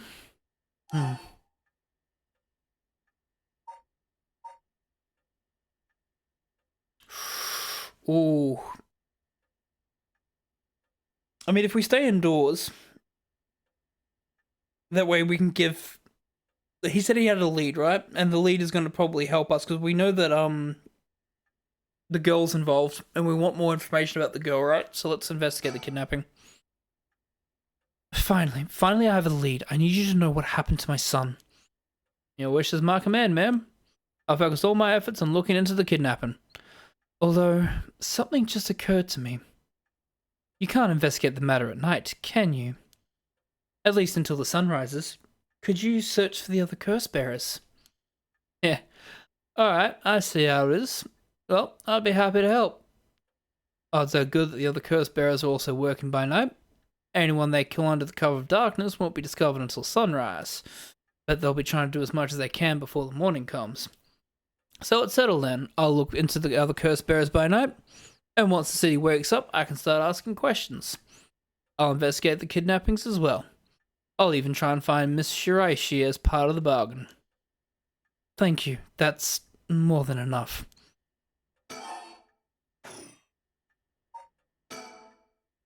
My heart's still racing. This is it. My chance. At long last. Private investigator at home? A friend told me about him. They said he's not very well known, but he's good at what he does. When I first visited his office in Oda City and saw how he dressed, I could hardly believe he was a detective. But after talking to him for a while, I changed my mind. He says some strange things at times, but he seems like the reliable sort.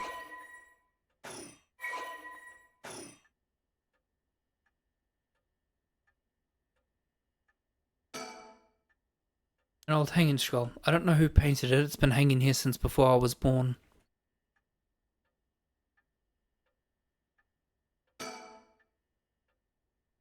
Well, I'll be damned. Is that what I think it is? Goodness, you made me jump. It's just a silly little sticker my son got from somewhere or other. He put it up just before... Well, you know what happened. I still can't bring myself to take it down. Oh, let me have a closer look. I knew it. It's Head Hencho from way back in set number 1. This is a real collector's item. Excuse me? Don't tell me you've never heard of the Mockingbirds. The what? They're the hottest new craze. Cute little birds dressed up like rough and tumble delinquents. I've never heard of them, but this certainly seems to matter to you. Well, the best part is nobody knows who made them. They just started showing up around town, and soon enough they'd won everybody's heart. Story goes that they're made of some anonymous artist who covertly leaves them behind in specific locations. No one knows when or where they'll show up next. They're basically an urban legend of sorts. To think one would turn up here of all places. This is a good sign, I'm sure of it. Oh, well, that's nice. Mockingbird number 1 discovered. Hells yeah.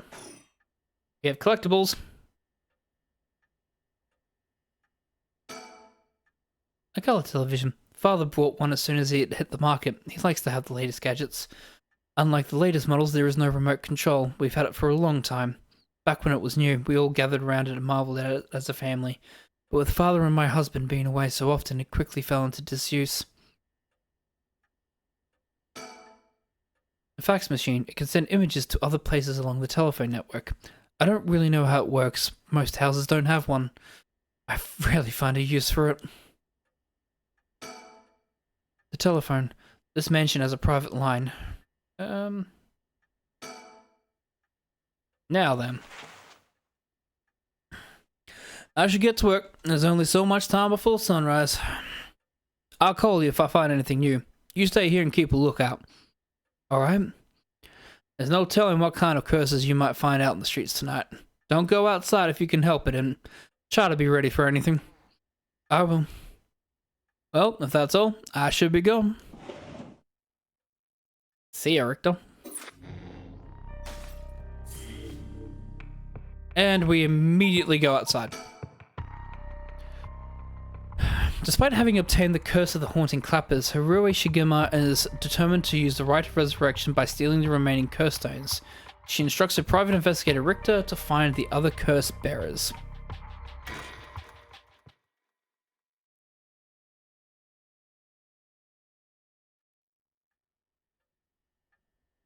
We might do this 1 AM and then we might finish up because we're already like 4.5 hours in. We'll see how long this goes. It's been almost an hour since Richter left. He promised he'd call me if anything happened. But he hasn't. So all I can do is wait. And wait.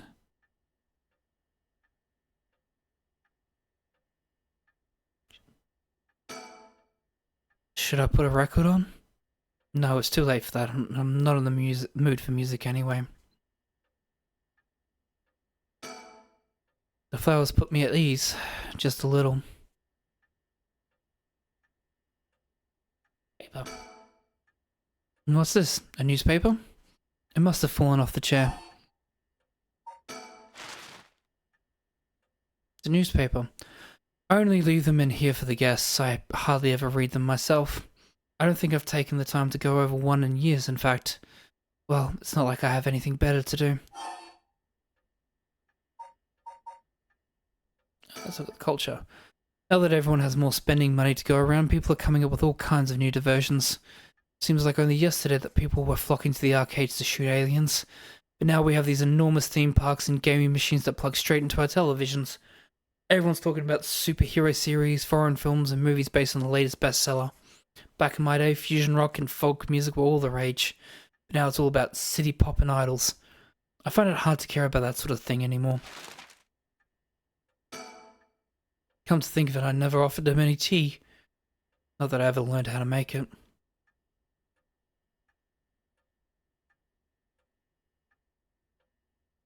I'm just waiting for the fucking jump scare. I'm waiting for Richter to contact me, but he hasn't. The ticking seems so loud. It just goes to show how quiet it is. It is! It's fucking quiet! Oh, there's gonna be a jump scare. I know there is. There's nothing on at this hour. I see no point in turning it on. I know it's dangerous to go out, but I just can't sit here and let this opportunity pass me by. I have to look for her. For Michiru Shiraishi. But first, I need to find more soul drags.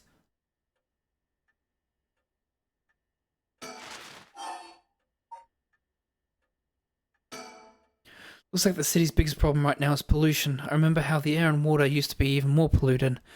The river was covered in scum from all the sewage and industrial waste, and it stank so badly it made my eyes water. Eventually, people started getting sick, and it couldn't be ignored anymore. Fortunately, it's gotten better since then.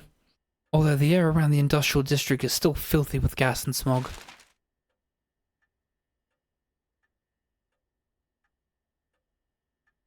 Go outside, or maybe can I call?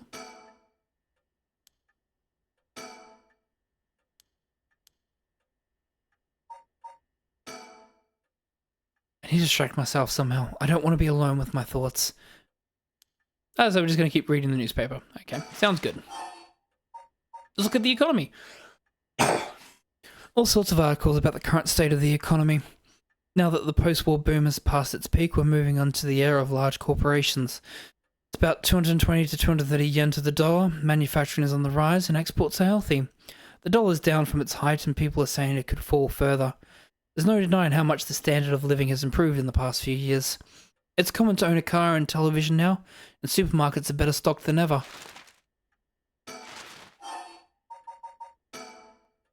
Everyone attends high school now, even girls. Universal education policy, they call it. The country's gotten rich enough that every child can go to school. Education is the backbone of modern society. If you want to work for a good company, you have to get into a good university. With more people in the running than ever, the competition to get into those universities has gotten fierce though. This new generation is rebelling. Schoolyard violence and delinquency are on the rise. But my boy was too sensible to get mixed up in any of that. I don't want to read anymore. It only reminds me of him.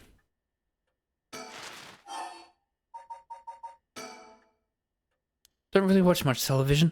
It feels as if all the information in the world gets passed through that little black box. But father stopped them from reporting on the kidnapping back when it happened. I was glad about that. Less fuss. Although with everyone flocking to the city, land prices are skyrocketing nowadays. Most people can only dream of home ownership. The city centre is going to be nothing but apartments before long.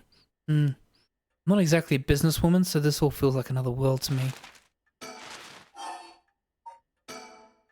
If there's one thing Honjo never wants for, it's horrific crimes. They found a police officer dead in a local park just the other day. A lot of my family are in the police. I hope it wasn't anybody I knew. I don't read the news anymore. Not since last year. It brings back bad memories. Try again. Suicide at local high school. Oh, I remember that. A high school girl jumped off the roof about a week ago. She was bullied, I think, or maybe it was something about exam pressure. What? But... no, this can't be right. Her name. Michio Shiraishi from Kamagata High School. It can't be. Michio Shiraishi, the same girl who witnessed my son's kidnapping, committed suicide last week? But that means... Mr. Janucci was terrified of someone who already died. Is that what he meant by a curse? I can't work this out on my own. Maybe Richter will know. Why won't he call? Oh, I haven't lifted off the hook, have I?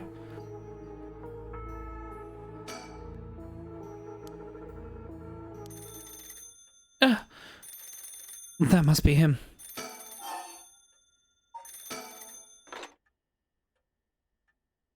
Hello, Shimagawa residence. Shigama residence, sorry.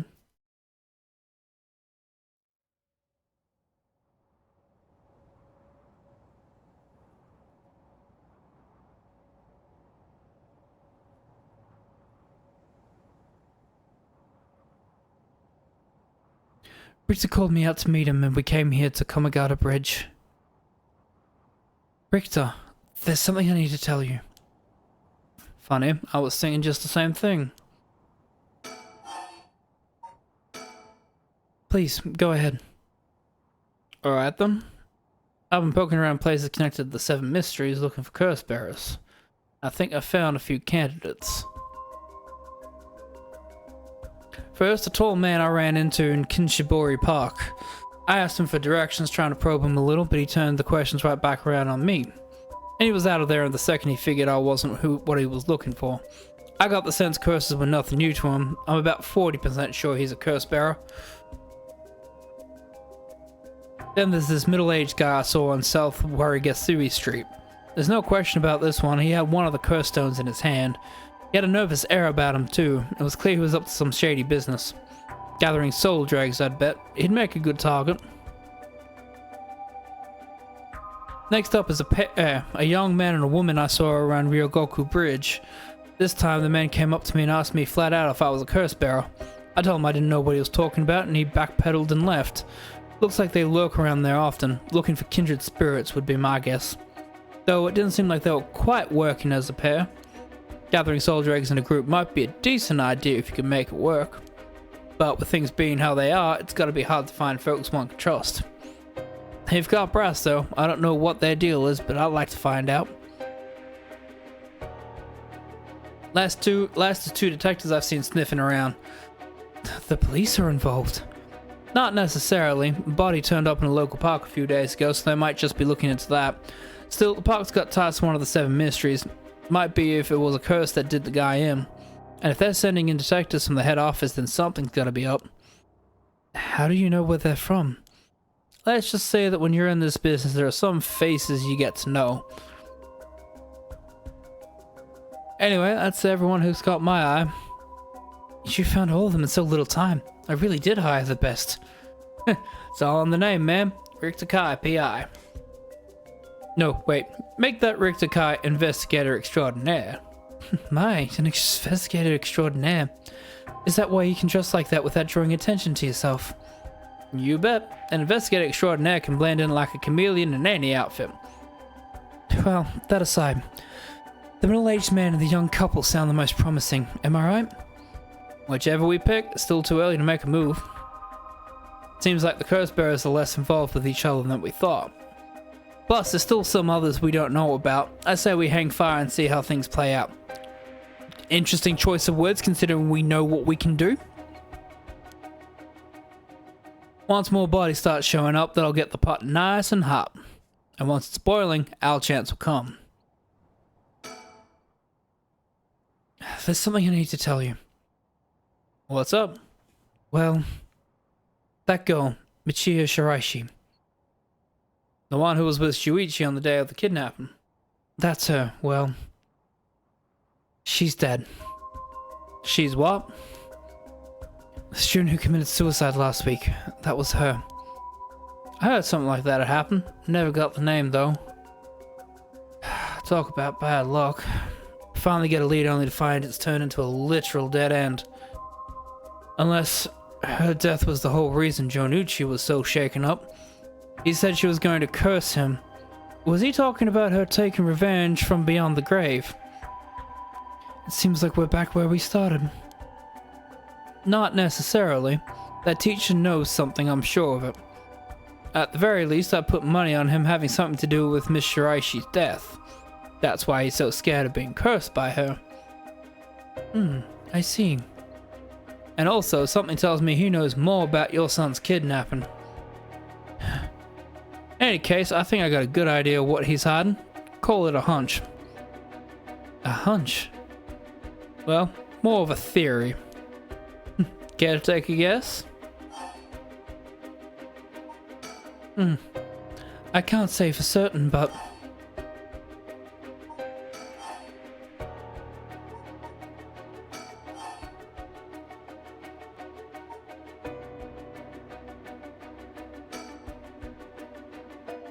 What if Mr. Jonichi silenced Michiyo Shiraishi with murder? What do you think? I see. So you think Miss Shiraishi's death might not have been suicide? That would certainly give him good reason to think she'd hold a grudge, but I'm not sure I'd buy it. That might be a little far-fetched. I see. I'm sorry if I disappointed you. Not really cut out to play detective. Well, no point dwelling on speculation. The truth will be out in time. Right now, I think we need to have another chat with Mr. Jonucci. Standing around is the last thing I want to be doing right now. This is my only chance to bring back my son. I can't afford to fritter it away. Didn't you want to tell me something? I've already said everything I wanted to say. He's gazing down at the water. What does he see down there, I wonder? The Samita River. The water is filthy and horrid, but at night when it's still, it looks almost peaceful. Can I ask you something, ma'am? Is the Samita River what you Honjo folks picture when you think of home? I couldn't say. All I can tell you is I can hardly stand the sight of it. Right, should have guessed. This is where they found him after he went missing. All alone, floating in that horrible water. All I can think is how scared he must have been. How cold he must have been. What did he ever do to deserve something so awful? I've come here every day since then. And I prayed to the river to give him back. To give me back my son. Day after day after day. You know, in olden times, people believed rivers marked where our world met the next. So the act of crossing flowing water had a huge amount of spiritual significance. Back when Edo was founded, the people of Chuo saw the Samita River the same way. They associated the far side of the river with the afterlife. That same place would later become Honjo. All their fear and revulsion accumulated there and took root. But then the Ryogoku Bridge sprang up right after the Great Fire of Meireki, and just like that, Honjo was part of the city also. As it turned out, from farmland into a town, the people surrounded it with man-made rivers and crisscrossed it with canals and waterways. Weren't those to prevent flooding? That's what I was told. They were, but that's not all they were used for. Their other purpose was to contain all the corruption that had built up on the far shore, and to stop it leaking through to our side of the Great Divide. Officially, they were a physical barrier, but unofficially, they were a spiritual one too. So if I have this right, are you saying that Honjo is a place where the real world meets the afterlife? Exactly. That's why the rite of resurrection is here rather than anywhere else, I'm sure of it. And it's probably why the Seven Mysteries and their curses have survived to the modern day. And I guess that would make this spot we're standing right now, right over the water, the border between life and death. If there ever was a place where bringing back the dead might be possible, I reckon it's here. It's funny that you mentioned praying to the river. That might have done more than you think. Is that supposed to make me feel better? Just thinking aloud, ma'am. Well, it's a nice thought.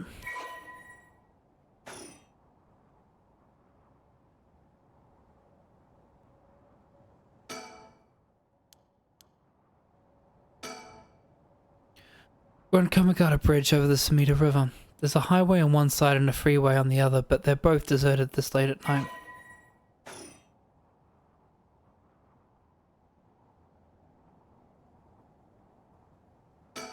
No, have a look at the river once more, because there's one more there.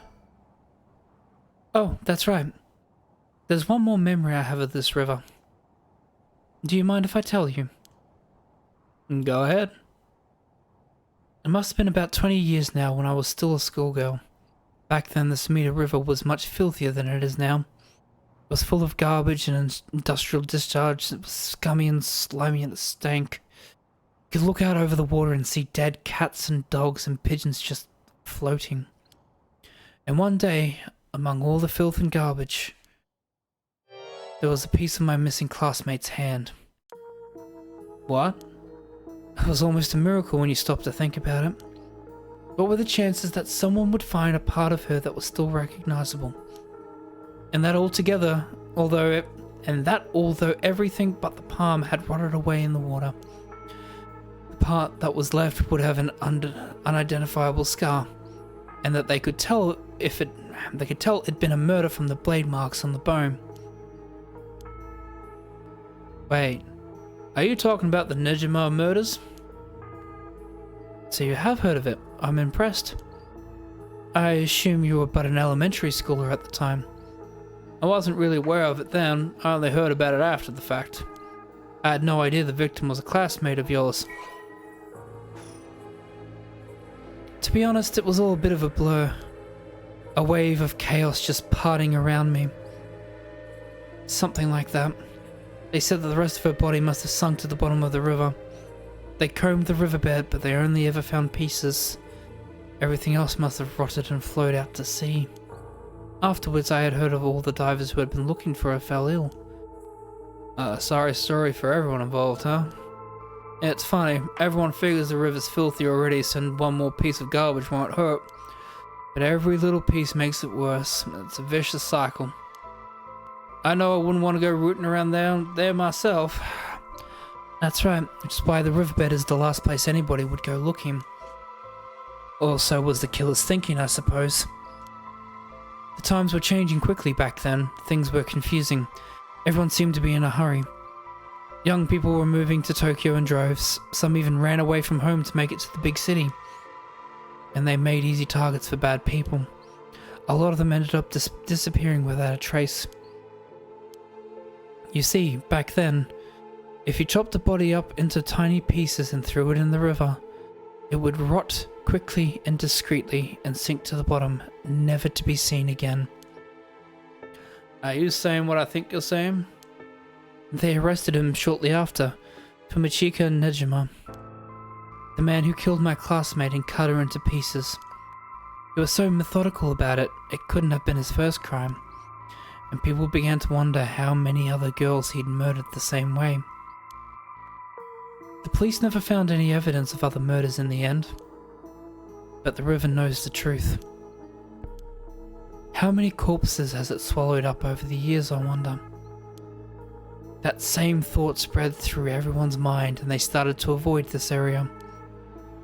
So really, this river has been rank with corruption for decades now. Or at least, that's how it seems to me. Well, was that interesting? Well, I can see why you don't have any good memories of this river. With all that darkness lurking beneath the surface, there's no reason that you would. Still, if I may, ma'am, I'm surprised you know so much about the Nejima murders. But how could I not? After all, I was the one who found the hand. The police actually wrote me a thank you letter. Fucking shit!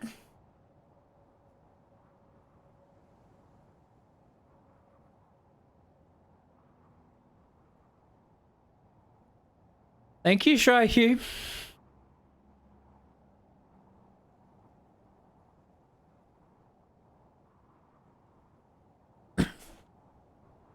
Yeah. Came through on my side. Nah. Don't like that.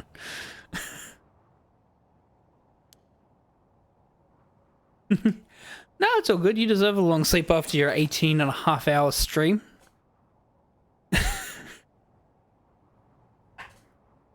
You absolutely deserve rest. They said it was only thanks to me that they managed to bring Nejima to justice. That was the only time my father ever said he was proud of me. Huh. I guess it just wasn't the killer's day.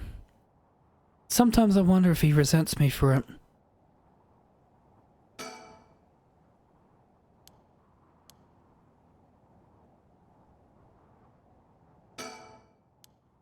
Is something wrong? Not really, it just struck me. It's been 20 years since the Nejima murders. So it has. Not to spook you or anything, but I thought you might be interested in knowing. Life in prison doesn't always mean life. There's precedent for first-time offenders being allowed out on parole after 20 years. Only if they're found to show remorse and the desire to reform themselves, of course.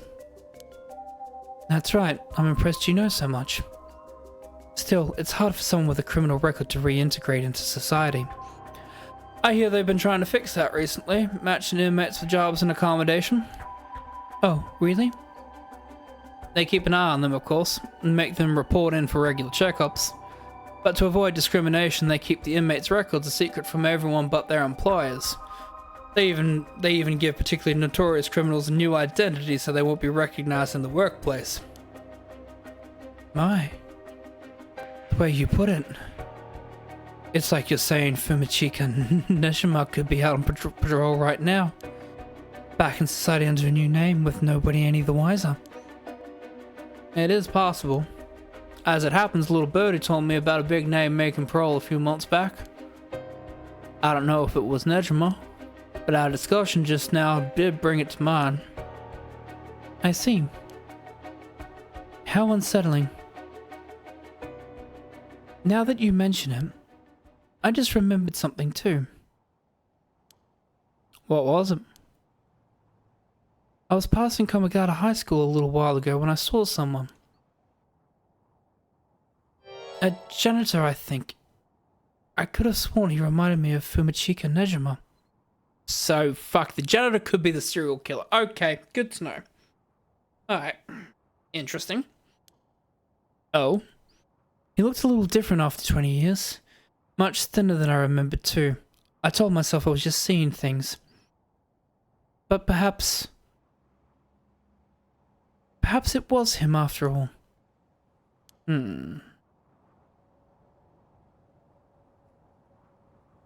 So, what next? Now the big question now is what the rest of the curse bearers are up to. Luckily the Samita River is a good distance from any of the Seven Mysteries. It's unlikely the other curse bearers will come all the way here. I can finally have a moment to think. I see. Alright. Excuse me. I don't want to look. Hello, can I help you? Ma'am? Where did she come from? It's like she appeared out of nowhere. I didn't mean to startle you. I'm terribly sorry if I've gotten the wrong people, but would you happen to be curse bearers? Curse bearers? What's that then? It means someone who's gathering souls for the rite of resurrection. You have heard of the rite of resurrection, haven't you? Everyone's talking about it. Color me intrigued. Care to tell me more, Miss, what was your name again? Oh, silly me. I'm Ayame Tono.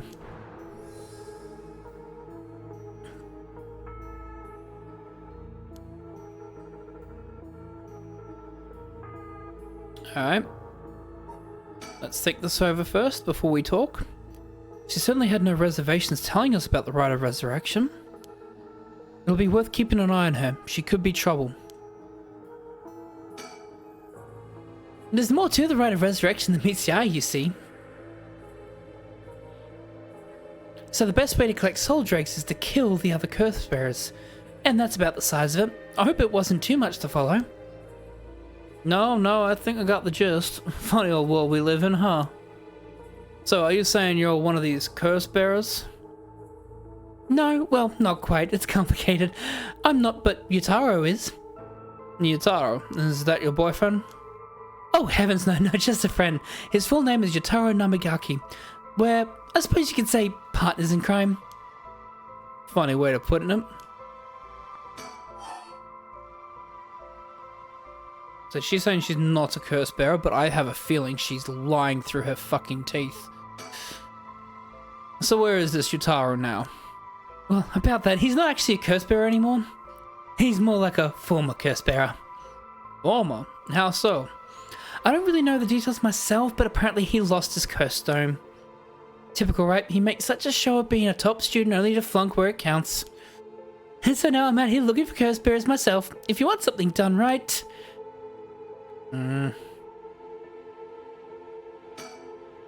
She says her name's Ayame. I guess she's around 20. She must be brave walking around alone this late. Maybe there's more to it.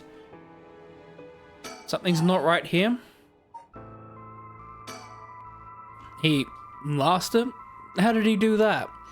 I wasn't with him at the time, so I don't know exactly what happened. All I know is that he came back saying he didn't have it anymore. Although, well... It's strange that you'd probe into that of all things. I'm just curious sort, that's all. Sorry, it's a touchy subject. Oh no, I don't mind at all. It's not particularly I don't particularly care about keeping it a secret. So anyway, mind if I ask why you thought I was a curse bearer? Oh, that? I'm terribly sorry, I was so rude. I saw the two of you out here late at night and I suppose I made assumptions. Gotcha. Sorry if we gave you the wrong idea. Out of interest, what was your plan if we did turn out to be curse bearers? Oh, great question, and the answer is, I was going to ask you very nicely for your curse stones. And you thought we'd have given them to you, just like that? Well, maybe not, but you know what they say, you never know until you ask. You must really love your boyfriend if you're willing to try something that risky. Oh goodness no, we're just friends. My life doesn't revolve around him, you know? Trying to get more information. Anyway, you aren't curse bearer, so I'm just bothering you, aren't I? Please ignore me.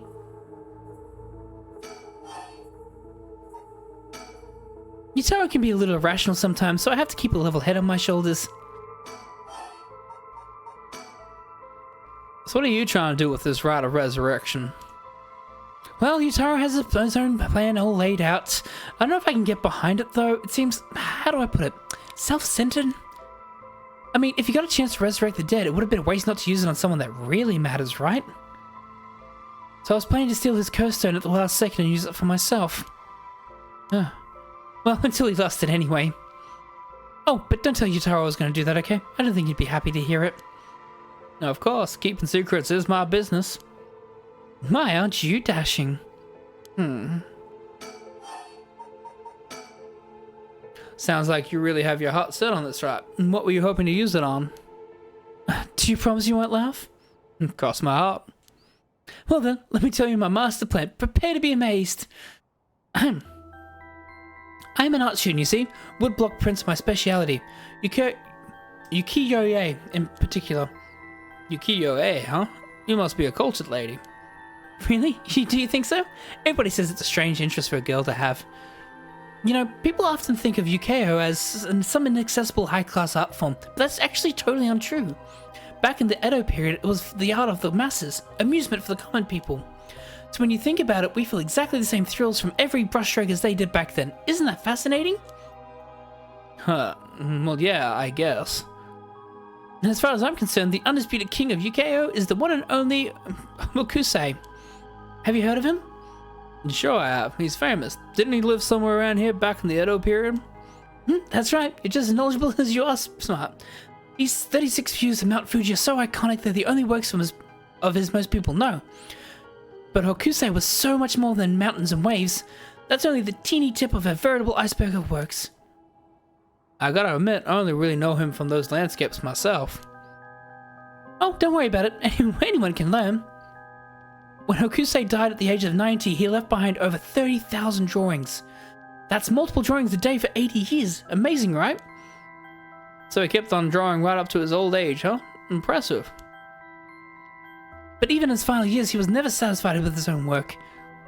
His dying words were, "Should heaven afford me but 5 more years, I shall finally become a true artist." Even on his deathbed, he still thought he had more to learn. He was already the greatest painter and artist of his era. Who knows what he could have done with more time? Well, that's what I want to find out. Hold on, are you saying... Besides, he always wanted to move out of 100 houses. He only made it to 93. Isn't that just tragic? Oh, no, nuh-uh. No way this is going where I think it's going.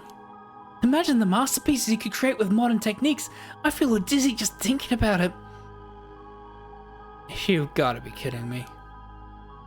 So if I understand correctly, you want to use the Rite of Resurrection to... That's right. I want to bring Hokusei back to life. Well, that's certainly a novel idea. That's what you'd use it on? What a waste. Oh gosh, it's at the time. I should be going. I need to get my hands on a curse bearer before daybreak.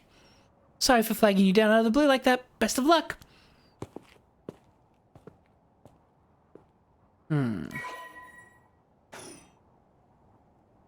Well, there goes trouble. If we're going after curse stones, we should keep an eye on her. 2 if we can. Why do you say that? Before she left, she wished us best of luck. She's got at least an inkling that we're curse bearers. My. There's a good chance we'll clash sooner or later. We're after the same thing after all. You head on back to the mansion, ma'am. I think I'll tail her for a while.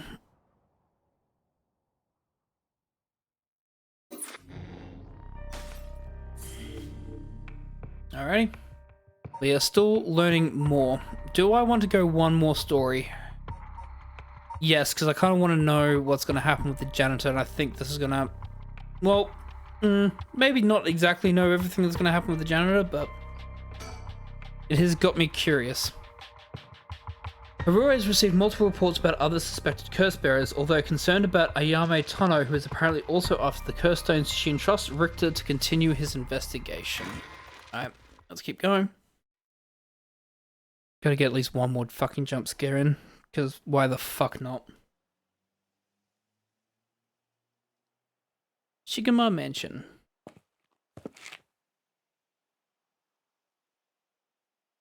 Back here again. I left Richter to continue looking for curse bearers, and came home alone. The old Shigama Mansion. We rebuilt it here after the Great Kanto earthquake. It's always stayed the same all these years. Even the war didn't touch it. I never liked it growing up. I always wanted to live somewhere more modern.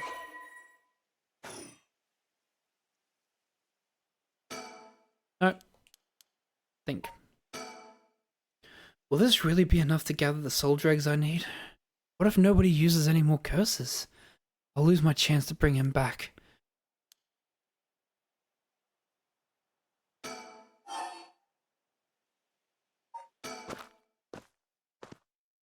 Oh, there's no point waiting outside.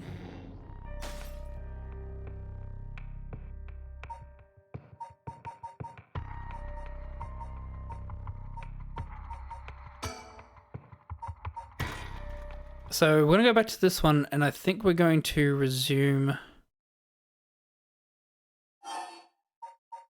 from the school grounds. We can't trust the janitor, we know that much. I have to get outside. Let's see, let's get to the gates. I go by the gym in.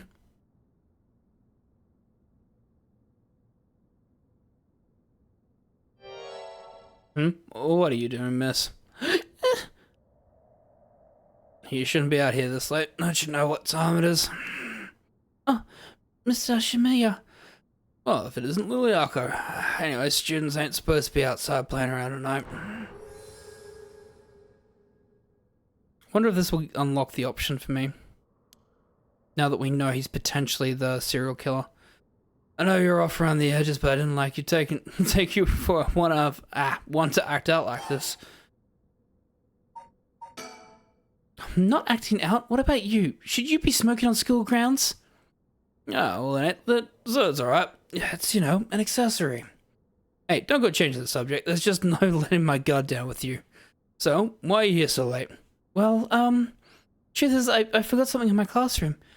Again? You sure are a piece of work. But you don't have nothing with you. Oh. Wait, you do? What's that in your hand? Huh? Well, this is what I forgot. I, got it from my grandpa. It's really important to me. Girls these days sure have weird tastes. Okay, better head straight home if you're done. I won't tell on you. No, wait, I can't let you walk home alone like this late. Alright, wait just a little. I'll hurry and lock things up. But... Yeah, go home alone without checking on Mio. Good, that option is now unlocked. Good. Oh, right. Mr. Janucci was actually looking for you inside the main building. Was that? He's here right now? What's he thinking? I don't know. He was in class 3B on the second floor just a bit ago. I suppose that means I can't be locking up yet. Second floor, you said? I'll go take a peek. Be back in a jiff. My house is really close by. I'll be fine on my own, really. That's so. Snack shop, right? Suppose you'll be fine then. Be careful now, yeah? Stay on the big, well-lit street. If something happens, shout fire. Okay. You worry too much. No, we won't be losing any more students.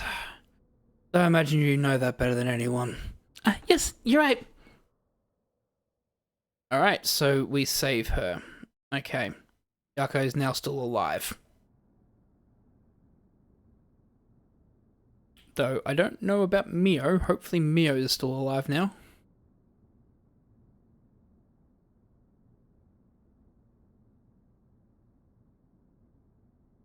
Mio's late. Been waiting for 20 or 30 minutes, but there's no sign of her. Huh? There's someone coming down the road. That's... Oh no, a teacher. It's Mr. Haraishi. He looks on edge. I wonder what he's doing. Wait, he's the one who discovered the rite of resurrection. It wouldn't be strange for him to be involved with the curses. I wonder if he has a curse stone. What do I do? But it's way past the 10 minutes Mio said she'd be here by. I managed to escape. I can't let that go to waste. I need to get out of here before anyone sees me.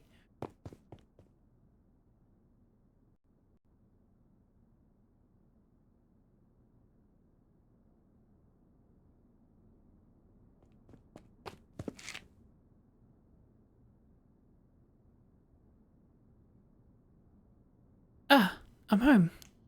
Thank goodness. I don't think the walk has ever felt so long. Nobody will be able to use their curse once it's light outside. I need to go look for Mio as soon as it's morning. But for now, I need some rest.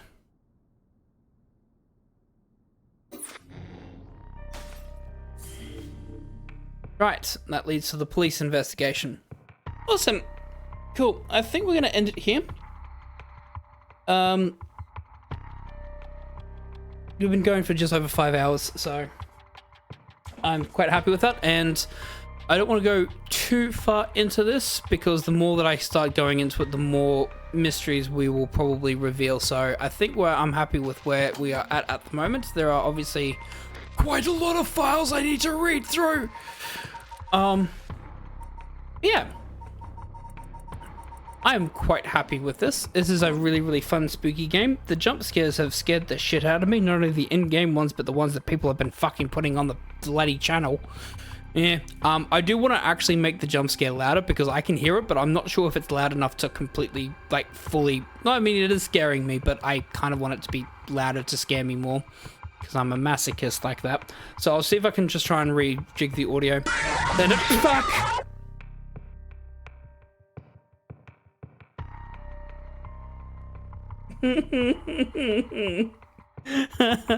Why?